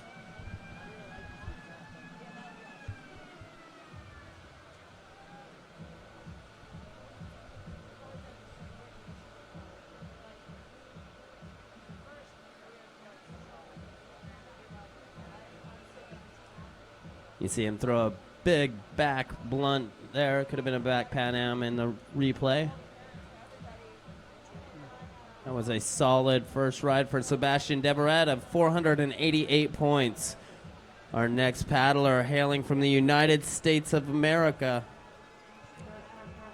Mr. Seth Chappelle. No stranger to world competitions. This is his 6th Worlds he's attended, and he's wanting to go home with a gold medal from this one. We are ready.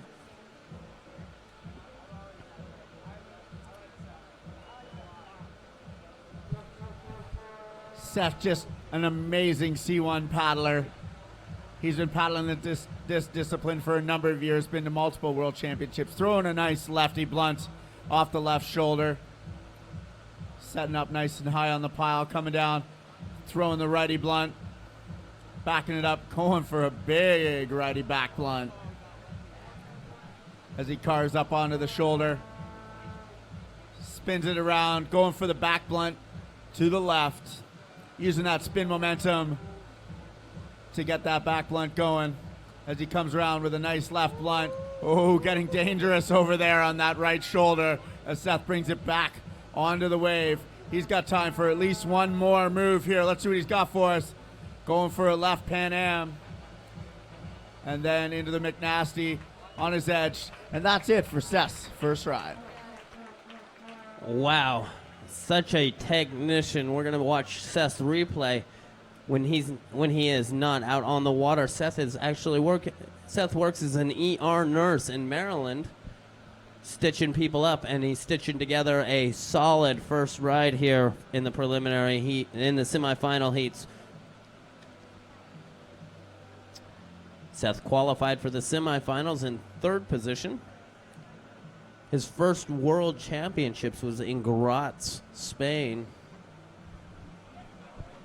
in 2003, and here we are in 2015.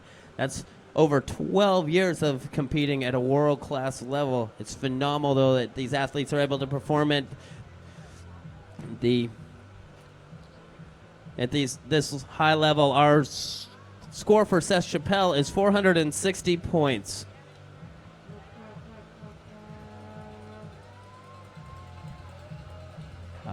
We are getting loud here on the grandstands. We've got Team Canada, Zachary Zwanenberg, getting ready to take to the wave. That's right, bib number 111. He wants to be number one here in his first ride in the semifinals. Throwing a nice righty blunt right off the bat. Team Canada cheering him on as he throws a lefty blunt.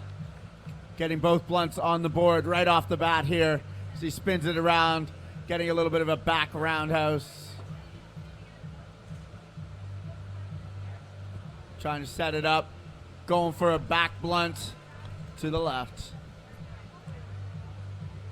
Sets up to the top of the pile. Throwing that air screw. Coming up to the top of the pile. Definitely showing why he was the leader for quite a while yesterday. Sitting in second seed right now. Throwing the McNasty. Definitely wanting to move on to the next round. Going for a helix up at the top of the pile. Zach showing he's got what it takes to move on.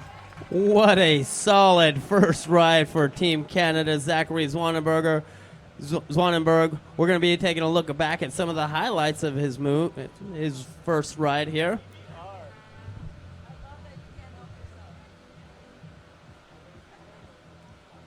Zach absolutely throwing down. In his free time, he owns and helps design Kiwi Design nose plugs. You'll see some of our athletes opting to wear nose clips when they're riding to avoid that dreaded nasal douche. And this wave delivers nasal douches as well as high scores. Zachary Zwanenberg coming in with a score of 560 points on his first run. This next paddler hails from the United States of America. Let's get loud for Mr. Dane Jackson, qualifying in the first seed. In the preliminary heats, Dane taken to the wave. Right away, Dane throwing a nice left blunt. Backing it up, going for that back blunt. Trying to get the blunt to the right there. Getting a huge left back blunt. Setting up on that left shoulder as he carves back into the foam pile. Spinning around, going for another back blunt.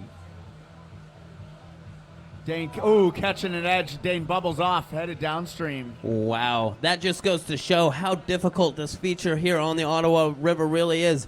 Dane, a world champion many times over and competing in, I think it's 4 different classes here at the 2015 World Championships. Just catches a unfortunate edge and flushes off the wave. That's why we get 2 rides with only their best ride counting.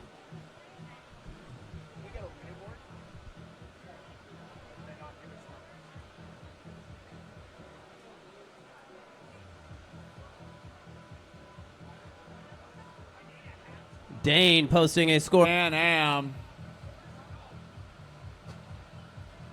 Throwing the Pan Am in the other direction, getting way past vertical on those.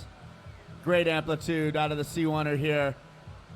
Looks like maybe trying to go for an air screw there. Disappearing into the foam pile for a few seconds as he backs it up. Throwing a huge McNasty. Spinning it around. He wants it in the other direction as well.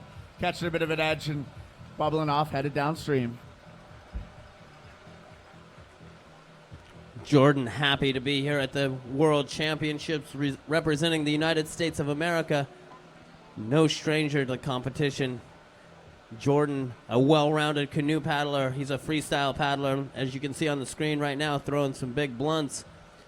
He also is a avid creek boater. We see him all the time down in beautiful North Carolina on the Green River.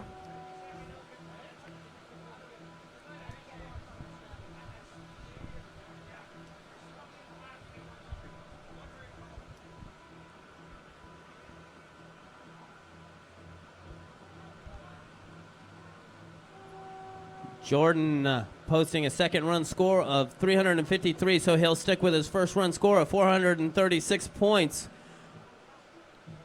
Our next paddler hailing from France, 24 years old, Mr. Sebastian Deverad. His first run score is currently 488 points.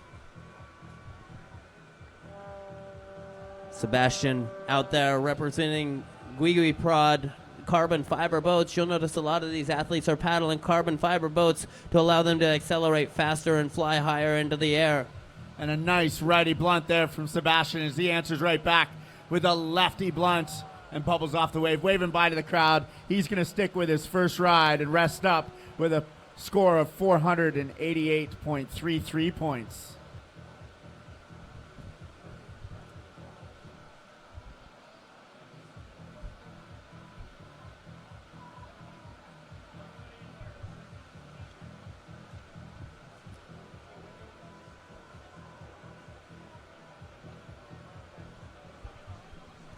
Sebastian having a good first run of 488 points. He will stick with that. Will that be enough to move him into the finals for tomorrow?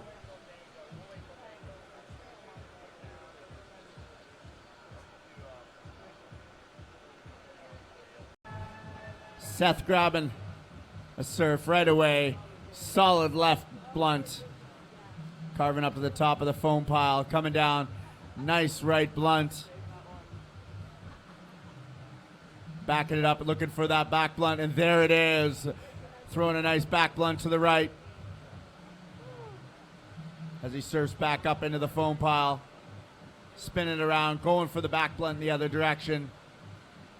Going for a bit of a pistol flip. Throwing himself under his boat, and he floats off downstream.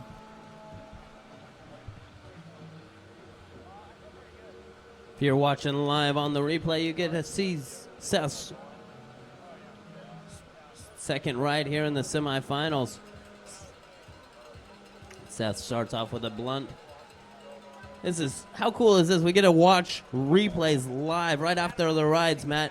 We're in the middle of the wilderness. We've got a big crane jacked up with our internet service being piped in so we can stream this live to tens of thousands of people all across the world. It is pretty amazing, Corey, that we've got this all the way out here. Seth Chappelle with a high score of 460 points right now.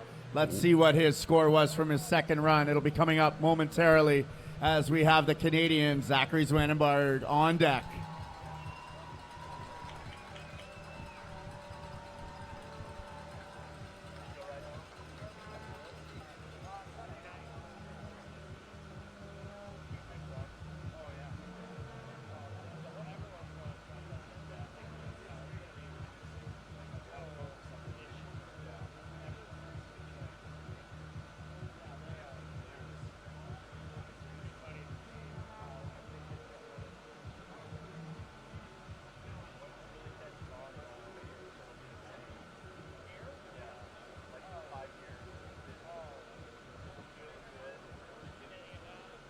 Seth Chappelle's second ride, 3.26, so he'll stick with his first run score. Let's get loud for Team Canada. We got Mr. Zachary Zwanenberg. He's been competing for the past 9 years. His first run score of 560 points. Impressive. Zach right away throwing a nice right blunt here. Going back with a nice over the other side, looked like it was a left roundhouse as he comes down the wave, spinning it around, going for that back blunt. Lots of athletes using spin momentum. Oh, as he throws an air screw over onto that dangerous right shoulder, brings it back, showing us he knows what to do when he's out there. Great recovery coming down. He's going to throw another big back move. Sounds like by the horn, he's got 15 seconds left as he tries for the McNasty, flush it off. He's happy anyway. His first ride puts him well into the finals tomorrow. What a great ride there for Zachary Zwanenberg from Canada. You see him drop into that feature. Launching that C1 boat into the air. C1 a little bit different than the K1 division. They're actually sitting up on their knees, so they're able to get a little bit more leverage to launch themselves high into the air.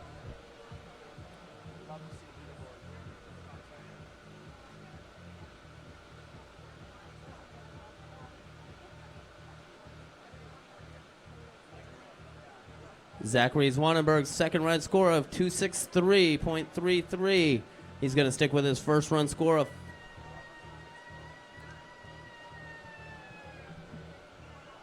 our next paddler, hailing from the United States of America, Mr. Dane Jackson. His first ride score of 362. He knows he needs to put a heavy ride together to ensure he's into the finals tomorrow. And if anybody can do it, it is this kid. Such a well-rounded paddler, such a talented individual.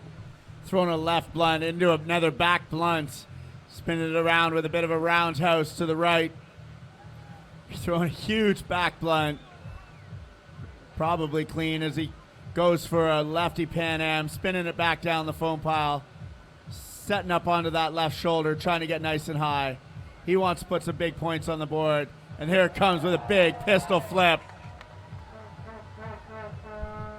Dane knows the moves he's got to do to get the points. Throwing a big back Pan Am. Top of the foam pile. He leaped across the wave there.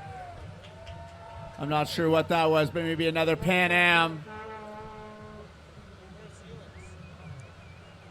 He's catching an edge, rolling up at the top of the foam pile, still on the wave, throwing a helix. What? What just happened here? That is why this young man is currently sitting in the number 1 seed here at the World Championships. We're about to watch Dane have a killer ride here in slow motion. He knew he needed to put together a solid ride after his first run to ensure that he'd make it into finals. He didn't just put in a solid run. He put in a dominating run. This is going to be ridiculous.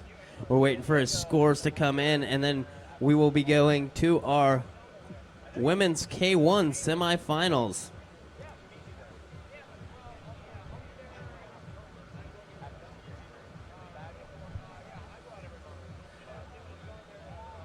Dane's second ride, a 718-point ride, moving him squarely on top of that leaderboard. Dane having a great ride and a great week here at the World Championships. We're going to work on getting you a leaderboard up here on the screen shortly. And then we will go into the women's K1 semifinals. And heat number 1 of the women's K1 semifinals is Katerina Kuklova from Russia.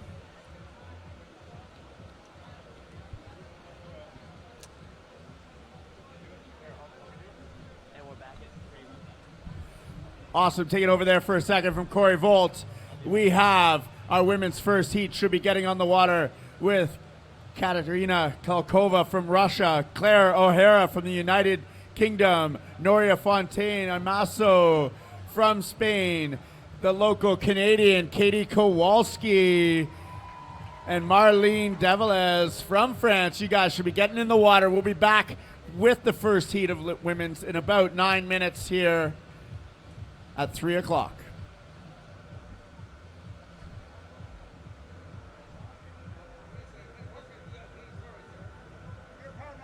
Yes. I'm a firefighter. I work with a couple of paramedics. You don't need anyway? Yeah, Lee works. I work up in shop. Yeah, I'm a captain on the department. Lee works on. Lee works on. With you guys a while ago. Well, did you really? Well, I don't have any. Taken you. I don't have any of the fire stuff. Fuck, we just lost 2 guys that we hired, trained them. Yeah. Right? They both had all the credentials. One guy's taking a paramedic job in Canoe. Another guy took a full-time job in Ottawa. Like, it's stupid. Yeah. You're a local guy, right? I live here. Fly again. Fly again. But I don't have any of the fire stuff. Doesn't matter. I'm serious. I'm not kidding. I will. Fly again. Talk to Lee. He'll keep you posted, okay? Sounds good. I will. I'm friends with Daryl. He told me you were a paramedic. Uh-oh.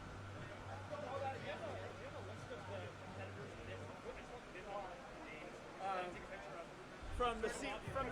Yeah, this one here. I can make that happen for you. Oh, you're the best. Women's K1. There's the men's. For this event, right?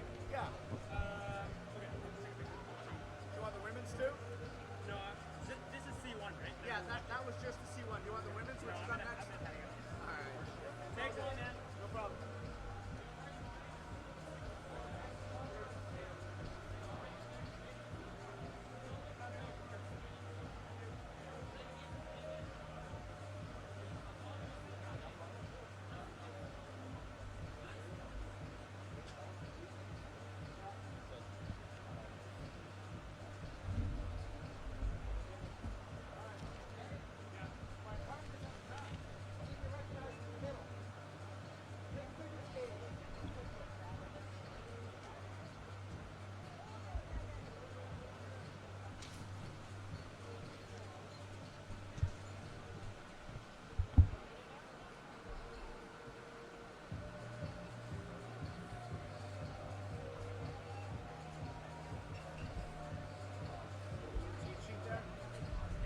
Gotcha. I'm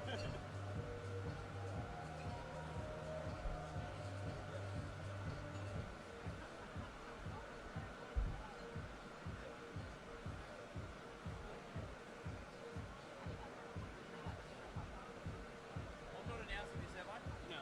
Okay, I'm gonna go the other side. Yeah, you're up after though.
Welcome back. River here for the 2015 ICF World Freestyle Championships. If you're just tuning in live, my name is Corey Volt, joined by Matt Hamilton. We are getting ready to kick off semifinals heat number 2.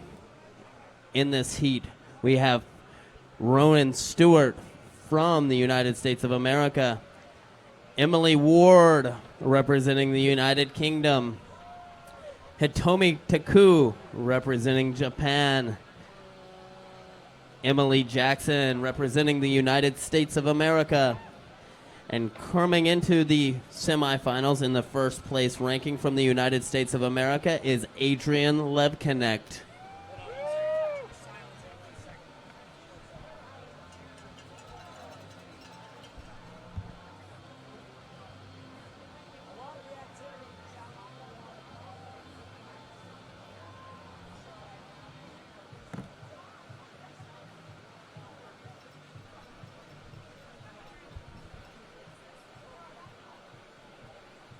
I stand corrected. We are going into heat number 1 of the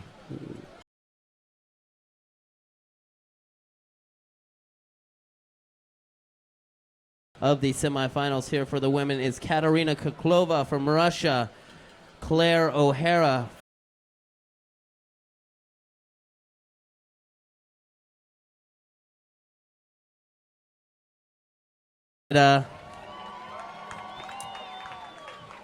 and Marlene from France.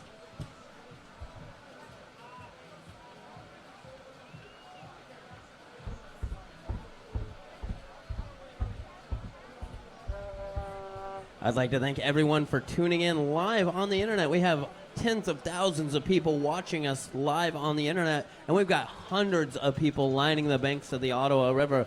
We've built scaffolding that will seat over 300 people here on the banks of the Ottawa River. It's been a tireless effort to get this event up and running by all the folks at Wilderness Tours and the local community. Beachburg, such a wonderful area. We had a wonderful grand opening parade in Beachburg, welcoming the athletes to Canada and to the World Championships.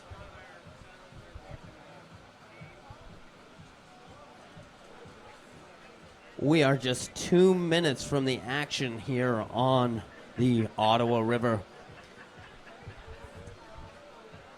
These paddlers are excited to be here. We're excited to have them.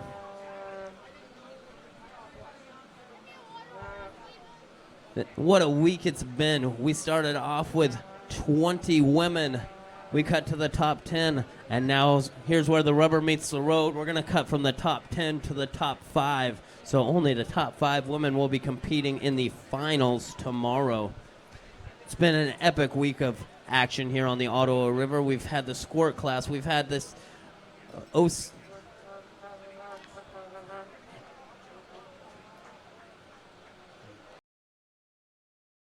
We've got so much stuff going on here at the World Championships. Here's a couple clips of what we've been up to already this week.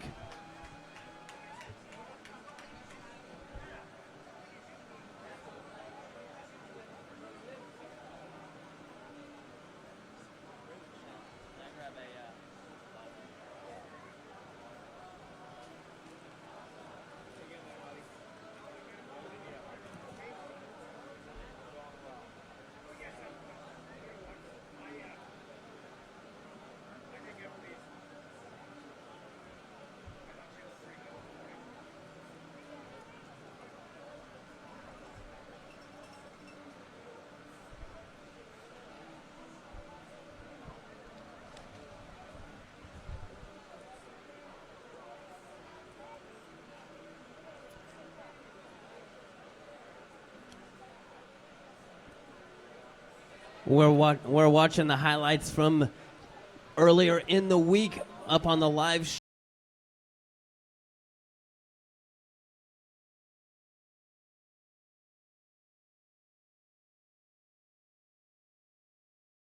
Paddler in heat number 1, hailing from Russia, is going to be Katerina Kuklova. We are ready for you, Katarina. Let's get loud as the First Lady drops in the semifinals.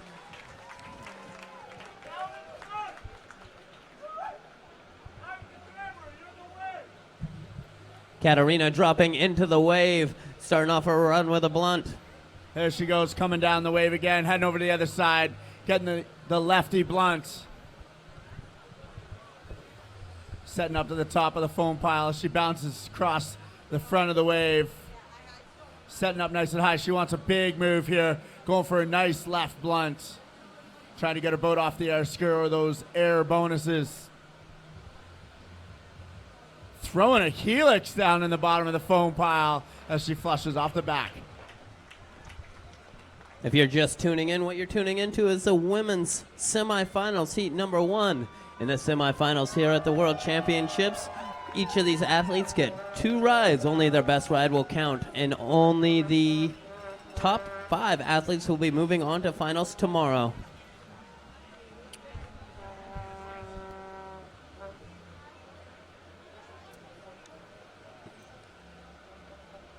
Katarina coming in with a first run score of 162 points. Our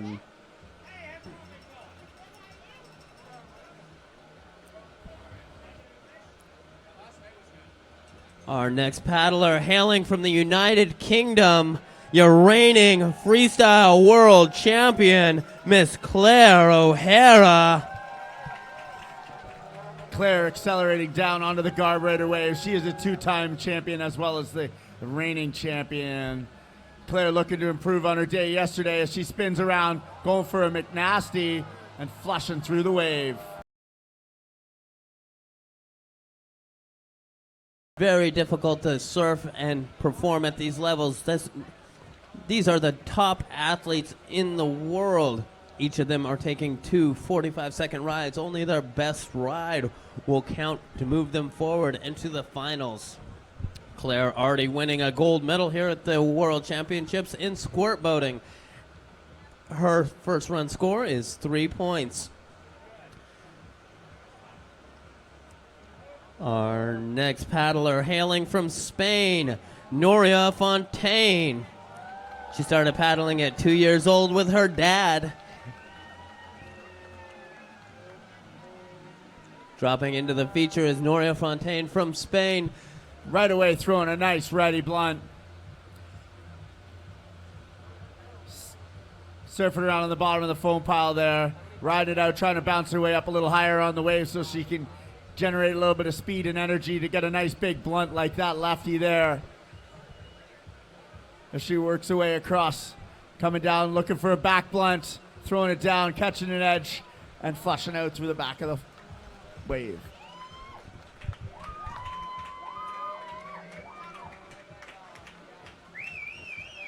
Such a cool shot of the live crowd here watching the World Championships. If you're viewing live online, go ahead and take a picture and hashtag it ICF Freestyle, and we can share it with the rest of the world. Nuria Fontaine posted a first run score of 92 points, and this crowd is getting electric. And that's because our next paddler is representing Team Canada. Let's get loud for young Katie Kowalski.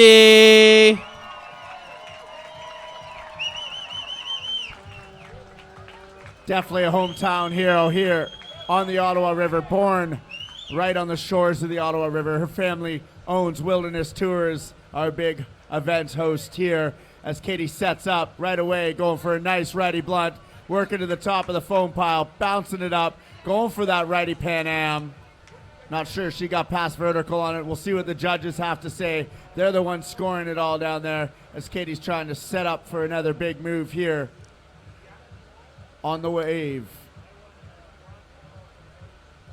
Katie's not afraid of this wave as she throws a nice left blunt. Coming down, bounce it up, go for that left Pan Am, or maybe getting that air bonus on that blunt. She surfs back around. She wants to spin it around, going for that clean back blunt, spinning it around the other way, going for another blunt.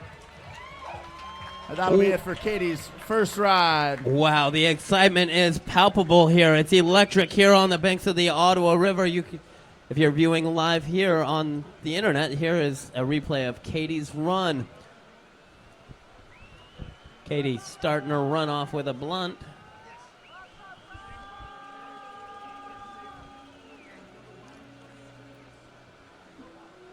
Katie's first run score is 187 points.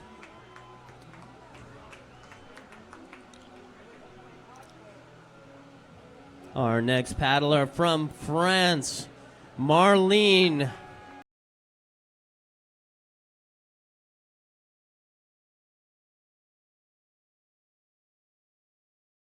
Panel to say that she is ready as she comes down, throwing a nice lefty blunt.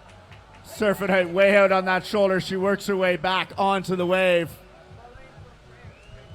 That right shoulder of the wave is definitely a tricky spot. Lots of athletes having some flushes as Marlene spins it around, trying to get that score for the spin, throwing a nice righty blunt. Still on the wave, backing it up there. It looked like she was going to flush through the wave. She gets up. She wants that back blunt. Working her way down the wave. Looks up, see how much time she's got left on the clock. Catching an edge there. Saw a big splash of water. And Marlene will be back up for her second ride soon. These athletes have been paddling most of their lives. Marlene started paddling when she was 6 years old. I think I was about 12 years old when I started paddling. And I spent a lot of time up here on the Ottawa River. Big, beautiful, deep water. Marlene's first score is 65 points, which brings us back to the top of the order with Katerina Kuklova from Russia. Katerina learning to paddle in Siberia where the water is icy cold, but enjoying her time on the Ottawa River where they 8 degrees Fahrenheit. I think that's like 30 degrees Celsius. Katerina surfing out onto the wave. Getting a little bit in the back seat, but bringing it right back with a nice left blunt. Throwing a nice spray of water over onto that Moby Dick rock. As she sets up nice and high on the pile, coming down, looking for that righty, and there it is. Definitely having a great second ride here. She wants to move on to the finals tomorrow here at the World Championships. Spins it around, maybe trying to clean it up. You saw her put her paddle up nice and high in the air. Throwing a helix, coming up at the top of the foam pile. Solid. Definitely claiming her spot here as she's moving around on the wave. She wants one more trick before she goes. And that'll be the end of Katerina's ride.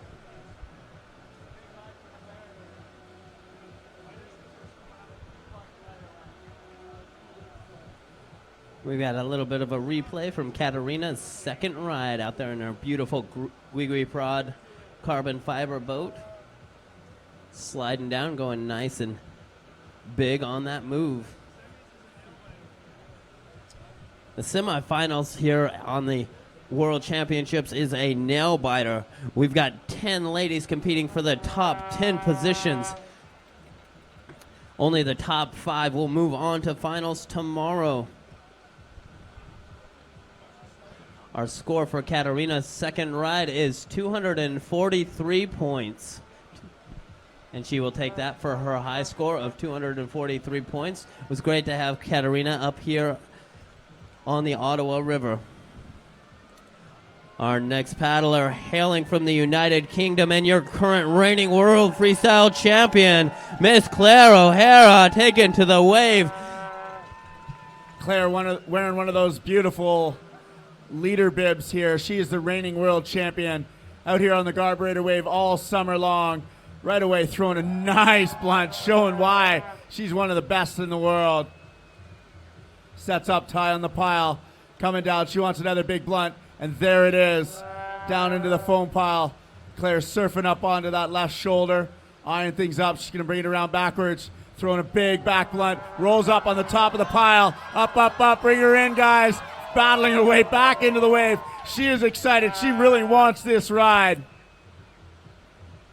Setting up backwards the other way. Coming down. Nice back roundhouse.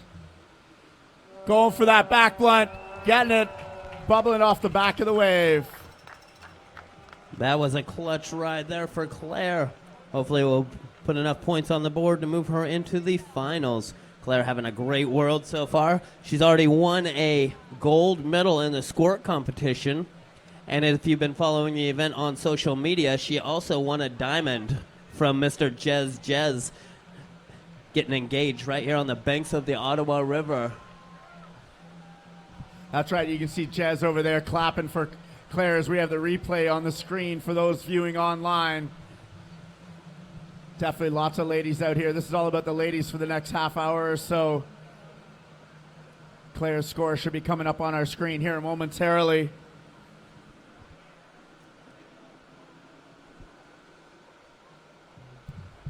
Jez over on the rocks there biting his nails. He wants to see what the score is. I'm sure Claire does down there as well. Whole Great Britain team here cheering on. Lots of people online at home cheering Claire on. An amazing paddler.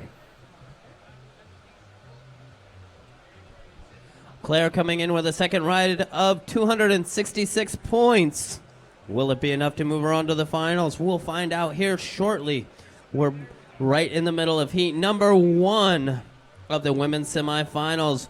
Our next paddler from Spain, 19 years old, Noria Fontaine.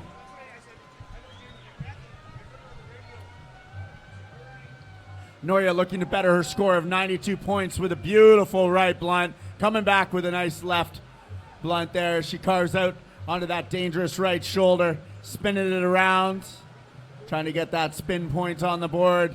She's coming down. She wants to set something up as she's working her way back up high in the pile again. Most of our paddlers set up there. She spins around backwards, trying to get that back blunt or back roundhouse.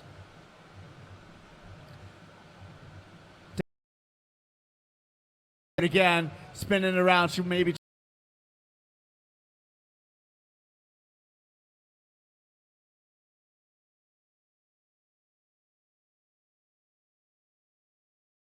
setting up backwards again. There she goes, trying to maybe get a helix going there for her. Oh, throwing it there.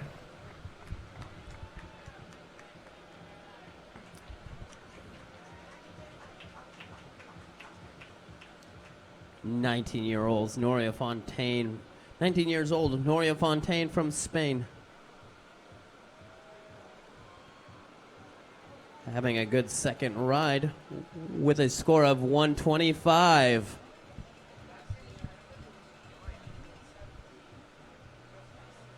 Yes. The excitement is electric here on the banks of the Ottawa River.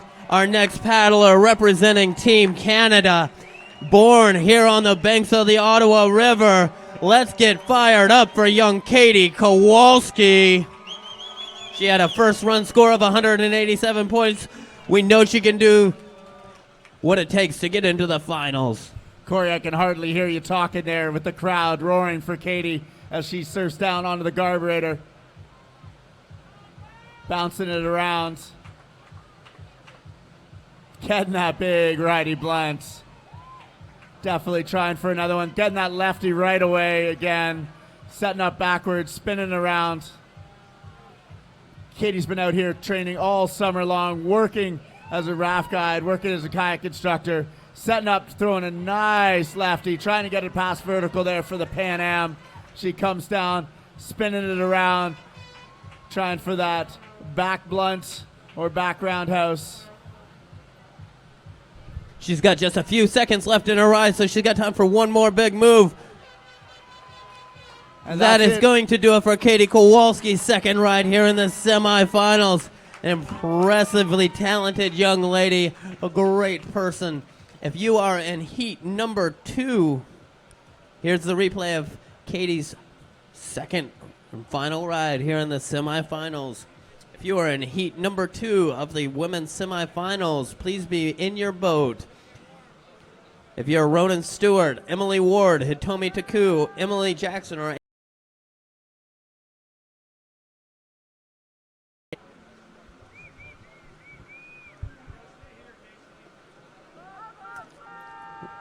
for those viewing at home, we're watching a slow motion replay of Katie Kowalski's second ride.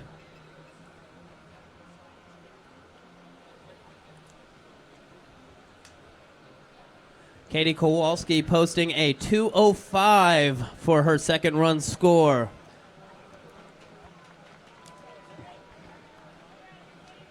Our next paddler hailing from France is Marlene.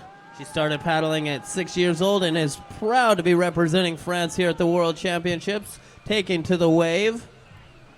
Marlene out there on the wave showing off that beautiful level 6 shorty. Level 6 helping us out as a sponsor. Marlene working her way up onto the wave. There she goes, coming down. Ooh, catching a bit of an edge, bobbling back into the foam pile as she spins it around. Looking nice and controlled out there, surfing it up, trying to get that blunter roundhouse going. Backing it down the wave there, setting up for a backstab. She works her way down. She wants a nice big bounce. There it is. Trying for that lefty roundhouse. Setting up over on the right side there. Surfs back down into the wave.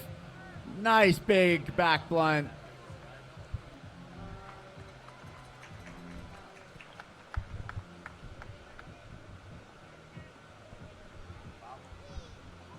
That was a solid final ride here for Marlene from France.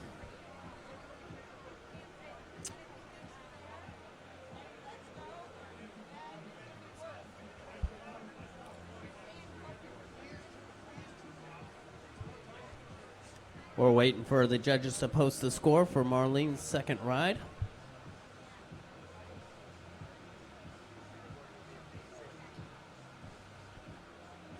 It's going to be a big one. That was a good run there by Marlene.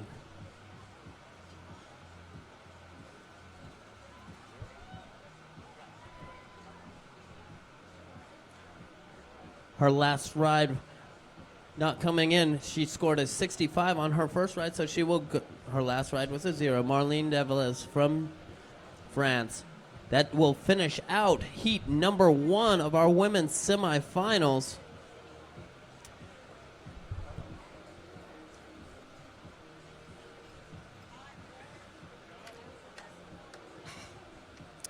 Such an amazing competition with these young ladies. Here are our current top 5 standings. In 5th place, Marlene with 65 points. Number 4, Noria Fontaine with 125 points from Spain. Currently sitting in 3rd place is Team Canada's Katie Kowalski with a 205. Sitting in 2nd place is Katrina Koklova from Russia with a 243-point ride. And currently sitting on top of the leaderboard is Miss Claire O'Hara with a 266-point ride. Coming up in heat number 2. This has got me excited. We've got paddlers from all over the world. We've got Rowan Stewart from the United States. We've got Emily Ward from the United Kingdom. We've got Hitomi Taku from Japan. Emily Jackson from the United States. And qualifying in the first seed from the United States of America, Miss Adrienne Levconnect.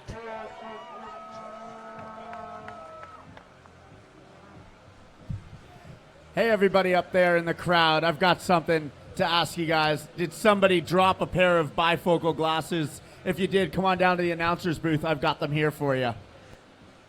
That is the paddlers that will be in heat number 2. We are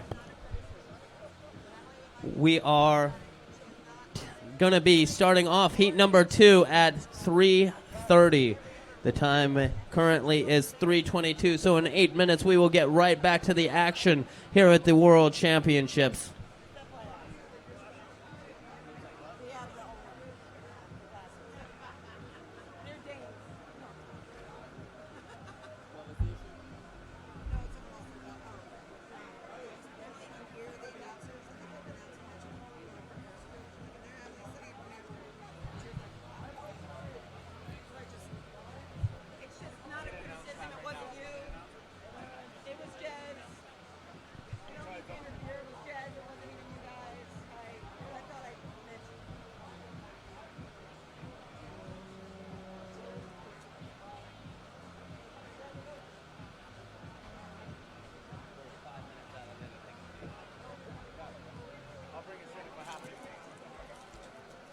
that long of a piece.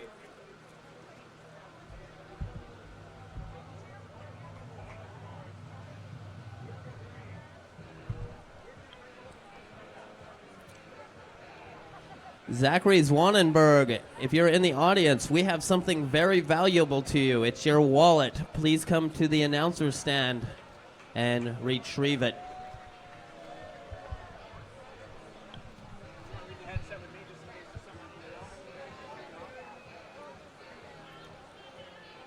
While we are waiting for the next heat to kick off at 3:30, here's some highlights from the first half of the semifinals of the women's.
Welcome back to the action here on the banks of the Ottawa River. You were just watching some highlights of the first heat of the women's semifinals. We are about to kick off heat number 2 of the semifinals here. In this heat, it's a stacked heat. These women finished in the top 5 in the preliminary rounds. In this heat, we have Rowan Stewart from the United States of America. We've got Emily Ward from the United Kingdom. We got Hitomi Taku from Japan. Emily Jackson from the United States. And qualifying in that number 1 seed, Miss Adrienne Levconnect from the United States of America.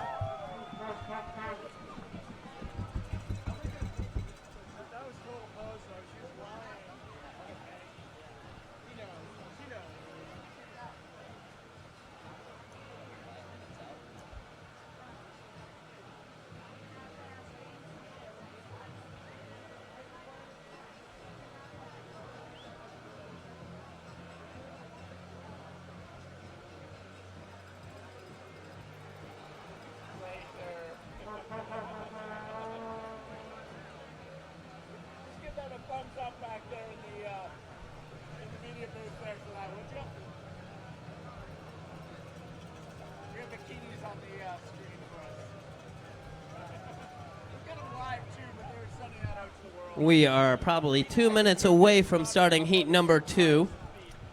We'll be starting right at 3:30 p.m. Eastern Daylight Time. I would love to thank all of our sponsors and our host country, Canada. What a beautiful country. Check out some of the scenery around here. We're in the middle of the wilderness. Absolutely, Corey. Our camera guys definitely showcasing that, getting us some great footage of the views here at the Ottawa River. A big shout out to Wilderness Tours for hosting and putting on this event. For those of you viewing live online, it is difficult to get a good understanding of the structures that have been erected on the banks of the Ottawa River. I'm sitting on top of the Ottawa River with a whole production crew announcing.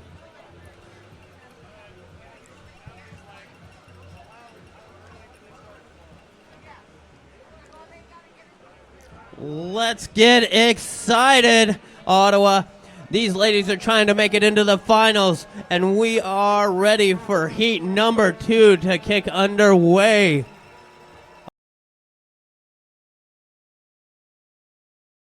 Rowan Stewart. This is her first time in the women's division. She was the junior world champion at the 2013 ICF World Championships in Nantahala, hoping for a repeat. That's right, Corey. This heat consists of the top 5 women from our preliminary rounds. Rowan coming in 5th, qualifying for this round as she throws a nice big lefty, setting up high on the pile as she carves back over. Throwing that righty, setting up, trying to spin it around, going for a clean spin. Rowan definitely showing why she was the junior women's world champion at the last world championships, with a solid ride going on here on the carburetor wave. Throwing a righty, coming down. She wants a big backstab. Spins it around. Carving back off that dangerous right shoulder. Setting up backwards. Spins around to the top of the foam pile. Coming down. See what she's got for us. Trying maybe a flip turn there. Get things started. That'll be it for Rowan's first ride. Solid first run. If you're just tuning in, what you're watching is the semifinals, heat number 2 for the women. We've got the top 10 women in the world competing for the top 5 positions. Right now you're watching Rowan Stewart's replay on the live stream. She starts off with a big hop. Rowan Stewart coming in with a first run score of 192 points. Our next paddler, hailing from the United Kingdom, young Miss Emily Ward. I met Emily probably 10 years ago right here on the banks of the Ottawa River, where I was teaching her how to blunt down just downstream of here on push button. And my, how things have changed. She's been living down on the Nile in Uganda, training with the best, and she's wanting the title of world champion. Emily, definitely a little firecracker. She's not a big lady, but she can definitely throw some big moves here with a nice back blunt, going around with a right blunt. Surfs back up to the top of the wave. Nice left blunt. She definitely wants to secure a spot here in tomorrow's finals.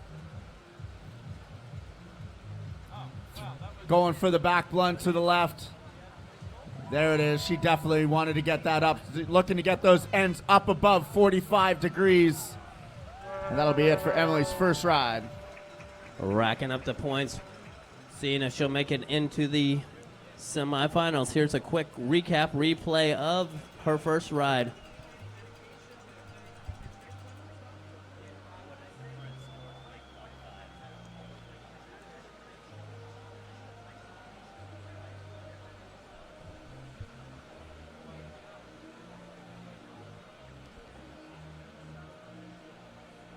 Emily having a first ride score of 168 points. Our next paddler hailing from Tokyo, Japan, Hitomi Taku. She's already a silver medalist in the squirt division, and that's not good enough. She wants to be a gold medalist here. Hopefully she can do it here on the carburetor wave. She's dropping in. Team Japan having a strong contingency here at the World Championships. She's carving over and setting up on top of that feature. Hitomi coming down with a nice right blunt, answering right back with a beautiful left. You see that huge spray of water coming off their boat. Huge amount of energy generated to get these moves as she throws a nice back blunt to the left. Backing down the wave, going for the black blunt to the right. Hitomi definitely adding some scores up here. Spinning around, trying to get that clean back roundhouse. She surfs down over into that right shoulder, getting a little bit dangerous there as she flushes off the back of the wave.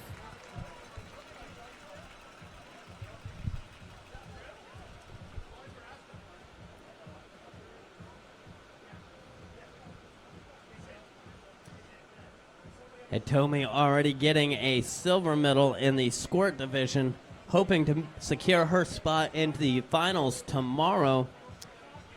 These ladies are competing to be the top 5 for the finals tomorrow. And then tomorrow we will crown a new world champion.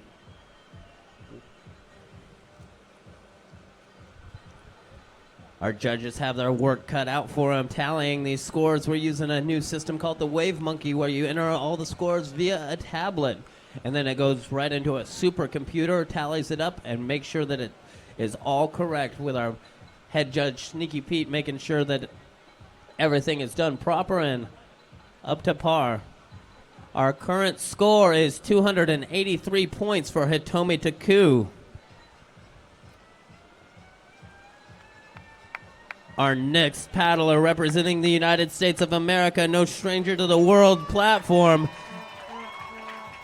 Miss Emily Jackson.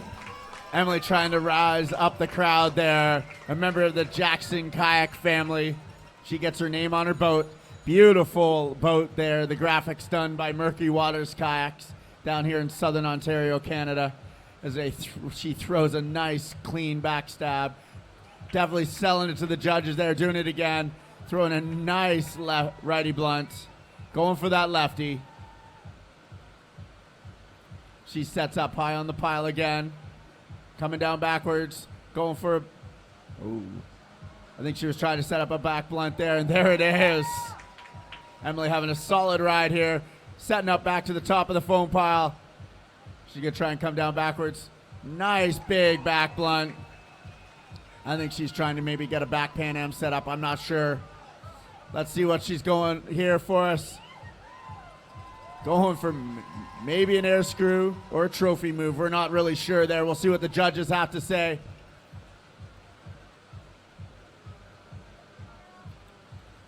Definitely throwing the back Pan Am there.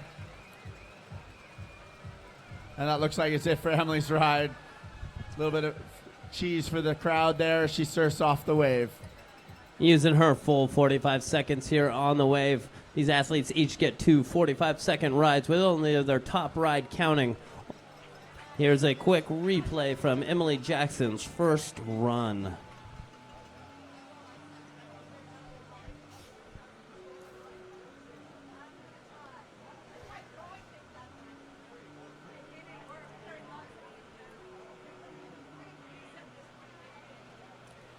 Emily Jackson having a phenomenal ride, staying on for her whole 45 seconds. Emily posting a first run score of 292 points. Will that be enough to move her into the finals tomorrow? We will find out. Our next paddler, hailing from the United States of America, qualifying in the number 1 seed. Let's get loud for Miss Adrian Levconnect. You are beautiful. Adrian spends a lot of time working for First Descent's kayak camp, a kayak camp for kids with cancer. A great person, great personality. Also works as an EMT in Greenville, South Carolina. Adrian right away with a huge right blunt there. Ooh, flushing off.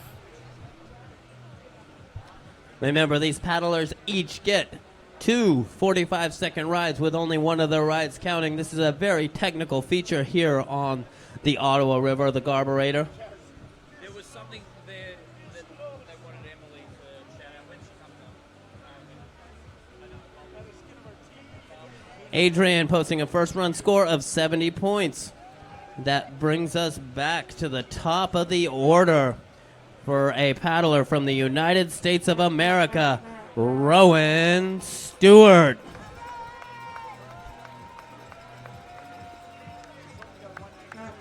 Rowan's first run score is 192. She knows she needs to put together a solid ride if she wants to move on to the finals tomorrow. Rowan dropping in here on the wave. Team Piranha Kayaks paddler. Paddling that awesome Piranha jet out there on the wave. She comes bouncing down. She wanted to set up that big move right away. And there it is. She's going for that lefty blunt. She backs it down the wave. Spinning around. Setting up nice and high on the pile. There it is. Rowan's got it set up. She's going for that righty roundhouse. Catches it and unfortunately flushes off the wave.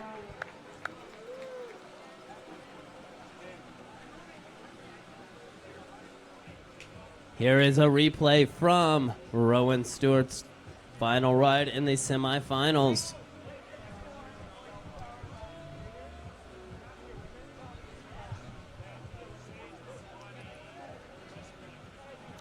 Rowan, your current junior freestyle champion, getting a bye into the World Championships this year. Doing a great job out of North Carolina. She's a psych major, currently going to school, 19 years old. These athletes are amazing. Her second run score, her top score is 192 points. 192 points for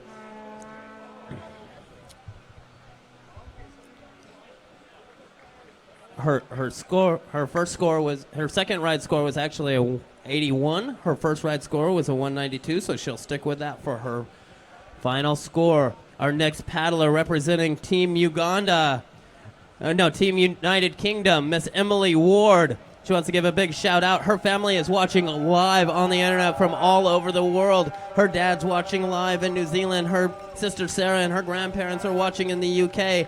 Her sister Becky has all of her students watching it live in the Cayman Islands. And she wants to throw a big shout out to all the people in NRE in Uganda. We are ready for you to take center stage at the Worlds, Emily. Let's show us what you got. Make us proud. Awesome. Emily, a solid paddler, as Corey said, coming all the way from Uganda. Well, representing the UK here on the wave. Throwing a nice little back blunt there. Setting up high on the pile. She's coming down again. She wants to get these big moves on the board. Spinning around, maybe a back roundhouse. Going out there to the left, throwing a nice left roundhouse. Getting up high on the pile, trying to back it up down the wave. Nice big lefty back Pan Am. Throwing the back blunt to the right. Roundhouse there. Emily definitely looking to better her score from her first ride. She looks like she's on fire here. Yeah. Nice ride from Miss Emily Ward. Such an outstanding paddler, an outstanding person. Here's young Emily Ward throwing down on the wave.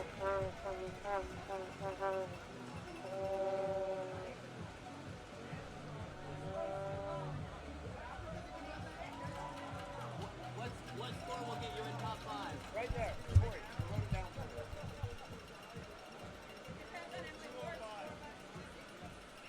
The current score to get you into the top 5 is 243. If you need to post something over 243 points to get you into the top 5.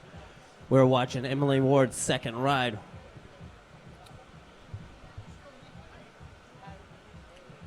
The competition is intense here at the Worlds. We've got 29 countries represented. Emily Ward having a great second run.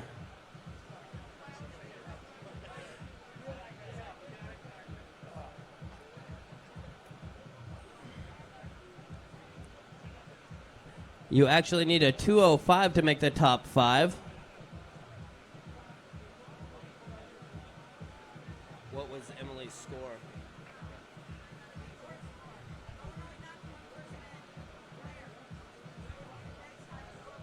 Emily's second run score, a massive 320 points. That's a great score. She's excited. We're excited. I can hear it all over the world. Live streaming from the banks of the Ottawa River. Our next competitor hailing from Tokyo, Japan. Hitomi Taku. Currently with a score of 283. Looks like Atomi throwing a nice right blunt. May have already secured her spot in the finals tomorrow as she surfs back into the middle of the wave as she comes down, throwing a huge lefty blunt. Definitely want to get some points on the board here. Working hard down the foam pile. Spinning it around, going for that back blunt. As she bubbles around, riding the bull down there in the foam pile. You can see her bouncing all around. Throwing another big back blunt as she bubbles off the top of the wave.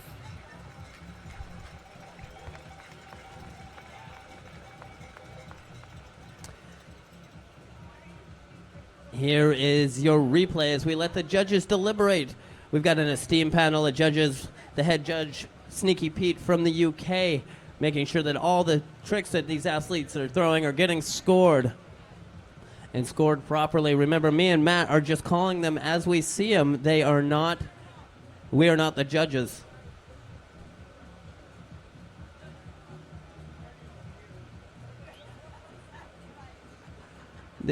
The current top 10 is Marlene from France, sitting in 10th. Currently in number 9 is Adrienne Levconnect from the United States. In 8th, Noria Fontaine from Spain. Rowan Stewart from the U.S. 6th, Katie Kowalski. We are about to get to Kuz. Hitomi Taku's second run score of 190 points. She will stick with her first run score of 283 points. Our next athlete out of the United States of America. She comes from a huge paddling lineage. Her brother was just out here crushing it with a first run score of 292. Miss Emily Jackson.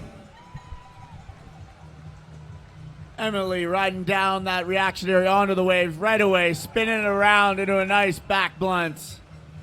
Throwing another righty blunt there. Using that left shoulder to set up high on the top of the pile as she comes down backwards. Bouncing around on the wave. She's going to set back up to the top of the pile. She spins around. She's coming down backwards. Going for a nice righty back blunt. Checking herself right back to the top of the pile. Spinning it around. Trying to maybe get a back blunt in the other direction. And there it is. Throwing a nice back stab there again. Nice big lefty blunt way out in front of the foam pile. Catching edge, not sure what she's doing, disappearing into the foam pile there. Spins it around. That looks like it'll be it for Emily Jackson. Such history with paddling with the Jackson family. They've been in the industry for a long time. Jackson Kayaks, one of the sponsors here at the 2015 World Championships. Here is your replay of Emily Jackson's second and final semifinal run.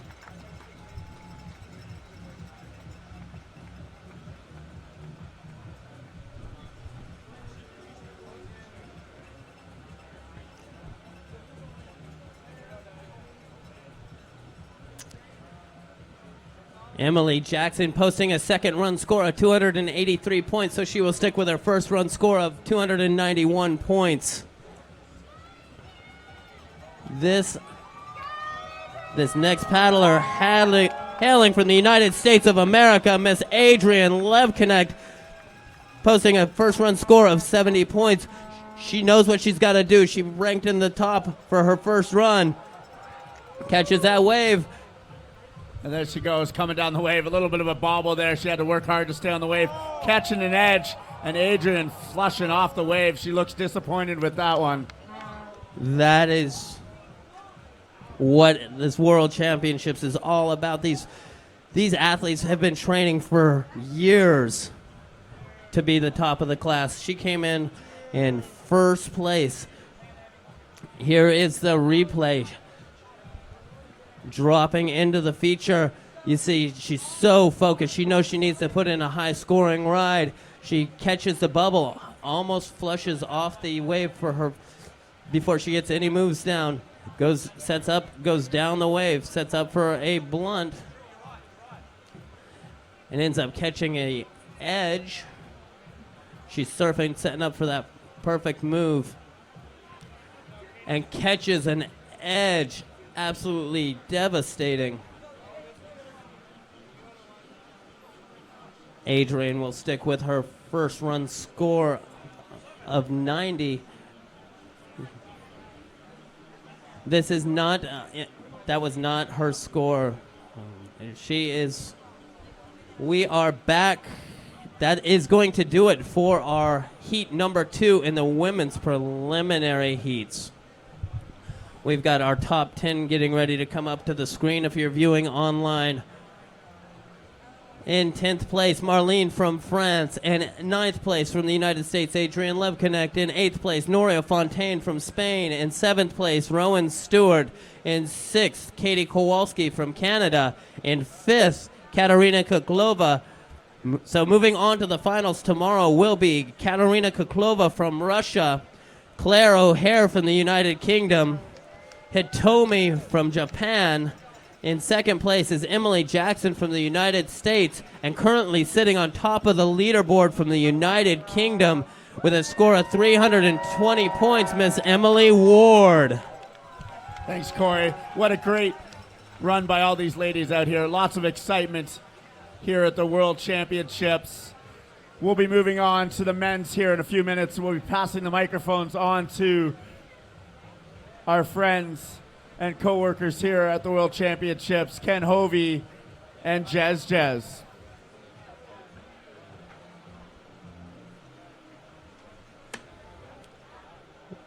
Wow.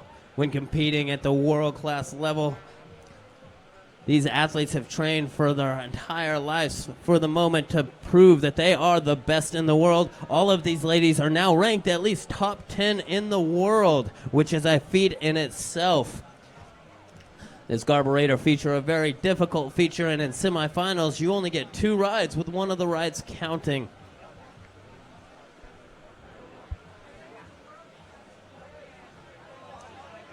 Right now on the live stream, you can see all the crowd watching the action here on the banks of the Ottawa River. You've got 250 people on the bleachers. I'm Corey Volt signing off.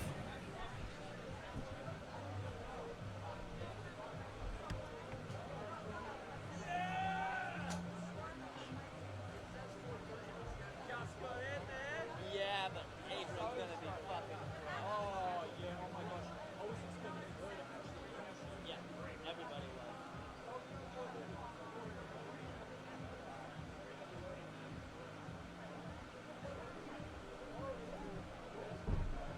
Did you get the, hey, Jeff, we don't have heat sheets for.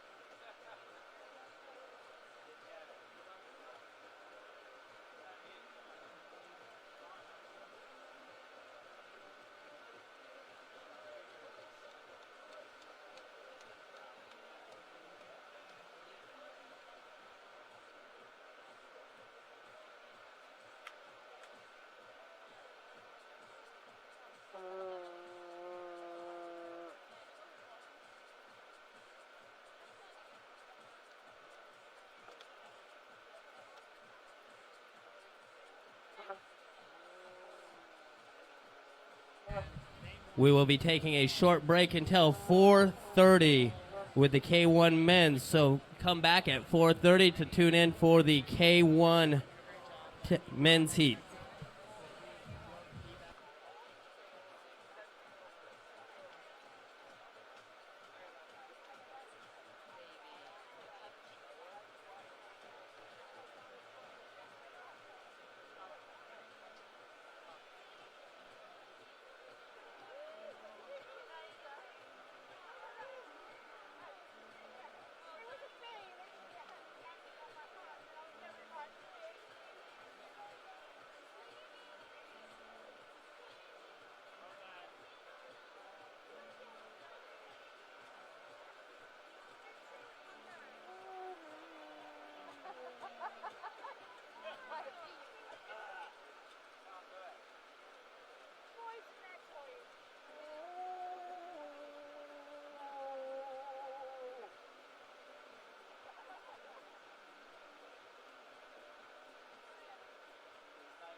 Coming up, 25 minutes.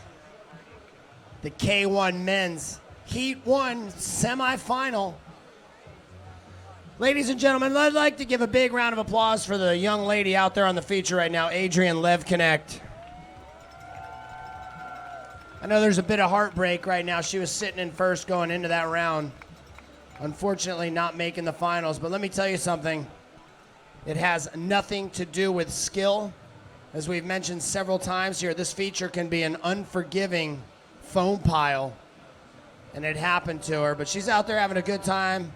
The feature is closed, but we're going to make the call. We don't really care. We're going to let her tear it up and vent her frustrations on the feature. Jez, coming up, we're going to get to our K1 Men's Heat semifinal number 1. We've got 2 of these semifinals to get to. Tomorrow is a huge day, but today, equally as important, we got to get down to that round of 5. That's right, Hovey. We have 10 of the best athletes from all around the world. They've made the top 10, but it's going to get nasty as we cut to 5. The top 5 will move through to tomorrow's round. Tomorrow, make sure you tune in as well, please, because we do have the finals for every division, every category, every class coming at you, from C1, OC1, junior men's, junior ladies, junior, as well as women's and men's K1. I can't wait for it, Ken.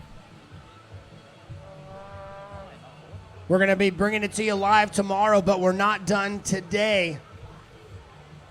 The excitement continues. 4:30 start to our semifinals. I want to say thanks to Corey Volt and Matt Hamilton for their hard work today calling all of those heats. There is a lot of work to be done. They did a fantastic job, and we certainly appreciate it.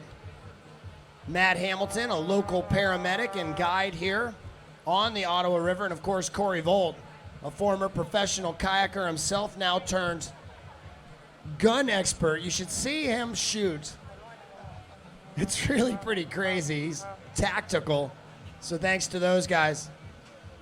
Thanks to Wilderness Tours, Raft and Kayak Resort. We're going to be seeing one of the Kowalskis coming up here. Joel Kowalski has made it on to the semifinals. These boys are biting their fingernails right now, though. They're nervous. We've got 10 men out there.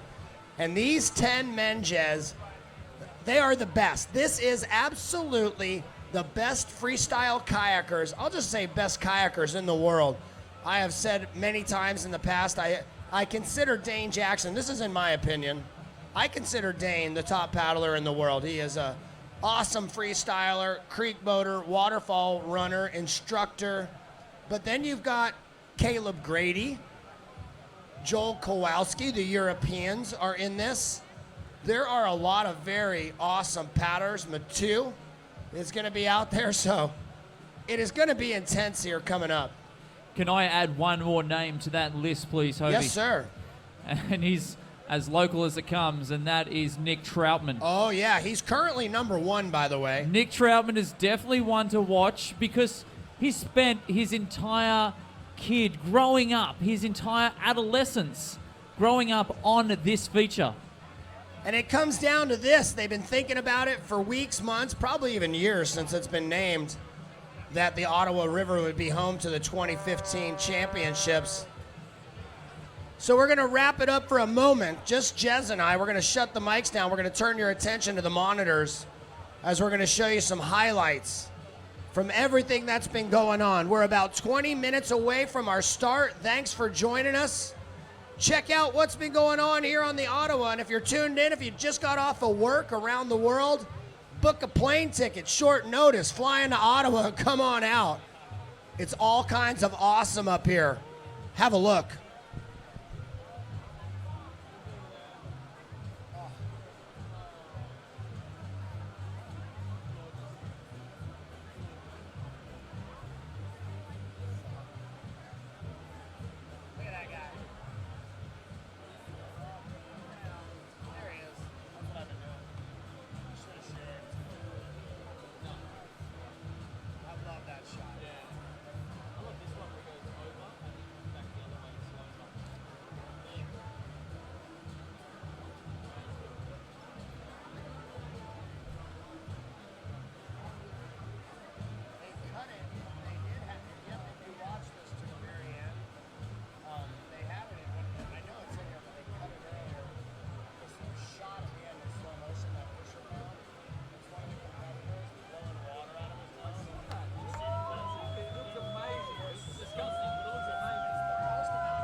Coming up in your semifinals in Heat 1, it's going to be Kim Fontaine Masso from Spain. We're going to have Joel Kowalski, the Canadian. Also in Heat 1 from Spain, Ander Di Miguel Arenaz. Also, fellow Canadian Caleb Grady.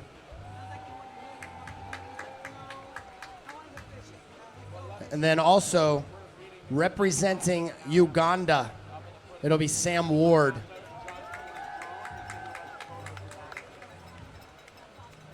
You can feel the energy level, you can feel the excitement, you can also feel the nausea from our competitors. This one is nerve-wracking. It's been all fun and games leading up to this. We started off this competition with 80 male senior men's paddlers. We narrowed it down to 20. Then we've taken it to 10. Now, we will take it to 5. In heat number 2, it'll be Devin Scott from Canada, Mathieu Demion from France, Dane Jackson from the United States, Brendan Orton from the United Kingdom, and your leader at the moment, Nick Troutman. Now, Jez, although he is the leader, it doesn't matter because everything changes. You can be the champ in the last round, and you can be the chump in the next.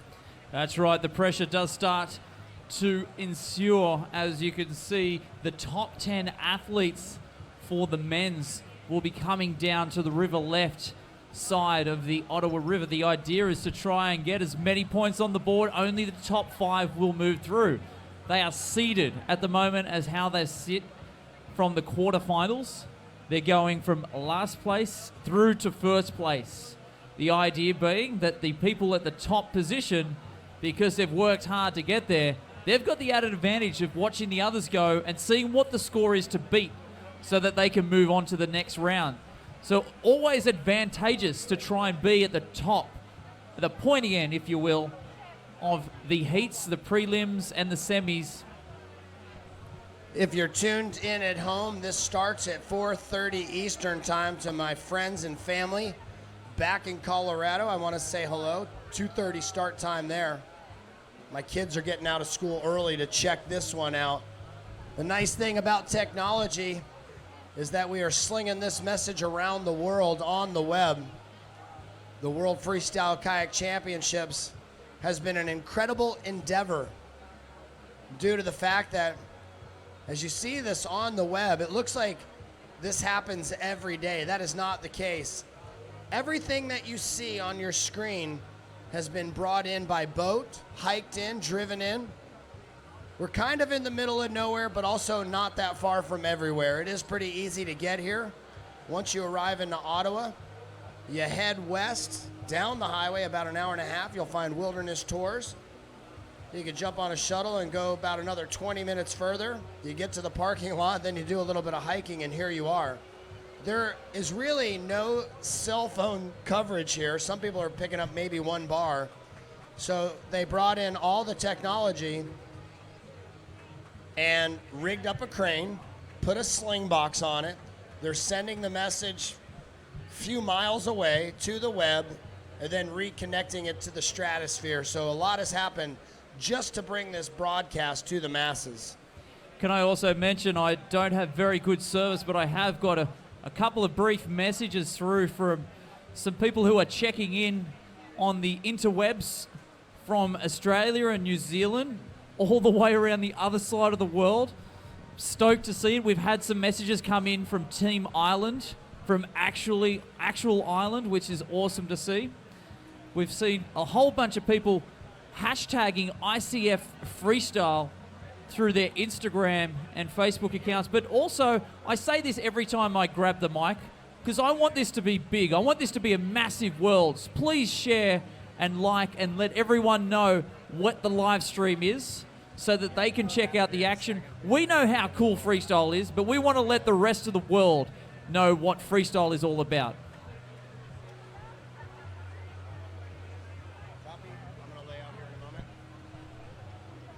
So coming up, we'll get to Heat 1 in the men's semifinals. We're going to start with 10, split into 2 heats of 5. And when we get done with this, we're going to find out who our 5 finalists are moving on to tomorrow. If you're planning on coming down tomorrow, we get things started with OC1 finals at 9 a.m. That'll be followed by the junior women's K1 final at 10. Junior men's K1 tomorrow at 11:30. C1 finals at 12:30, women's K1 at 2 o'clock, and then men's K1 at 3 o'clock tomorrow. We're going to get to the action here in just a moment. You've joined us at a great time. Semifinals coming up. We'll see you in a moment.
Can you feel the energy, Canada?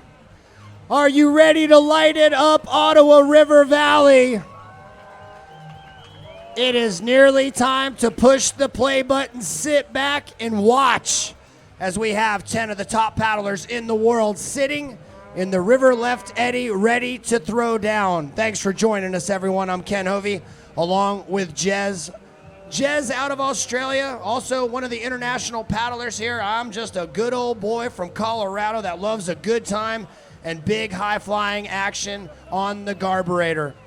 Let's take a look at some footage. If you turn your attention to the screens located here, or if you're sitting in your kitchen in Delaware or Australia or Japan or at the North or South Pole, good for you. We're putting it out to the web. Look how insane the talent is of the 80 paddlers that started it off in the men's division, and now, Jez, we've got 10. We do, down to 10. It's getting towards the pointy end indeed as we're going from 10 to 5 coming up here very soon. You can see on your screen Brian Kurt going for a massive helix, and you can see some big scoring moves, trying to get some big Pan Ams on the board for these athletes. The idea is to try and get that boat up and out of the water, getting more points on the board than anyone else so you can move through to the finals tomorrow. The format today, 2 rides. The best ride will count. 45 seconds will be on the clock. This is a non-attainable feature, so they got to put it all on the line if they want to go to the big show tomorrow. Thanks for joining us here on the Ottawa River. It is a beautiful Friday afternoon. The sun is shining, the music is blasting, sun's out, guns out. Got a few bikinis out there. We are loving it here on the Ottawa. Thanks for joining us. We're going to get to it here in just a moment. In the first heat, Spain, Canada, Uganda represented. It is going to be incredible. We're glad you could join us. We're going to take a look at the official heat list for our viewers at home. Gather around, y'all. It's about to get good. Coming up in the first heat, Keem Fontaine Imaso. We're also going to see that kid Kowalski. I remember him as a junior paddler. Now the 27-year-old Canadian is ready to light it up. His sister did just that earlier. From Spain, Ander Di Miguel Aranez. Caleb Grady's here. That's right, Canada. Your hometown boy is ready to get after it. And also representing Uganda, it's going to be Sam Ward in the first heat.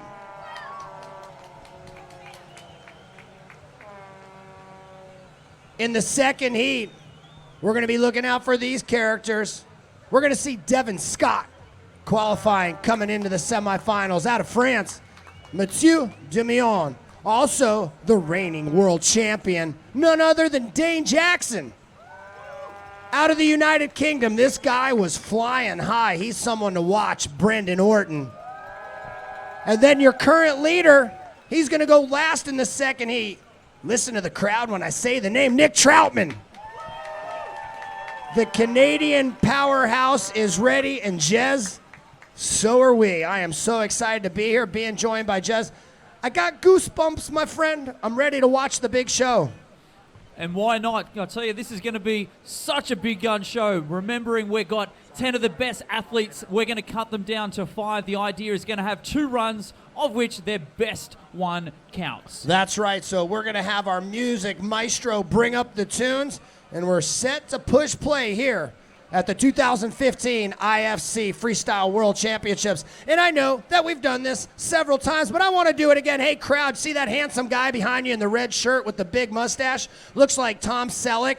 Right next to him is a GoPro. Stand up, wave the flag, cheer at him, let him know how awesome it is. And by the way, my friend, that mustache looks fantastic. About 30,000 people are tuned into your facial hair. All right, we're going to get to the water here in just a moment. Thanks for joining us. All right, we're ready for it. I'm hearing it. Joaquim Fontaine Imaso is going to be your first paddler, and I'm hearing for production, they want to hear you rip, roar, and cheer as we get things going for our semifinals heat number 1. Jez? Joaquim Fontaine representing Catalonia in Spain. Let's see him coming down as the first athlete represented the men's all the way from Spain as he drops in. Comes in for his first move. Looks for a big air screw. Just whoop that boat over. And he did the same in the other direction. Air screws into Pan. No, it just looks like possibly a blunt to the left side. Sets up for a back Pan Am to the right. Into a back Pan Am to the left. This guy is going all over this wave. Eating it up indeed. Moving it around for a helix as well. And then going for a blunt to the right. Backs it up over vertical. That was massive. He's got 10 seconds left. Keep going. We want to see you go big. 5 seconds remaining. Going for a helix. What a great first run. Give it up for Kim Fontaine. That was remarkable. The Spaniard brought his A game to the Ottawa. When you see the fist pump, you know he's fired up. We're going to take a look at the slow motion replay. If you're near a monitor, take a look at this. He didn't waste any time. The Team Kokatap paddler just stealing the show right from the get-go. He's got 2 runs. This was his first. Did you see the bounce that he got? He pushed that boat up so high, then smashed it down in the water, which was able to give him that massive aerial move. And straight into some more air screws. What a beautiful setting we have here. The sun is out. I mean, this is just remarkable. These are the moments I live for. I get to announce a lot of events, but this is the big one that I've been looking forward to for months. We're going to wait for the judges' score. Once I get it into my headset, I'll relay it to you. Great ride from our Spanish paddler. Up next, it'll be a Canadian. Kim Fontaine Imaso sits there catching his breath. You know, one thing is how easy they make it look. But if you can imagine going out there and wrestling an 800-pound whitewater gorilla for a full minute, that's what it's like. And he is so jacked up.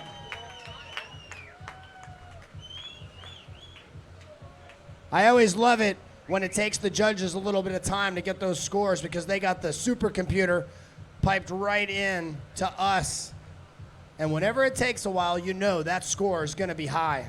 Yeah, he is pumped. Kim was stoked about that run. I would be too. He is just fired up. You can see it in his personality. He is just ready to go. I'll tell you, if I was a tiger coming at him right now, I would be saying, Kim's got that tiger all over. Check it out. We got Scuba Steve on the other side of the river, snorkel and mask in hand. You know it's a big show, and you got the waterproof housing and your snorkel and mask. Go down there and find me a pike, my friend. We'll cook it up at Wilderness Tours later.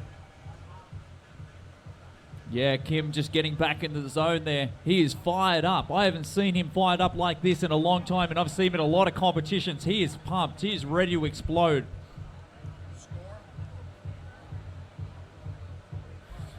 So Kim Fontaine from Catalonia had a great first run, probably one of the more explosive runs that we'll see. Just fired it up there with some massive air screws. I've got the score. It's in excess of 1,000 points. 1,153.33 points, and he is pumped. Look at that guy. He is just like a matador over there, part of his Spanish heritage. Well, this guy has a long lineage and heritage of being here in Canada. The maple leaf runs deep in his veins. This is your local Joe Kowalski. As we've said before, this guy gets no closer to anyone else. He is as local as it gets as we are ready to go. Come on, Canada, get behind Joe Kowalski. Okay, let's fire it up. Here we go. Goes straight into an air screw and lands it. Trying to get it landing hull to hull. And he goes in the other direction as well. Top of the foam pile. Sets up. Going for a Pan Am to the right side. Spins around to stay retained. Just gets a little bit caught. But a couple of paddle strokes is all he needs. Goes over vertical for a Pan Am to the left. Oh, come on. Will him back in there. Yes, he does. As he goes into a helix move and stays in the middle. Now coming around, sorting himself out for his next pass. Every pass is important. Going around for a back left blunt. Joel Kowalski setting him up for a right blunt, maybe Pan Am, as he's got less than 7 seconds remaining. Come on. Get behind him. Let's cheer him. Come on as he goes for that back Pan Am. On the buzzer. Joel Kowalski. Have a look at the replay. Jez, a lot of dynamic moves from a guy that's very familiar with this feature. Yes, he is. As we've said, this is truly his backyard. He lives just up the road. Literally. Literally. As you can see him going from an air screw in one direction and then straight away into an air screw in the other direction. He's got his family's business sticker proudly displayed on the front of his boat, Wilderness Tours, and the Kowalskis synonymous with the Ottawa River. Just to give those folk out there a heads up, if you do score an air screw, it's 140 points. He looked like possibly two, one in each direction, so that would double that 140 points. There it is, Kowalski, not quite able to catch the Spaniard, but still over 1,000 points. The Canadian with 1,010 points. Up next, we're going back to Spain with his countryman, Ander de Miguel Arenaz. This guy is 20 years old, hailing from Pamplona, and he's dropping in. This guy from Spain has done a great job to get into the top 10. Let's see what he can do, if he can improve and get into the top 5. And now goes into an air screw to the left, gets caught on the bubble line, up. Oh! Everyone was cheering on there to try and get up that bubble line. Ander from Spain. We'll go back to the replay, but I can assure you, not the ride that he was looking for, but it doesn't matter because 2 rides, best one counts. We're going to skip the replay. Actually, we're going to take it back because, you know what? I want to share with our viewers what went wrong. Yeah, you can see him setting up high in the foam pile. The idea is to come down with speed so you can bounce the hull off the bottom of that green wave, which gets you air. He's coming down here, you can see on the replay, pushes that bow down for a nice pass, goes around and just lands slightly to the right, which pushes him over to the right side, or surfer's right side, and just gets flushed downstream. Unfortunately, a couple of goose eggs for the Spaniard. Nothing, but no matter. He'll be back.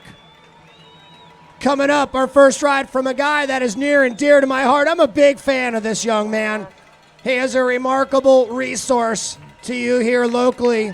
This is Caleb Grady. Come on, here we go as we see his first ride of 2. So he has 2 opportunities to throw down. Let's see Caleb fly. Goes straight into an air screw, whips that Titan up and over into another air screw in the other direction. Lands flat, comes up to the top, trying to set up for his next pass. Caleb throws the boat around to the right, trying to get a Pan Am, and goes over his head for a massive Pan Am. That's all right. That's all right. He's going to come back. That's not the ride that he wanted, but no worries. He's got another round coming up. 2 rides. Best one counts. We're going to bring up your replay right now. Jez, he started off strong. He knows the feature well. Right from the get-go on that first pass, started hucking. Yeah, you could see him in this replay. He goes straight into an air screw, lands flat. The idea is to try and land that between 20 degrees and upstream. Grady's score, it's not going to be enough. 317 points. He's a little bit chapped, but I promise you when he comes back, it's game on. Another guy that did incredibly well getting to this point. And I also want to commend him on everything he did to get the Ugandan team here. Your representative for Uganda, this is Sam Ward. Yeah, a true great personality in freestyle. He's 32 years of age, paddling for 10 years. He's Ugandan Canoe Federation now, representing Team Uganda, owner of Love It and Live It Down in Uganda. Straight into a nice air screw and goes into another air screw, landing that boat so flat, going over vertical, trying to get that Pan Am.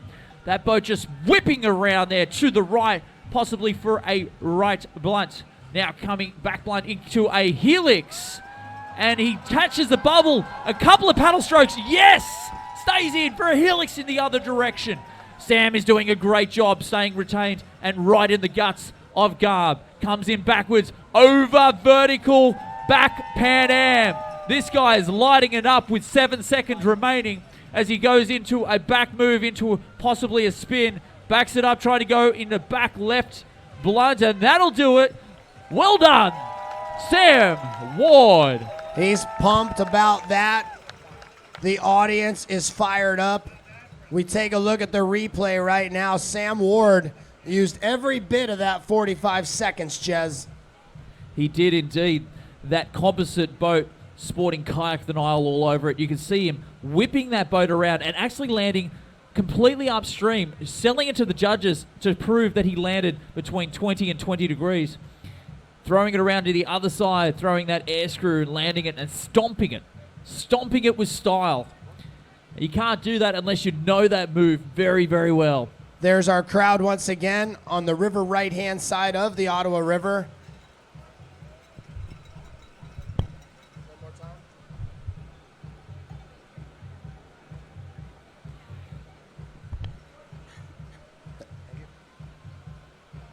Coming in, I've got the score relayed into my headset. Sam Ward breaks that 1,000-point mark with 1,110 points. We're ready for our next competitor, taking it back to the top. Your current leader at the moment, Keem Fontaine Imaso. This guy crushed his first ride, but he knows being at the top of the order, he wants to get another high score because Kowalski could come in right behind him in any of these guys and take it away from him.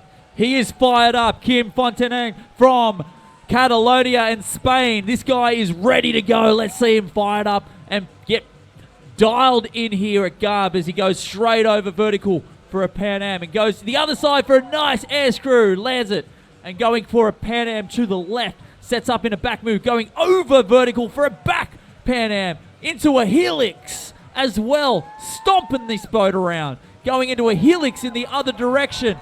Get back up. Yes, he does. Around it goes to the right side and back again for a back blunt or Pan Am. Leave that one to the judges. He is fired up. He is throwing that boat around for a back blunt to the left. Into, trying to go for a blunt McNasty. That'll do it. Joaquim Fontaine. He only lost about 5 seconds in that ride as we look at the replay. He was your leader coming into this ride, but anything can happen as we progress into not only this heat, but our next one. As I await the judges' score here, thank you for joining us. A great day. The energy levels are high, not only on the water, but also up in the stands. Yeah, you can see him on that replay pushing that boat around with his entire body. You can see him looking over his shoulder and absolutely pushing every muscle to be able to get it and whip it around into those air screws. What a great day it is here at the moment. The flags are flapping in the breeze. The sun is up. Everyone's having a great time. We want to say hey to River Left over there. How you guys doing? You're on camera right now to the World Wide Web. Boy, there's some beautiful people over there. You guys look great. We've got a crowd over there. If you want to join the crowd on River Left, you can do so. There's a raft that's shuttling people back and forth. If you don't have enough room in the stands, no worries. Hop on a raft provided by Wilderness Tours, and they'll buzz you on over there. So we're going to be waiting for the scores to come through. Remember, we have some of the best hand-chosen judges from all over the world. And we are so happy to see that they've come all the way from far parts of all over the world to judge this event today. I've got the score for the second ride of Maso. 1,206.67. He's fired up. Oh, he is pumped. He's got it's like flaring a red flag to a bull right now from Spain. The Spaniard is just excited. And I've got the word. I just think this young man is fantastic. We've known him for years. You guys know him better than I do because he's from Canada. This is Joel Kowalski. Okay, here comes Joel. The crowd is getting extremely loud. They're getting behind him. Here comes Joel into Garb. Everyone's getting behind this local paddler, straight into an air screw in the other direction. Backs it up, trying to go to a back blunt to the right, into a back to the left as well. Getting some big scoring moves, going over vertical, trying to get that awesome Pan Am. Pan Am's to the left as well. Joel is mixing it up now with a massive, lovely helix. Oh, and he's going for the helix in the other side and just gets flipped. Joel Kowalski. Let's hear it for him, Canada. He wants to hear it. Probably not the exact ride that he wanted, but nonetheless, the 30 seconds that he did spend on the wave was well spent. He got a lot of big tricks in that. But Jez, will it be enough? That's a very good question. It all depends on how these athletes and the next 5 do. Remember, this is competitions, and anything can happen in competitions. Kowalski's score, his first run was 1,010 points.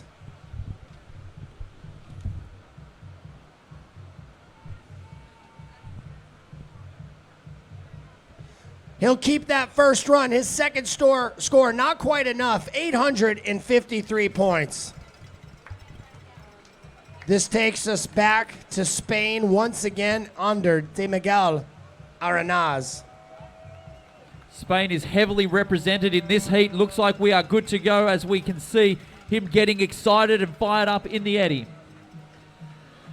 Sporting that green Gwiggy Prod boat.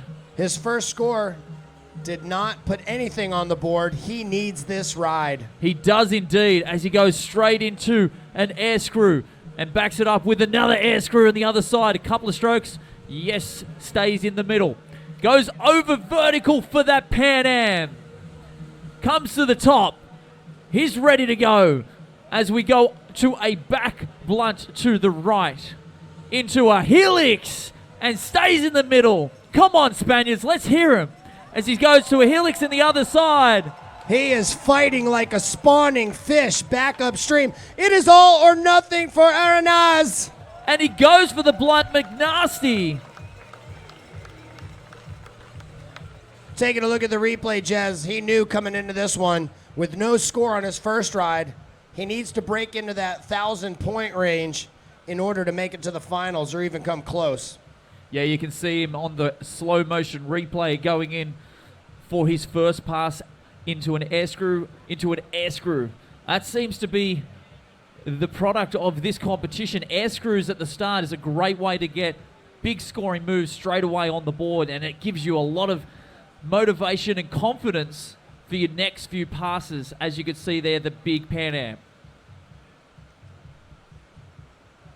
Here's our beautiful audience in attendance. What a great local community you have here. I'm so privileged to be here in the Ottawa River Valley, as are all of us. Your score for Miguel Arenaz is 751.67 points. We'll see if it is enough. Remember, we're taking the top 5 and advancing them on tomorrow to finals, but we have 2 more riders in this heat and an entire another heat to go. Coming up next, from Wilderness Tours, from the area, he is a native to Canada. This is Caleb Grady. 21 years of age, hailing from Ontario. 5'8". This boater is just going to be ripping up and tearing up Garb. Caleb, the local Canadian, comes around and moves for a nice air screw to an air screw. Yes, and moves it over to the right for a Pan Am. And comes over the other direction to a left Pan Am. And looks to clean it up for a blunt without using his paddle blade, trying to go for a back blunt without using that paddle blade, possibly a roundhouse. Yes, trying to move that boat in around without using his paddle blade. 10 seconds remaining for Caleb as he's going into more roundhouses, into some, helixes, yes! Into a helix in the other direction. Caleb into a blunt McNasty. Woo! He is fired up. Canada, get loud for Caleb Grady. Oh, man, I got goosebumps from that one. He knew he had to throw down. We'll see what the judges say. He went bell to bell on that one, just lighting it up. You could see on the slow motion replay as he came straight into the feature, it looked like he was actually going to flush. It looked like it was all over. With a couple of paddle strokes and just edging that boat down, whipping it around, getting into a back surf is what it took. And then he lit it up. He absolutely lit this Coliseum up. He deserves a spot in that finals, but we'll see. It all comes down to the skill of each one of these paddlers. Fantastic ride from your local. How many of you in attendance know Caleb? Yeah, let him hear it.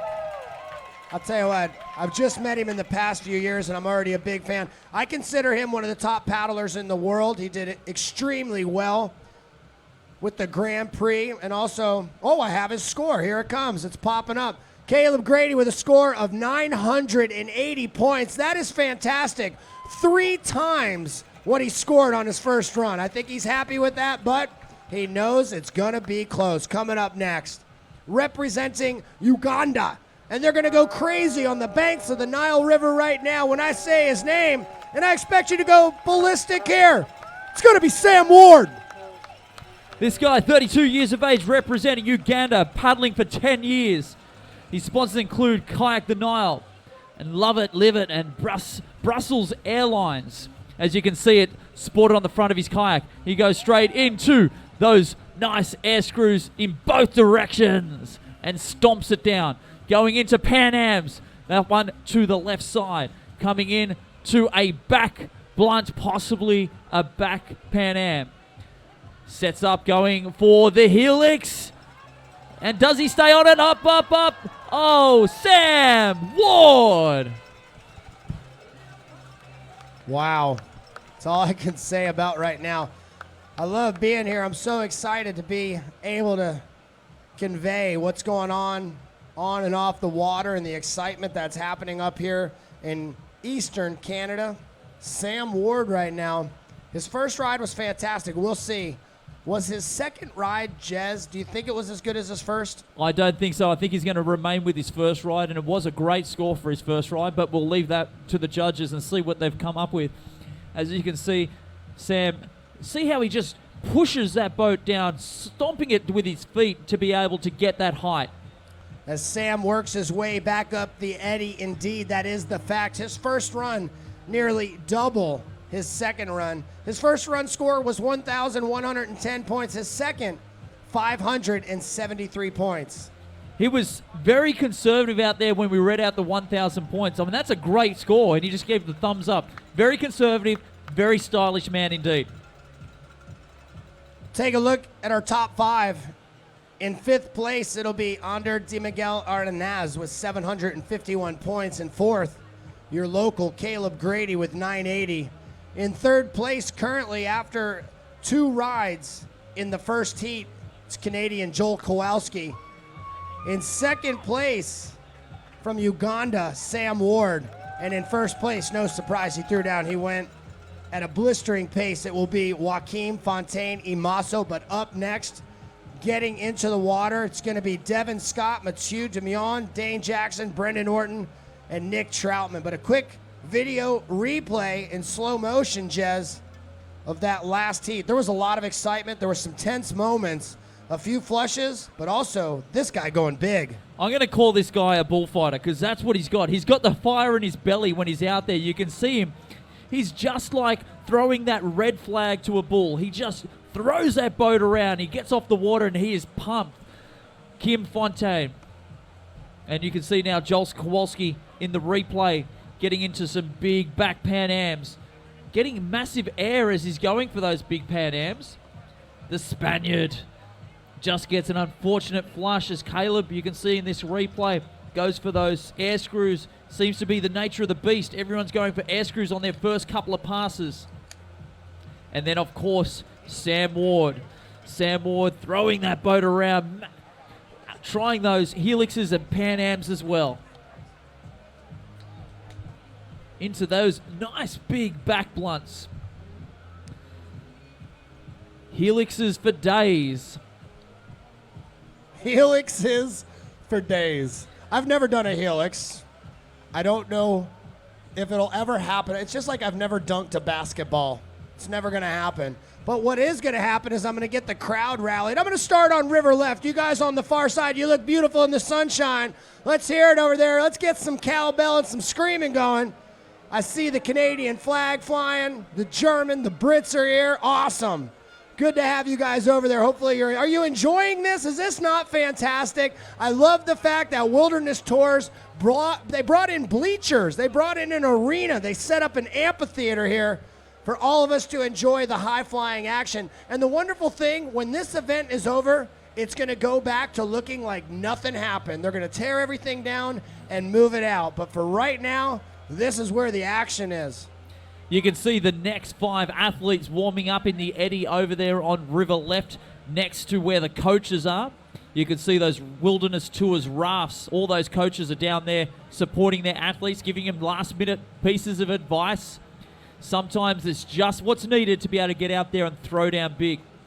I can also see our next 4 or 5 athletes getting warmed up down there. They're getting fired up, and they're going to have to, Hovey, because that first heat was something to watch. Dude. I just said that. Dude. I don't mind. I'm going to throw it out there. Did you see that? I mean, just crazy. The level of paddling that we're experiencing here. And I also kind of want to mention different events, especially World Championships. Not to take anything away from any of them. I was here for Bus Eater. That one was crazy. Huge wave. If you've never seen Bus Eater, when it comes in, it's just downstream from us, about 100 yards. Right now, it's just a trickle. But when you come here at high water, that thing is literally, it could eat a bus. When we had them the last time, 2 years ago, Jez, we were in North Carolina at the Nantahala Outdoor Center, and they did a great job. It was awesome. But the feature there, more of a foam pile pit, more of a hole feature. This one's kind of a combo of both. It is a wave, but it also has a significant foam pile. It is much faster, it is much more aggressive, and it is just remarkable to see the tricks that we are having performed in front of us. And the beauty of it is, it's one thing, if you're a kayaker and you came here and you're like, wow, man, I was out at Garb and I saw Dane Jackson, you're like, oh, that's cool. Or, wow, I was out there and I saw Pat Campbellin. Well, today, you got to see them all. From around the world, the best freestyle paddlers are here, the best audience, and the best broadcast to share it with the world.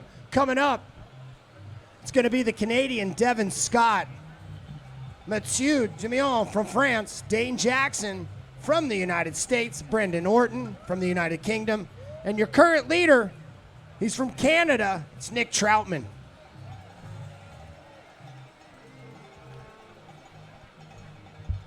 Once again, just to give you a heads up, this is the semifinals. We are going to be cutting the 10 athletes that we are seeing here this afternoon down to 5. The idea is to make that cut and move on to the next round, and then ultimately try and get on that podium as world champion.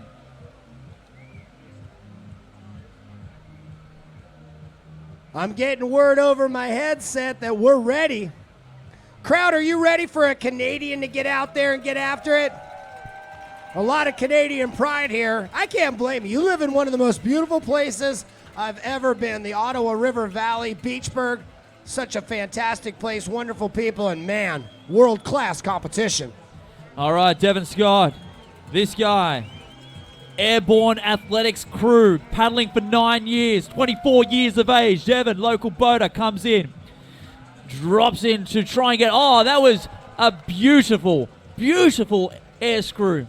Just got some height to be able to throw that around, and going for the air screw in the other direction. Backs it up, trying to get the back roundhouse to the right, into a back blunt to the left, goes over vertical for the Pan Am, goes to the back for a back Pan Am into a helix, and to a, looks like possibly a flip turn. Devin Scott just lighting it up. Give it up. He's still got 9 seconds. Throwing it around to the right for a Pan Am. 2 seconds, and on the buzzer, Devin Scott.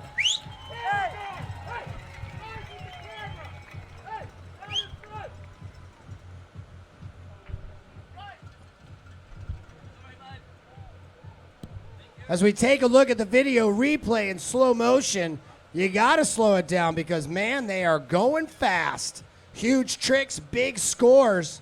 We're going to find out who's moving on to the finals here in just a moment.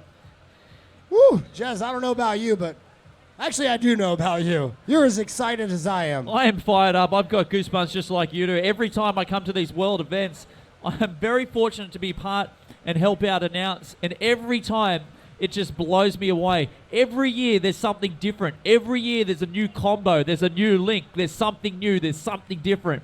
It's always dynamic. Freestyle has not become stable. It's always on the front foot. It's moving and it's shaking. As you look at the monitor, Nick Troutman giving him the nod, giving him a good old attaboy, giving him a little Canadian love over there. The camaraderie runs deep in these guys.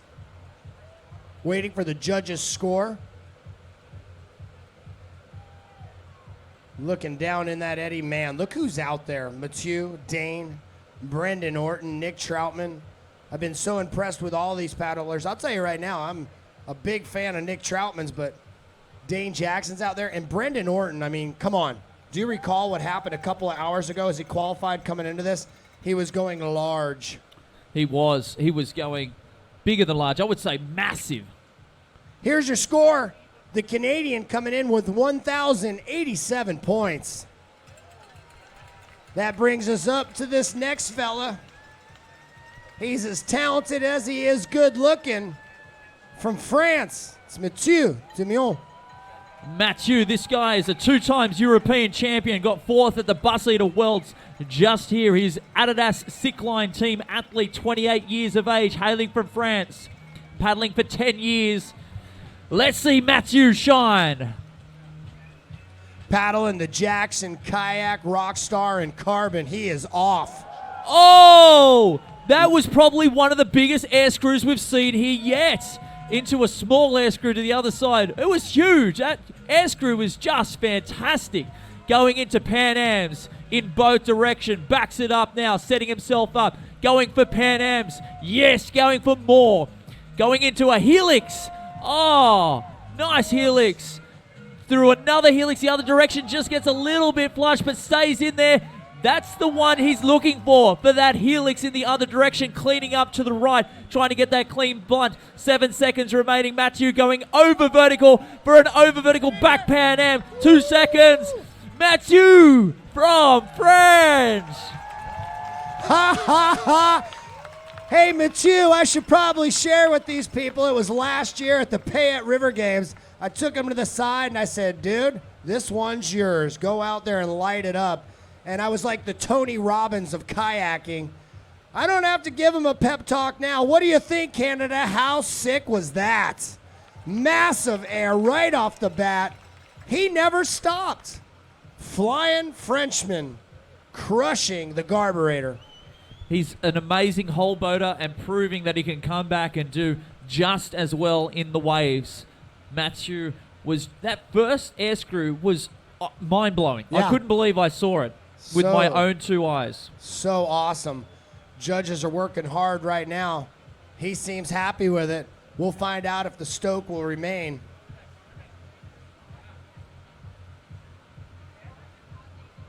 And he is going to be fired up with this. Mathieu coming in with a score of 1,163 points.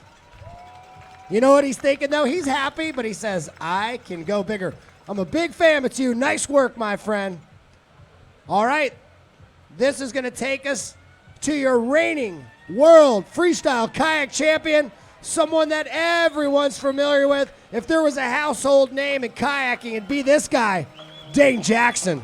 2 times Kayak 1 world champion, 2014 World Cup champion, 10 times World Championship medals, 3 times Grand Prix champion. Dane Jackson, no stranger to paddling as he goes straight in to an air screw in the other direction. Dane Jackson from Rock Island, Tennessee, going into some big Pan Ams, moving it around to a helix on one side. He's trying to sell that one to the judges because he didn't quite get the nose to come around. And then he does it in the other side. So he goes for helix in both directions. Goes for a clean blunt to the left. Pushes that boat to that radial to try and get some more speed. Backs it up. Over vertical back Pan Am. Under to the 10 top. seconds left for Dane. Dane now still moving it around, trying to get that big Pan Am into a pistol flip. Into a pistol flip the other direction. Dane Oh, Jackson. yeah, y'all. Are you sweating like I am? Let's take a look at the replay from Dane Jackson. Team Jackson kayak paddler. Team Werner and Kokatat. This kid kills it. And I call him a kid because I've known him literally since he was running around in diapers, but that is no more. He is a phenomenon in freestyle. I was watching all the Instagram posts and Facebook posts from these guys and girls as they've been up here training on the carburetor, wondering why on earth have you been up there for like a month? And here's why. They've been practicing tirelessly. Before any of this was constructed, they've been up here getting ready, and I think it shows right there. Dane Jackson with just a ridiculous ride. Yeah, you can see him talking to his best friends and in-laws there. And Nick Troutman. A lot of them, either instructors or previous students at Ottawa Kayak School. How many of you have heard of Ottawa Kayak School, OKS? They do such a good job. If you're watching online and you're wondering about a program to get involved in, come up here and check out OKS. You ready for this? We got a new leader. His name is Dane Jackson. His score, 1,407 points. Bam! That just happened. Oh, Dane stepping it up to a whole nother level. He is fired up talking to his teammate, Mathieu from France. Well, I'll tell you, this guy could do it. He is ridiculous. Brendan Orton from the United Kingdom. 10 years paddling.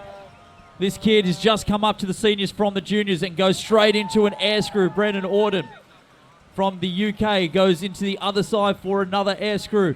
Throwing it over, trying to get some big Pan Ams in both sides. Yes, Pan Ams on the left, Pan Am to the right. To a back Pan Am. Into a helix.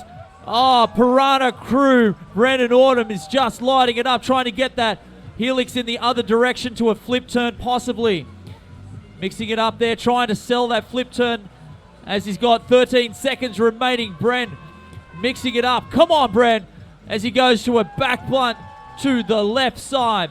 5 seconds as he's going for the blunt McNasty. Oh! Right at the buzzer.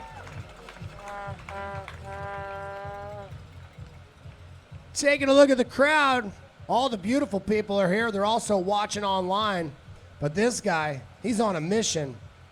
He is truly one of the strongest guys I've ever seen. Brendan Orton. Jez, I have watched him over the past couple of years. He is just slaying it on the freestyle scene.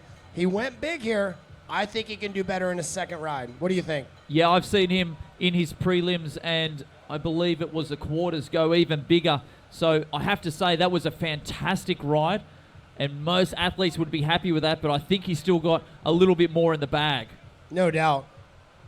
Boosting massive air. What do you think, crowd? You're on the big screen right now. Let the world know how awesome Canada is. Oh, Canada, you are wonderful. Here's your score. Brendan Orton, 1,165 points.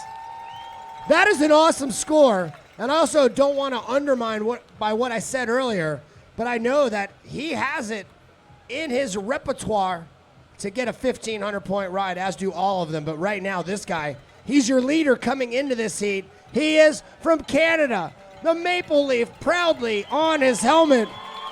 This is Nick Troutman. 2009 world champion, 5 times national champion, Pan American champion. This guy has won so many different competitions. Straight into a massive air screw, to an air screw in the other direction. Nick Troutman, local boater, goes in, trying to get some big Pan Ams to a back Pan Am to the right side, going over vertical this time again to the front right side, going back for possibly a back lefty blunt. Now stays retained with a couple of strokes. Yes, going completely over, trying to get that boat over his head into a helix. Full 360 degrees as he's going in the other direction for that helix. Yes! Nick Troutman is pumped. He's fired up. He's ready to shine. Nick Troutman is going big. Oh, 3 seconds remaining into a pistol flip. Nick Troutman. Oh, yeah. Hey, Canada, wave your flags, Canada. Throw them out there. Get the maple leaf big and proud. You should be so fired up for that guy. Oh, yeah, that was amazing. Amazing. Oh, man. Let's take a look at the replay. I'm going to lose my voice here in a minute just from the excitement of Jess Troutman's ride. Take us through it, Jez. Troutman was just, that first move was sensational. Absolutely twisting his whole body around so fast and so dynamically into another air screw. This guy, he can do an air screw on the smallest of waves and the biggest of waves. Just a beast. Pan Ams as well, into back Pan Ams, which is an over vertical rotation, as well as getting it 180 degrees to turn the boat from a back surf to a front surf. There's a lot of flags flying around here representing 29 countries that are present at the World Championships, but I think that there's no one prouder than the Canadians at this moment. That ride was, I can't believe I just saw it. That ride was amazing to watch. I need to take a nap after that. We got a new leader. His name's Nick Troutman. 1,510 points for the Canadian as he gets a hug from his brother-in-law, Dane Jackson. It is a family affair at the Jackson Kayak team. They're all stoked. Big high five from his teammate, Mathieu. We got another round to go. It could change. Let's take a look at the top 5 currently.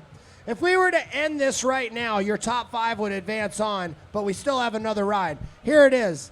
They have been bumped. In 10th, Ander Di Miguel Arenaz from Spain. 9th, Caleb Grady out. Joel Kowalski, the Canadian, also out. 7th place, Devin Scott. 6th place, Sam Ward. Let's give a round of applause for all of them. Although eliminated, they are phenomenal. They are the world's best kayakers. And in my book, you make it to the top 10, you are the baddest.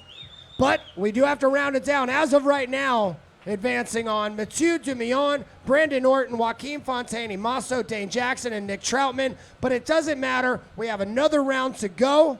Round 2, I would have to say ride 2 coming up to the top of the order with Devin Scott. But my job here is to get you fired up, and I don't think it would take much. Hey, crowd, what do you think? Get rallied. Yeah, there's the Maple Leaf.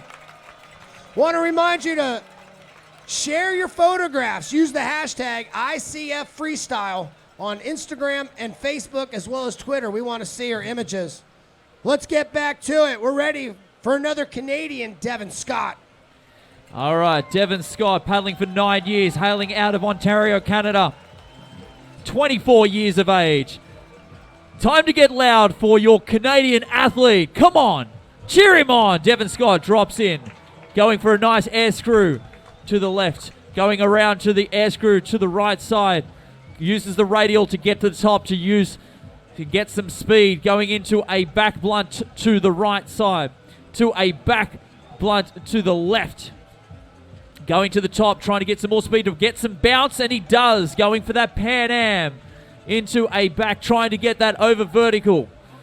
Backs it up, going there. Yes, trying to go over vertical for a back Pan Am to a helix. Staying on with 10 seconds remaining. Going for a flip turn and just gets washed downstream. Devin Scott. Now, Scott was not an athlete that I personally was familiar with coming into the World Championships. He was my dark horse. He is insane. I love it. He's got airborne written across his helmet, and that's exactly what he did in this ride. Devin Scott, airborne team, comes in with a straightaway on the replay. You can see whipped that air screw around so fast. Did you see how his head didn't even get wet? When he came upright, he was so nonchalant about it. Just, Yeah, I could hard day at work. Exactly. I could do air screws any time of the week. No problem. Great ride from the Canadian. We'll wait for the score in just a moment. Up next from France, my buddy Mathieu. Mathieu Dumillon. In the States, we'd call him Matt. We'd call him Matty D. He is awesome. Great guy. I know he was pretty nervous moving into this. I talked to him the other day about this event, and he said, I just got to get through to finals, and that's what he needs to do. Devin Scott, his first ride was the best at 1,086, but he was close on that second ride with 1,053. This takes us up to the Frenchman, Mathieu.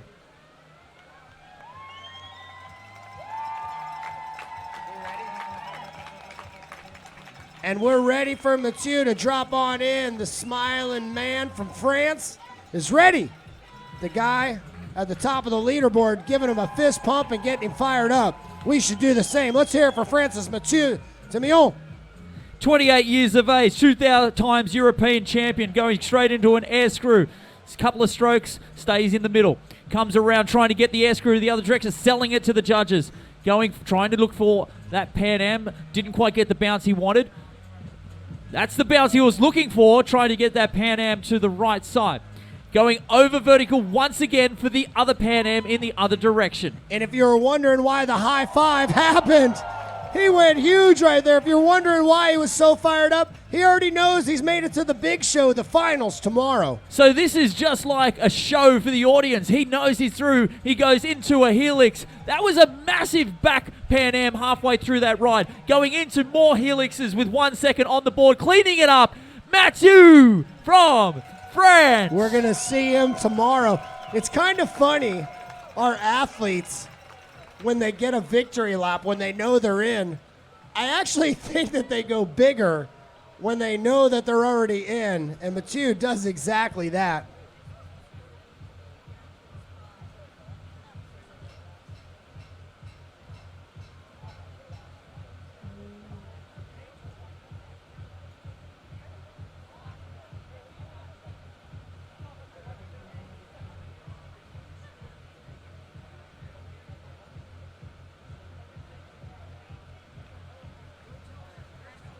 All right, we're getting ready. We're getting fired up. Hey, guys, how you doing out there? I can see these three chilling in the eddy. They're besties out there. They're excited. They're saying, is he in? What's the score? Is that what you're asking? You want to know where you're sitting right now, don't you? All right, we'll try and get that to you. We'll try and get that to you before you go. Dane Jackson just saw this massive ride from Mathieu.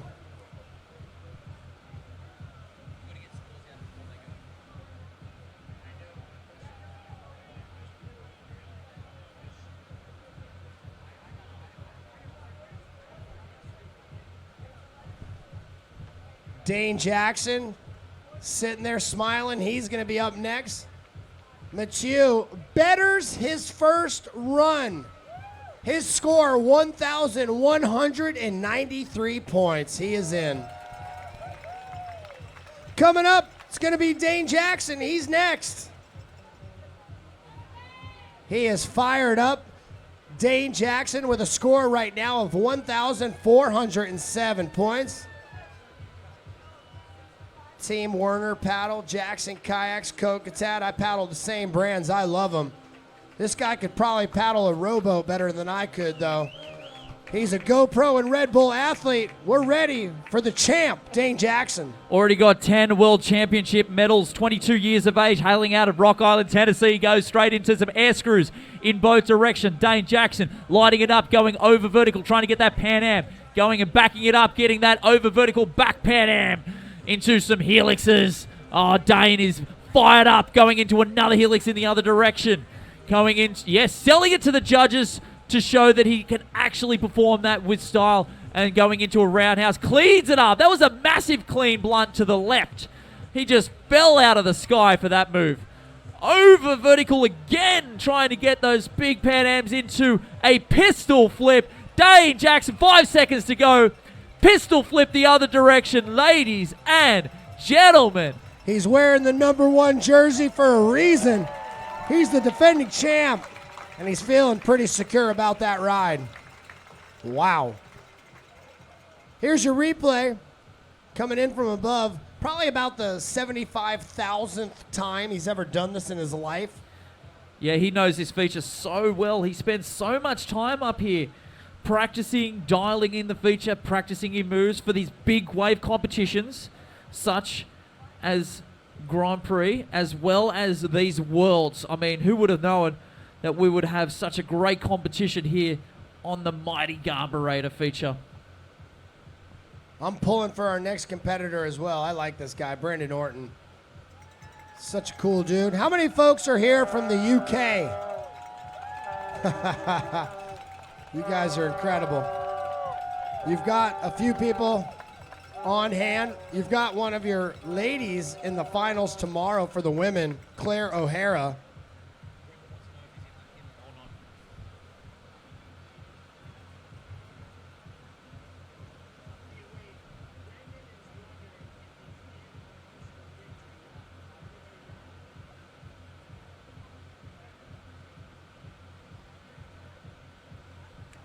So we are fired up here for these last 5 athletes. They are all bidding to try and get into the top 5 positions. 10 will be cut to 5.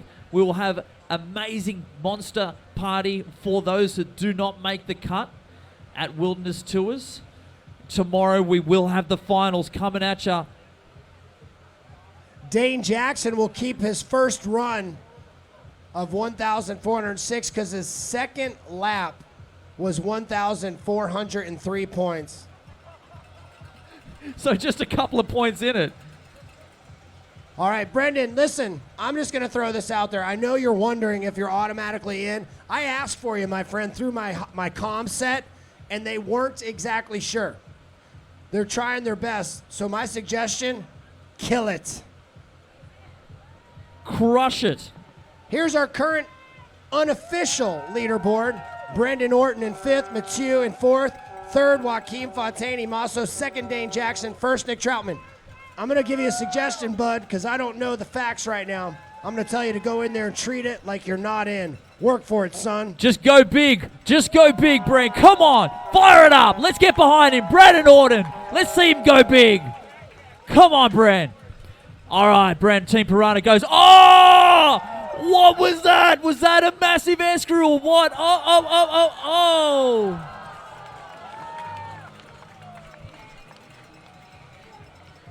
What happened? That was the biggest. I just said that was the biggest air screw I've ever seen a few runs before. Then I saw with my own eyes the biggest air screw I've ever seen here at Garb. Oh my gosh, Bran, how did you do that? I have no idea how you got that boat to almost orbit the planet with that massive air screw.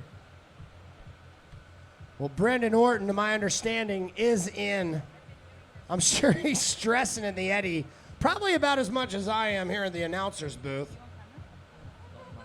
You know that the stress level's high when Claire O'Hara, the women's world champ, comes in and gives you a quick back rub before she gives one to her fiance. That replay showing that Orton crashed, but I do believe that you've made it on. Here's your score. Orton will keep his first run. His second run, 233 points. This is a 2-run format. Top run is what's going to count. Here's the guy that's currently leading, Nick Troutman. Don't go anywhere. Pull up a chair. Sit a spell. The Canadian drops in. His first run, 1,510 points. Nick Troutman already on top of the leaderboard. Let's see what he's got. Goes straight into an air screw to the right side. Mixing it up now to the left, going for an air screw as well. Uses that radial to try and get some speed. Bounces the boat down, goes over his head for a Pan Am into a flurry of ends, and wheels that boat back in there with a couple of paddle strokes and goes into another possible Pan Am. He's just moving that boat in all different directions. Spinning it up. Nice big spin. He's got a big smile on his face. He's having fun. He's having a great time out there. Nick Troutman is just lighting it up with some old school moves. He knows he's in the finals. He is indeed. Got a helix to a helix. Oh, what a great 3 seconds remaining. Let's see what he's got. Over vertical back Pan Am. We'll see him again. Nick Troutman.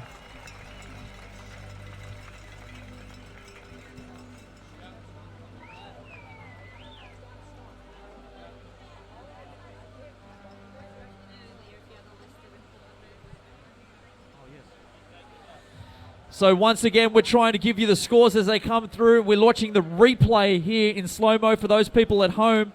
You can see Nick Troutman going in for some big air screws at the first couple of passes. It's very difficult to do, I have to admit, from personal experience, to be able to go from one pass in one move to another pass into another move. But these guys have spent so long here practicing, perfecting their moves. Nick Troutman is just amazing on a wave. I can't believe how good those big Pan Ams and air screw were, and he just keeps going from one side to the other. Nick Troutman. All right, we'll get your results coming up here in just a moment.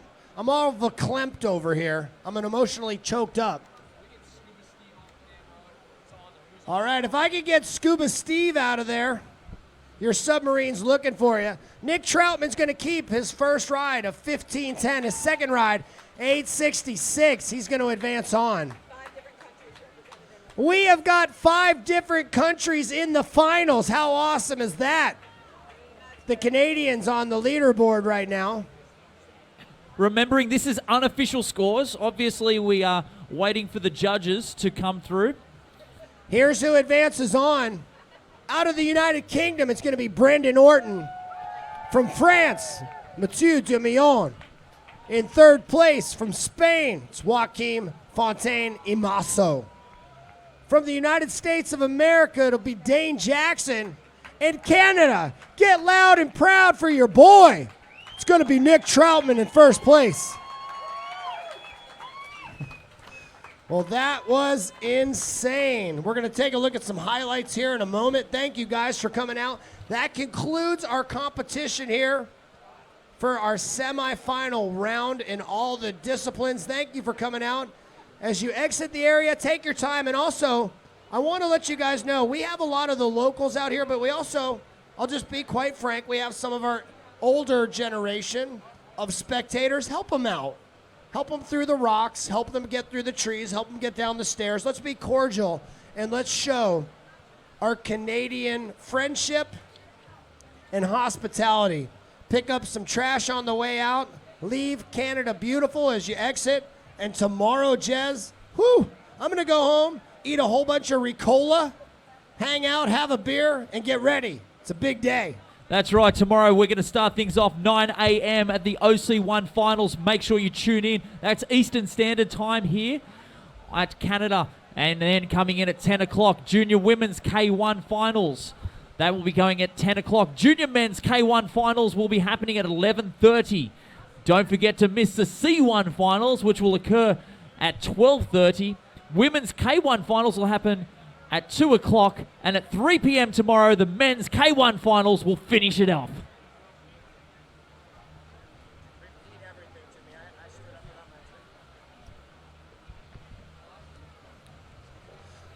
We're going to check out some of the best action from the heats here as Nick Troutman goes out there just to have a little fun and to frolic in the whitewater.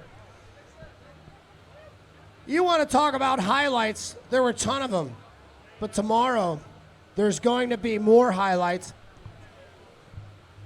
We're going to start our live coverage tomorrow morning at 7:50. The actual event starts a little bit later, but our coverage is going to be at 7:50. So Jez, you and I, as well as Corey Volt and Matt Hamilton, we're getting up early, my friend. Going to have a big hearty breakfast. We're going to come down here and holler, as are many of our competitors and spectators, because it's on.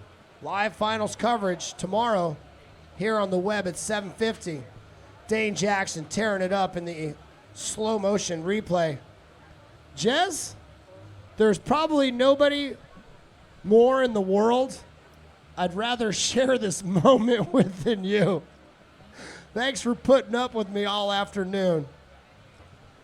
Thank you, Hovey. This has been such an awesome semi-finals. I can't believe this is just the semi-finals. It's truly like a finals atmosphere here. There's so many people that have come out here to cheer their athletes on, and so many big moves, massive moves that I haven't seen here done ever before. And why? Because it is semi-finals. You have to come and throw your big moves to be able to move on to that next round. Finals are tomorrow. That's going to be so exciting.